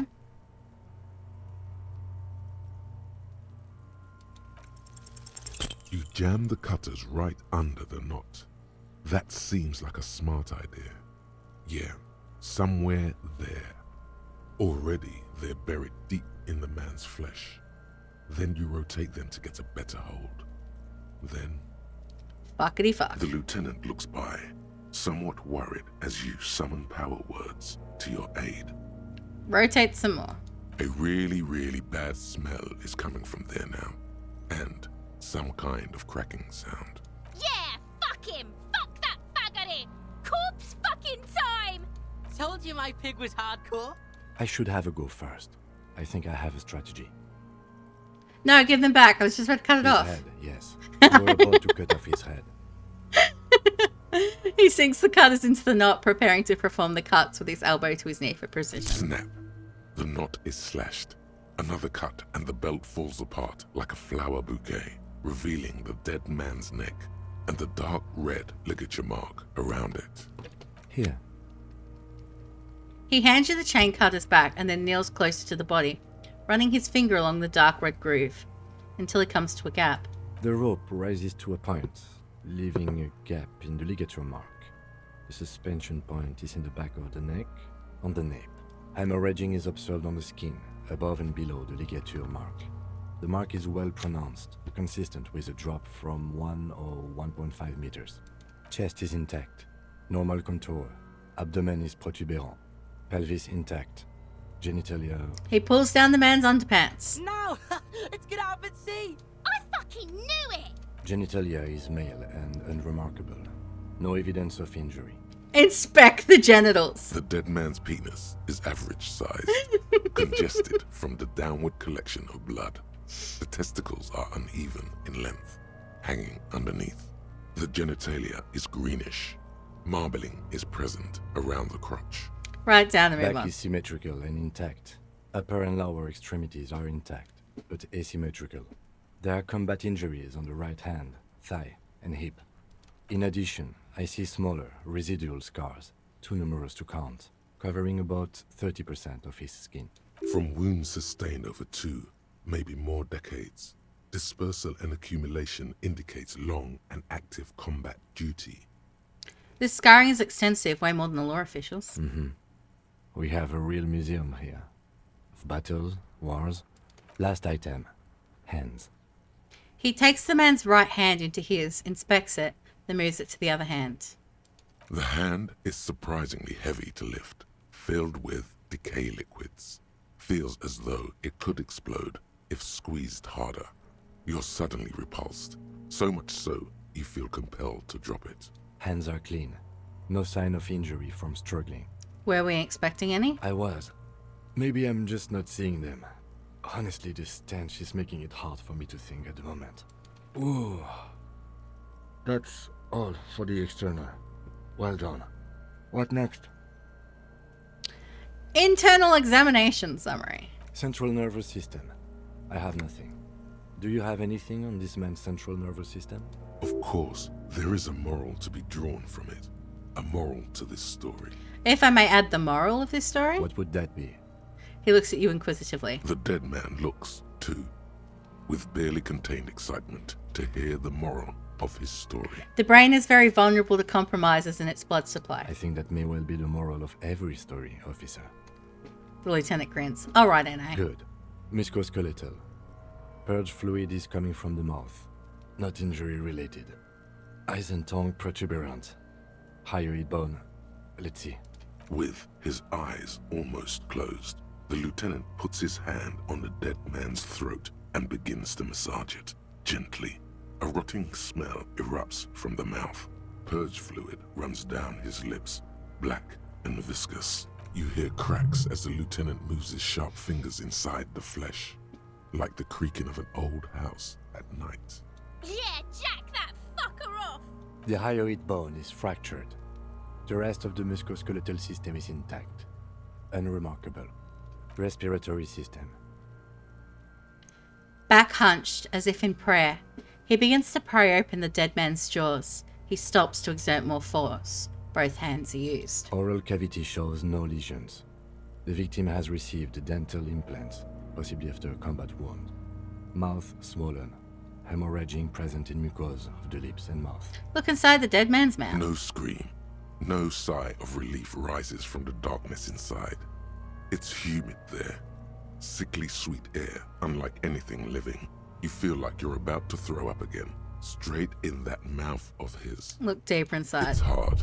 Once more, you taste stomach acid in the back of your throat. A contraction. Your throat pumps a little something from your stomach and into your mouth. You're forced to swallow, just to keep looking. Inside, you see darkness. Just a mess of meat and darkness. Hemorrhaging present in mucus. The lieutenant repeats impatiently. He lets go of the jaws. The mouth snaps shut before you. Hepatobiliary. NA. He wipes his brow. Why, don't we have any? Are you a hepatobiliary expert? He looks at the corpse's stomach with a mixture of tiredness and disgust. Hepato means liver, and biliary, the gallbladder and bile ducts. Am I an expert in those things? Nothing in your alcohol-soaked memory directs to having forensic expertise on either one. I don't think so. Neither am I. And that's it? That's it. Same for toxicology and serology. Both? Unless you have untapped reservoirs of knowledge there. Reservoirs? No, but do they take obscure trivia and odd tidbits? Would obscure tidbits and odd trivia fit the fields? No. The completionist in me wonders if there's something we could still do. Like a toxicology screening? At this stage, I doubt processing will find anything, even if he was brimming with cocaine. But still, you should add a request. Brimming with cocaine. Right, NA and add toxicology requested. Cardiovascular. The body exhibits heavy lividity. Blood has gathered in the hands, feet, and neck. Hypostasis is visually consistent with the hanging. Gastrointestinal. He breathes a sigh of approaching relief. This is the last field on the list. He looks around to the ground, the pool of feces there. Digested semi-solid food in stomach. Voila. He touches the corpse's bloated lower abdomen briefly. Write it down. Keep the voila. What's next on the list? Description of injuries. Summary. Let's see. We have bite marks, contusions on the head and chest, and a ligature mark encircling the neck. You'll need 3 fields. Leave a 4th one too. Be thorough if you want maximum results. What about the injuries we have inflicted? Oh, so we inflicted them? This is a team effort. You mean the incision on the thorax from a chain cutter? That was not a team effort, and I wouldn't mention it. Muddies the water. But isn't that sloppy? Be pedantic if you like, it doesn't matter. No one else is going to investigate this man's murder. And if they do, such details would only confuse them. See? These pigs are fucking corrupt. The boy nods approvingly. Why don't you fuck him if you love him so much? Now, injuries. What's the 4th injury field Nothing. Just in case. for? Okay. 1. Bite marks. Head, chest, and scalp bite mark injuries. Predation by birds has caused damage to the body. Odontologist does not need to be consulted. And your opinion, officer? Beneath the description, there are 2 boxes waiting to be ticked. Non-fatal, post-mortem. Agreed. Next injury? Contusions. So, the scalp bleeds from a post-mortem head injury, a stone. The injury does not have the rim of an early inflammatory response. The perpetrator on the scene has confessed to causing it post-mortem. At maximum velocity, fucko! Has confessed to causing it at maximum velocity. Coagulated blood sticks to his scalp and chest, where the countless stones have hit the dead man. Beneath the description of injury, 2 boxes. Non-fatal, post-mortem. Right. Next. Ligature mark. A dark red abraded ligature mark encircling the neck, with a gap on the nape measuring, let's say, 7 centimeters. The hyoid bone is fractured, the cervical column intact. I see hemorrhaging on the skin, above and below the ligature mark. Depth of the mark, 1 centimeter. No signs of clawing on the neck. Below the note, 2 customary boxes wait to be ticked. The man's head jerks to the side. The ring around his neck is visible. Think for a moment. There's time. Don't rush.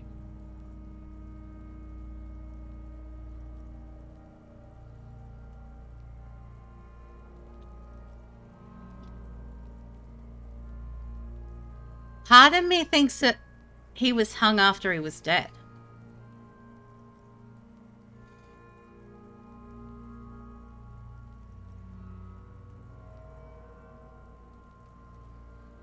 But this is what we have with That's the... it. We have established cause of death. It's not much, and it leaves much to be questioned. But it's a start. Let's wrap this up. I pronounce this field autopsy over. First, how'd it go? Well, we established probable cause of death. Some would say that's the goal of an autopsy. We also requested a toxicological screening. That was thorough. The results should arrive in a couple of weeks, if we are lucky. I will not hold my breath. What else? We were thorough with the list of injuries, too. We described them all in detail. What is there to say? Given the circumstances, it was a professional field autopsy. Oh yeah, well done, Master Detective. Maybe a drink is in order? Perhaps a drink is in order? Later, I mean? Now, you see, that worries me. You will die if you drink. You know that, don't you? You are proving a useful detective. The organization would miss you. What now? I need a copy of that autopsy form. Yes, Then the I will drive you drink. to Faubourg. I have alcohol in my bag, like in the inventory somewhere. Okay, repair autopsy. For processing. He looks at the dead man one more time, then at the slip of red paper in his hand, then at the corpse again. You tilt your head, also looking at the corpse. I'm sure we didn't get everything. There's always something. I drank it in front of him at one stage. Okay.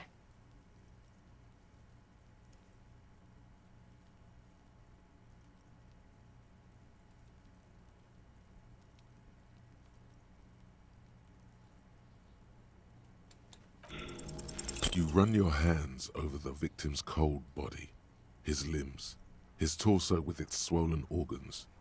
Maybe you should be more thorough.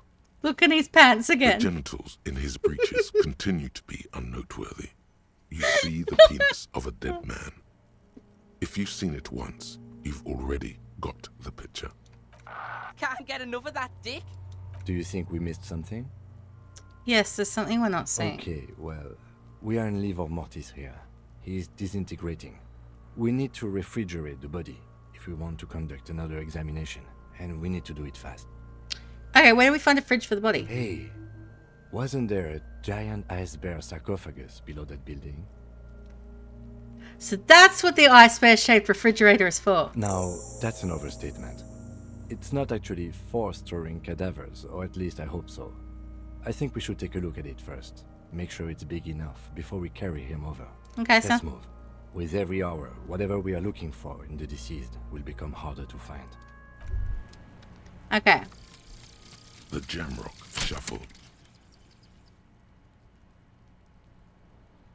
In a way, yes, you are treasure hunting. Most officers from Precinct 41 do what is called the Jamrock Shuffle, cracking open containers. Most of them are from Jamrock or Coal City. the poorest parts of Revachol that also overlap with the network of royal catacombs called Le Royaume, just beneath the streets. As children, you would all go underground, hoping to find treasure, and come back with a rat's tail or a used needle. That playful curiosity must still be in you. Who knows, maybe one day the Orbe de Montagne, the Holy Scepter, and the Cocaine Skull will all be yours. Okay. What bonuses did that give me? Ah, okay, I just find better loot and lock containers. Okay. I can deal with that. Okay. Okay. Check out the fridge in the commercial building.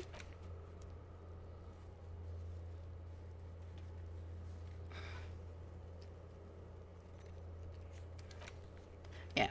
I'm just going to stick the fridge, like, where I'm not, like, at the very least, I want these things off before, so I want to know how the hell I get up here.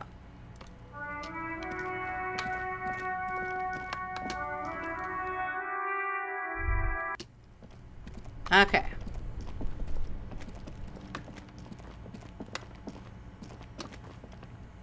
The bear's eyes are dead and empty.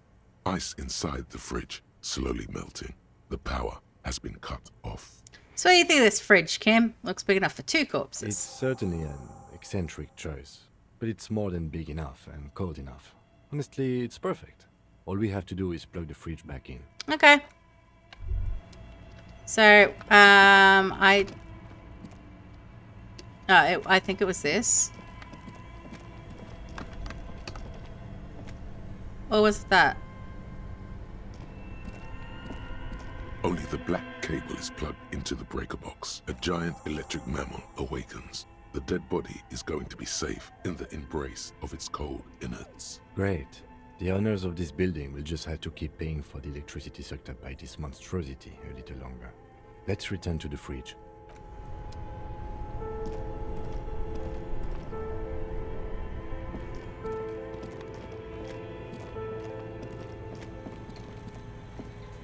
The bear's eyes are still glowing red. Okay. Watching over all the ice cream wrappers hidden inside its belly. The fridge is plugged in now. Will you help me with the body, Kim? Of course. I'll take the head, you take the feet. It's not going to be the easiest thing in the world, but we'll manage. Okay, let's do this. The body is heavier than you expected and stinkier. It takes half an hour to get it down to the butcher, then 10 more minutes to stuff it into the fridge. The lieutenant takes a step back to admire your handiwork. Beautiful. A dead body in a nice bare fridge. This is some of the best police work I've ever done. Really? You think it's good work? No, not really. Look at that. What have we done? We stuffed a dead body in a nice bare fridge. This story does not leave this room. I think it's a glorious achievement. People need to hear about it. They do not. They need to hear about our uneventful, boring, downright conservative murder investigation. At least we've stopped the body from decomposing further. Now you can conduct another inspection under controlled circumstances. Inside the icy realm of the ice bear fridge, the corpse stands slumped, waiting. Okay. Your arms reach out and your eyes close, as if by their own volition. It's dark all around. You feel cold, slippery flesh, first with your fingertips, then under the palm of your hand. What's this?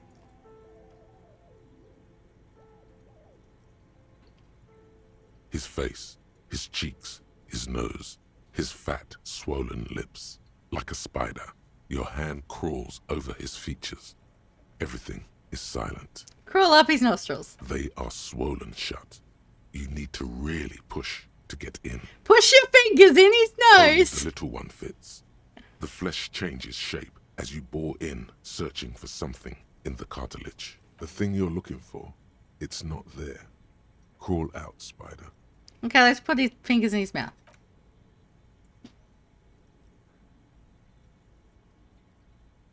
The oral cavity is cold and moist. A ball-like tongue attaches itself to the base of the mouth, lolling around like a scallop. Play with it. This feels right. The tongue moves freely in the cavity. The mucus of the mouth is slippery, delicate to touch. From the soft meat, teeth are budding. Hard pearls of bone in the gums. And in the back of the mouth. Can you feel it? You're so close. Rip his jaws open now. Look in. Open your eyes and look. A vision of black and dark red death, pried open by your naked hands and studded with teeth. Looks like he's laughing. Death fumes rising from the throat, and there, in the back of his mouth, above the bell of the uvula, right in the soft palate, you see a hole, barely visible to the human eye. It is swollen shut, almost vanished. No larger than 0.4 centimeters in radius, the edges appear darkened. An abrasion collar. This is what we're after. Abrasion collar. Abrasion collar. The lieutenant looks. There's a pen in his hand. His notebook is open at the copy paper. A black trickle of liquid runs into his throat from the wound. Let's put our finger in. Your index fits right in there. A tight tunnel of flesh opens up. Tissue damage. Wide enough for 2 fingers. As you push both in, you reach through his mouth, right into his brainstem. Brainstem? Yes, that's what this part is called. Okay, let's feel around The basal first. ganglia feels clumpy. What entered here has torn apart his reptilian complex. This man will never sleep again. Never wake.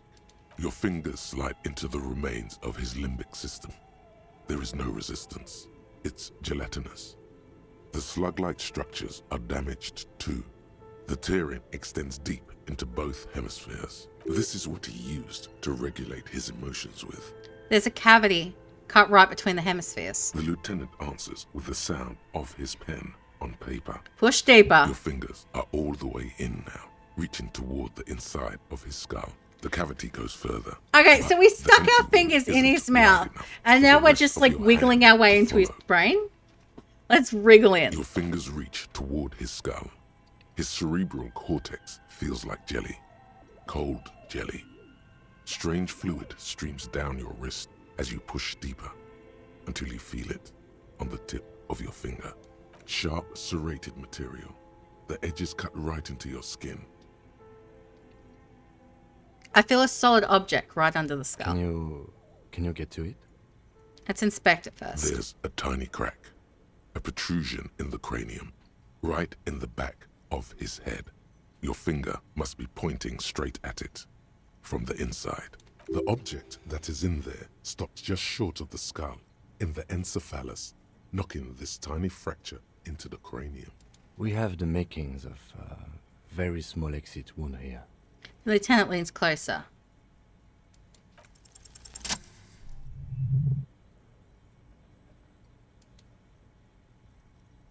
What do we got? You pick the object between your index and middle finger. It feels sharp, like metal. With your face twisting from pain and concentration, all you need to do is just... I got it. Good, good. The whisper in the background buzzes and with excitement. Let's slowly pull our The fingers. inside of the head feels cold and smooth, like a glove. Sweat dripping down your brow. Careful not to lose the prize between your fingers. With a plop, your hand emerges from the mouth, covered in blood up to the wrist. Between your fingers, a small flower. A blossom made of lead. A bullet. The lieutenant puts a small bag marked evidence underneath it. The bullet falls in the bag, leaving a smattering of blood on the plastic. He raises the bag under his eyes and says, A non-caliber rifle. Some kind of brittle alloy. Fractured on impact. Keep it, Lieutenant, as a gift. No, you deserve it. We can log it later. The lieutenant drops the bag in your bloody hand. It feels light. We need to add an item to the injury list. Injury number 4.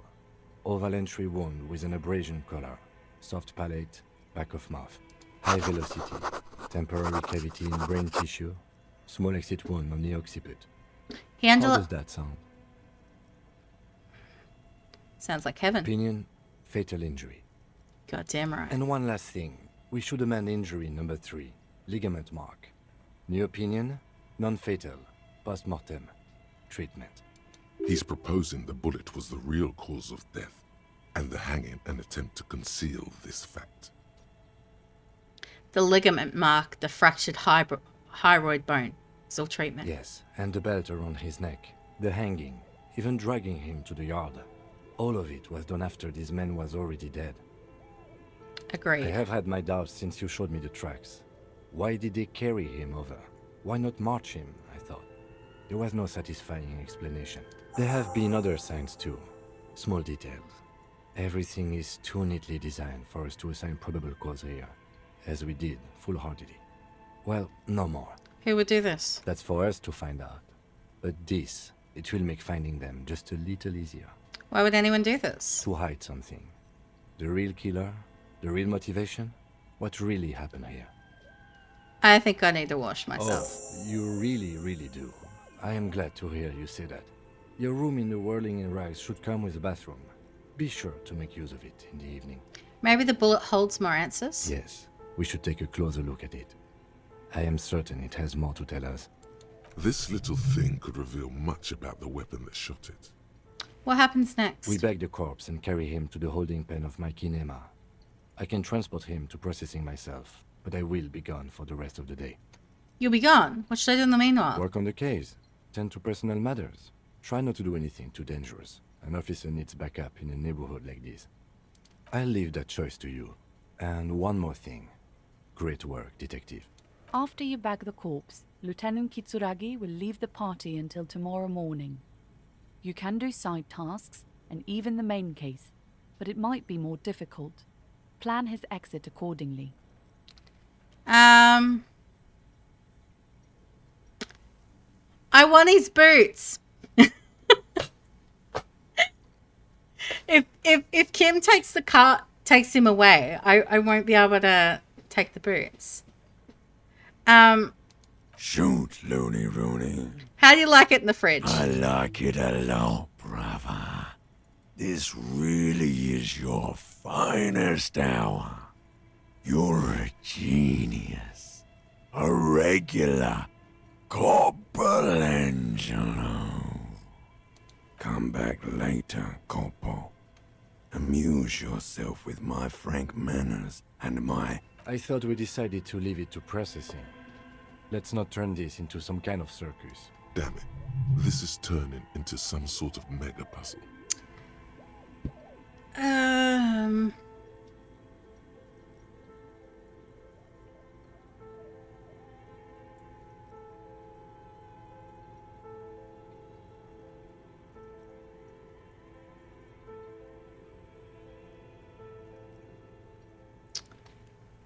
There's still plenty of the day to go, Kim. Can I maybe come back later? If I remember. But I don't think I'm going to remember. Okay. Let's leave him in there for now.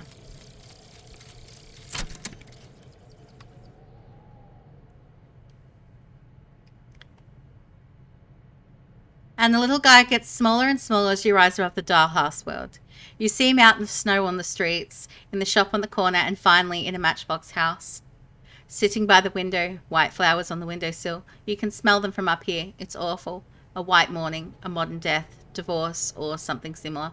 All you can do is put more distance between you and him. Make him smaller, make him less you.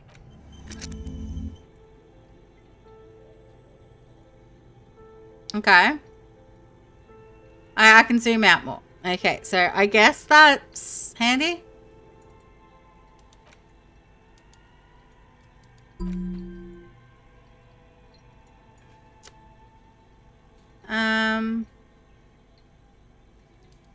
I kind of want Hobocop, but I'm not sure how to.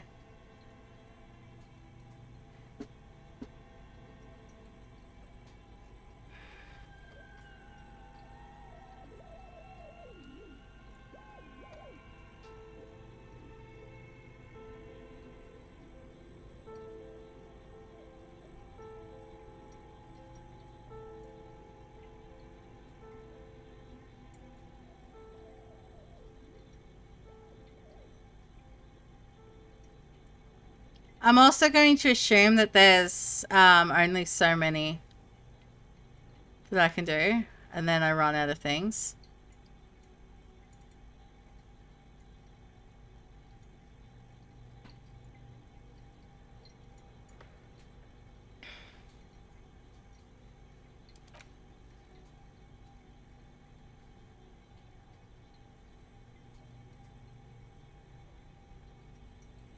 Yeah, I did realize that because it's got the forgot thing.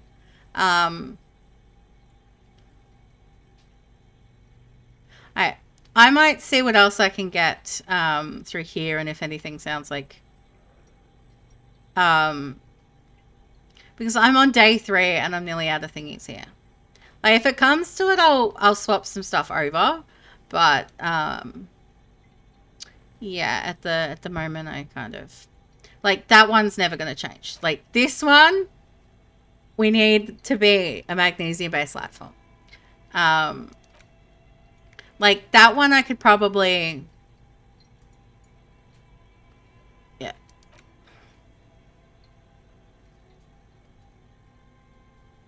Okay. What was it on?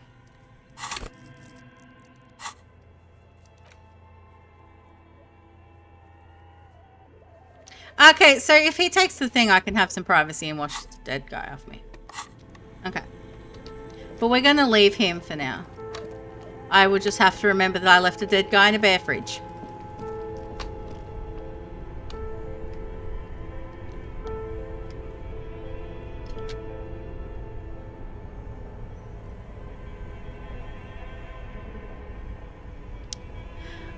Yeah, I guess it's just, yeah, they seemed kind of more useful than just shoving skills into skills here. Like, if that makes sense at all. So,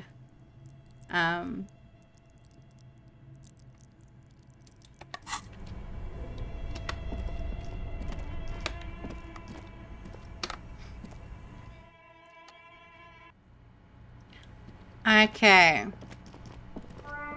Something I should do before I forget to do it.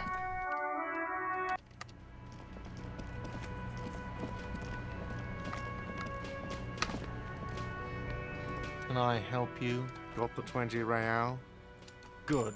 You got the room for the night, but remember, you'll need another 20 real tomorrow.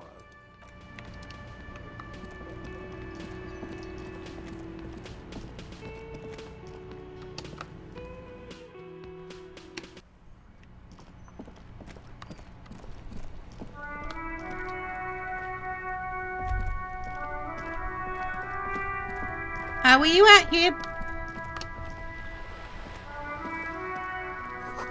There's something down there.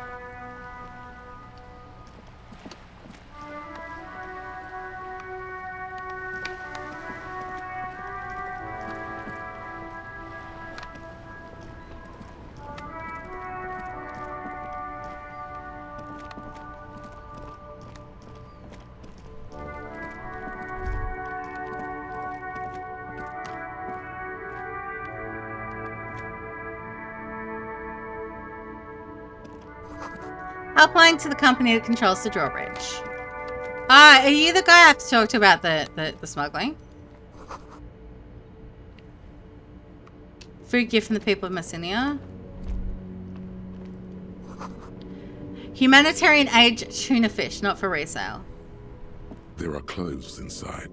Cheap second-hand clothes, smelling of strangers' body odors. Don't be shy. These are premium class clothes. Good quality fabrics, best retro design. Save the economy with your style, officer. Save the economy?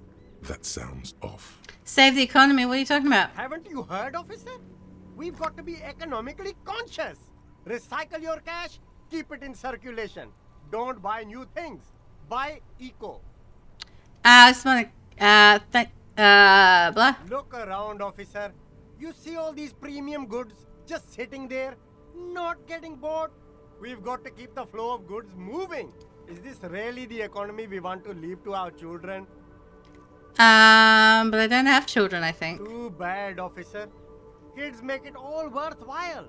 Without kids, who's going to be around to enjoy the economy? Don't let me stop you. Open the box and browse a little. Okay. You find your hands deep in tattered and faded garments made from weird polyester blends that make your body itch and sweat in all the wrong places. The box smells like cat piss or like an old person with no money. Economical, but also trendy. Look first hand, buy second hand. Keep the economy moving. Something cold grazes your hand. Synthetic and sleek. A windbreaker. Surf, it says, but also wind, summer, 100% waterproof, and sport. All in different typefaces. Okay. Good choice, officer. Mega sporty. And it's only $4.50 for you, sir. Okay. +1 to composure. Leave for now. Speakers from the people, Samara. You see two lowly, defeated speakers, thralls, slaves basically, perched atop them like conquerors surveying the land. A pair of found, durable wear sneakers, ultra series. I can see you've a taste for luxury, officer. Can't keep your eyes off those sneakers? A pair of found ultras. The design is impossibly sleek and simple. A futuristic silhouette with a sleek monochrome colorway, a jet black upper, and a silver-lined midsole. Okay. Those sneakers, mister. Those sneakers are the latest found sneakers. Super air, super fine, super cool. Only 50 real. Only? That's madness. Fun ultra. Wear the future. You remember the slogan from some magazine?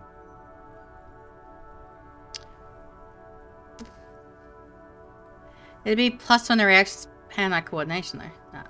Alright, let's... These once respectable speakers have been conquered, reduced to a mere prop by the indomitable found ultras atop them. Okay. A small heat emboss on the veneer reads, Solidarity Aid from the People's Republic of Samara.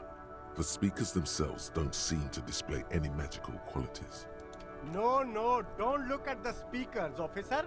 Look at the sneakers. But I already looked at the sneakers are the stars here. But I already looked at the sneakers. Then look at them again.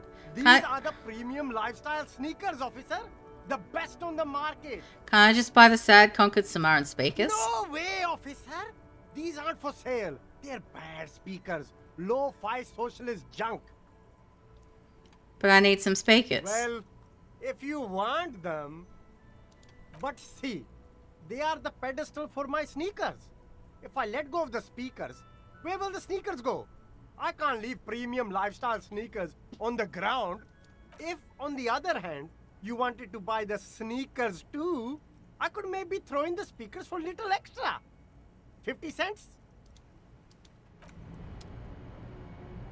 That's a hard no, but apparently you're smuggling drugs. You see a Samaran street vendor surrounded by a motley assemblage of goods. When he realizes you're looking at him, his face breaks into a wide, welcoming grin. The name Sileng is embroidered over his breast pocket. Happy shopping, officer. Everything's cool here. What's so cool? Everything's cool. The goods are cool, the customers are cool, the place is cool. And one more thing, officer, you're very cool. He makes both hands Bang, into bang, bang, bang. He makes both hands into finger pistols and pew pew pews a few finger bullets into the air. You feel a twitch in your index fingers. There's a finger shootout brewing. Whip him out. Don't shoot, officer. Have we got an arrest here or just a shakedown? I don't know. Of course, I'll come quietly. But perhaps I could convince you to arrest some of my wares, officer. With your money, maybe? Start with a little compliment and work your way up from there. This is about business, remember. Hey, you seem like a really successful entrepreneur. Would you like to support a member of the local police force? Oh, okay. But why, officer? Think of it as an investment. An investment? What kind of investment?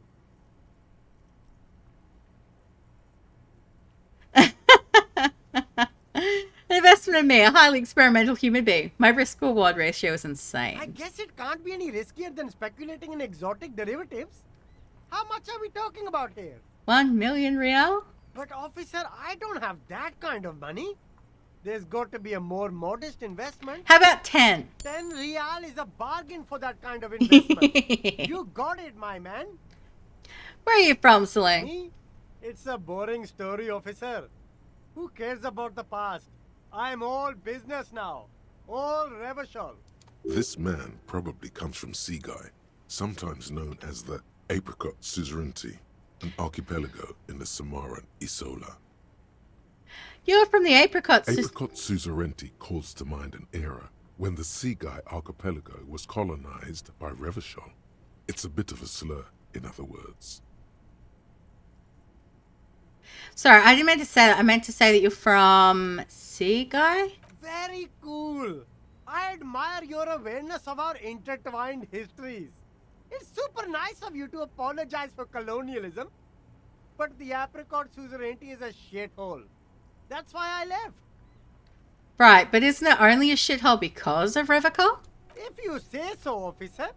I don't worry too much about politics. I'm an entrepreneur, you know.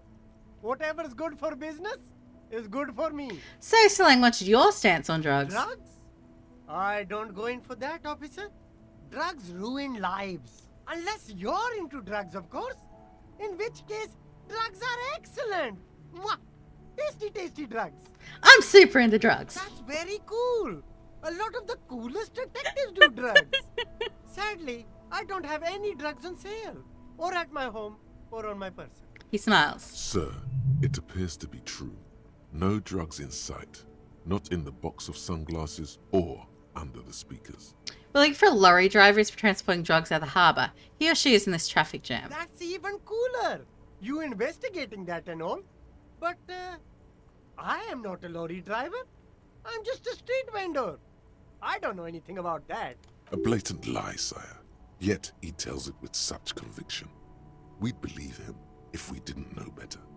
But you are a lorryman. Another driver has identified you and your lorry. Who said that? It's the fat racist, right?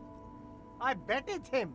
He has an agenda against me because I'm an immigrant who works harder than he does. He's a hater. So you admit you're a lorry driver? No, I just said I work harder and he's an asshole. He stops to think. Realizing he can't get out of it. Smart man. Okay, maybe I'm a lorry driver too. A little. But that's not the most important thing about me. That's my day job. This is my dream. He spreads his arms. So you forgot to tell me. Exactly. It's such a small part of my life. It's in the rear view mirror now. I'm climbing out of that hole with ingenuity. Stop squirming. What do you know about the drug operation at the harbour? Nothing. I told you. I'm not a dumb guy. I don't get involved with that crowd. And what crowd is that? Crowd? You know, the drug crowd? No, he wasn't talking about an abstract crowd. It was that crowd. It wasn't some drug crowd. You know who they are. Tell me now. Shush, please. There's bad people doing bad things here. That's all I know. Please, don't get me into this mess. I spent 15 years working my way up. If you don't want to get into this mess, you have to give us a reason to move on. It's a she, okay? The other drivers call her the lady driver. You're better off staying away from her. The way they talk about her, she's no lady. Interesting. Could this driver be connected to the Hardy Boys? Is the lady driver the old woman back there, dazed and strange? I don't know. Maybe. If she is, I haven't gone near her. I don't get involved. I told you. He's not ruling her out. Who are these other drivers who talk? All of them. I don't know. I told you all I know. Are we cool now? I really want us to be cool now. Who exactly is talking about this lady driver of yours? The racist or the other one with the tattoos? He points north. All of them. Even the ones who've left. I don't hang out with them. I don't remember who has tattoos. Could she be associated with the Hardy Boys? I don't know. I'm not local. I don't know anything about that. Okay, we're cool now. All right. I scored. Let's cap this off with a purchase. You can walk away from here with funky sunglasses, detectives. Both of you. You deserve it. I'll look around, thanks. Okay, what's in here? There's a pile of cheap sunglasses in a small box. A variety of shapes and colors. You like sunglasses, officer? I've got the latest styles right here. The vendor takes a pair of sunglasses and sticks them under your nose. Let's try them on. Abort. These are hideous. What's more, they don't even fit your face. You can feel them pinching your nose and chafing against your brow. Okay. Damn, officer. You look like a mega secret spy. Very secret. They're practically made for you. I'll let you have them for 2 real and 50 cents. They're perfect for concealing your bloodshot and baggy eyes. It's going to be very difficult for anyone to take you seriously with these things on your face. No, you are definitely not buying those. You're right, I'm too sensible for those. Are you sure? But they look so good on you. You should think this through, officer. These are all boring. Boring third-rate ho-hum sunglasses made of cheap Syrahese plastic. The kind of plastic that melts in the sun. Those UV stickers are almost certainly just there for the show. If anything, these lenses probably direct more UV light into your pupils. A UV magnifier. Okay. These are all first-rate sunglasses. Premium design, superb material, very cool. UV resistant. These will definitely keep your eyes. No luck. All you find is this lime-colored cellophane visor, produced by a bargain sportswear brand called Amphibian, apparently. There's a malformed green frog on its bent cap. Oh, that visor is perfect for you, officer. It'll definitely keep the sun out of your eyes while you're shooting criminals. Bang, bang! And all for a mere 6 real. Hey, at least it might actually offer some protection against the sun. Not like those cheap plastic shades. Kim, a firefight's something we should be prepared to. I hope not. He says, looking up from his browsing. You don't like it? Sure, Square Joe. No problem. Let's get you some real shade. It's a frog hat. I need it. Sporty and practical, officer. Good choice. Okay. What's my current hat do? Just plus one to encyclopedia. That's fine. Oh,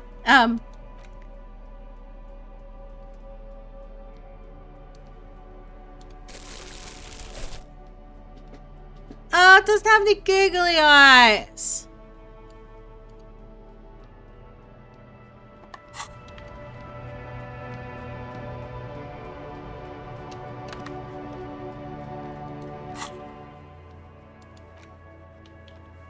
Okay, so find out who the lady driver is and where her lorry is. And yeah, we've still got a bunch of stuff here.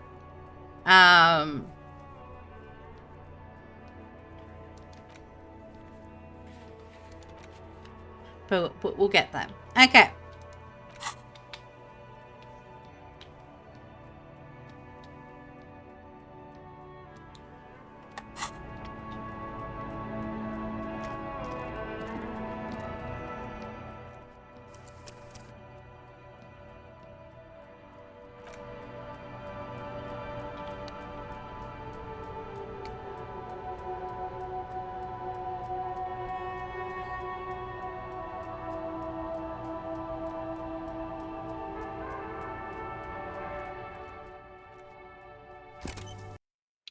Okay, so I'm going to find someone awesome for us to raid. Let's...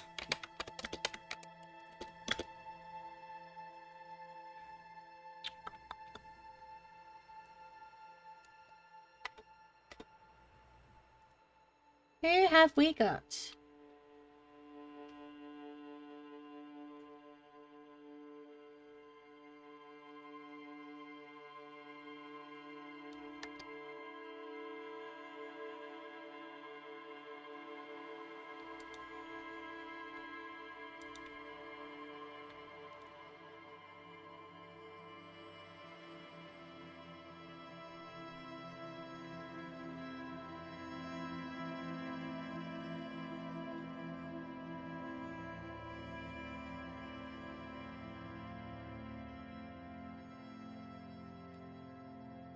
Okay, so we're gonna raid Purple. She's doing some animal shelter too, which we did check out.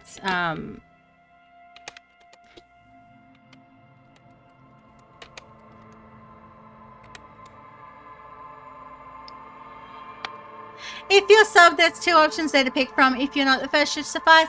But anyway, guys, thank you so much for joining me tonight. Much love to you. Bye.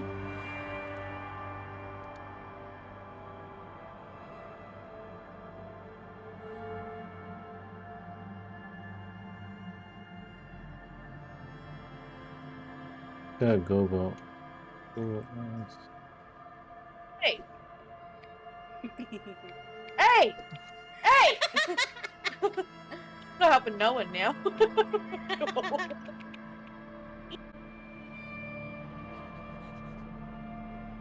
Excuse me, are you making the children cry?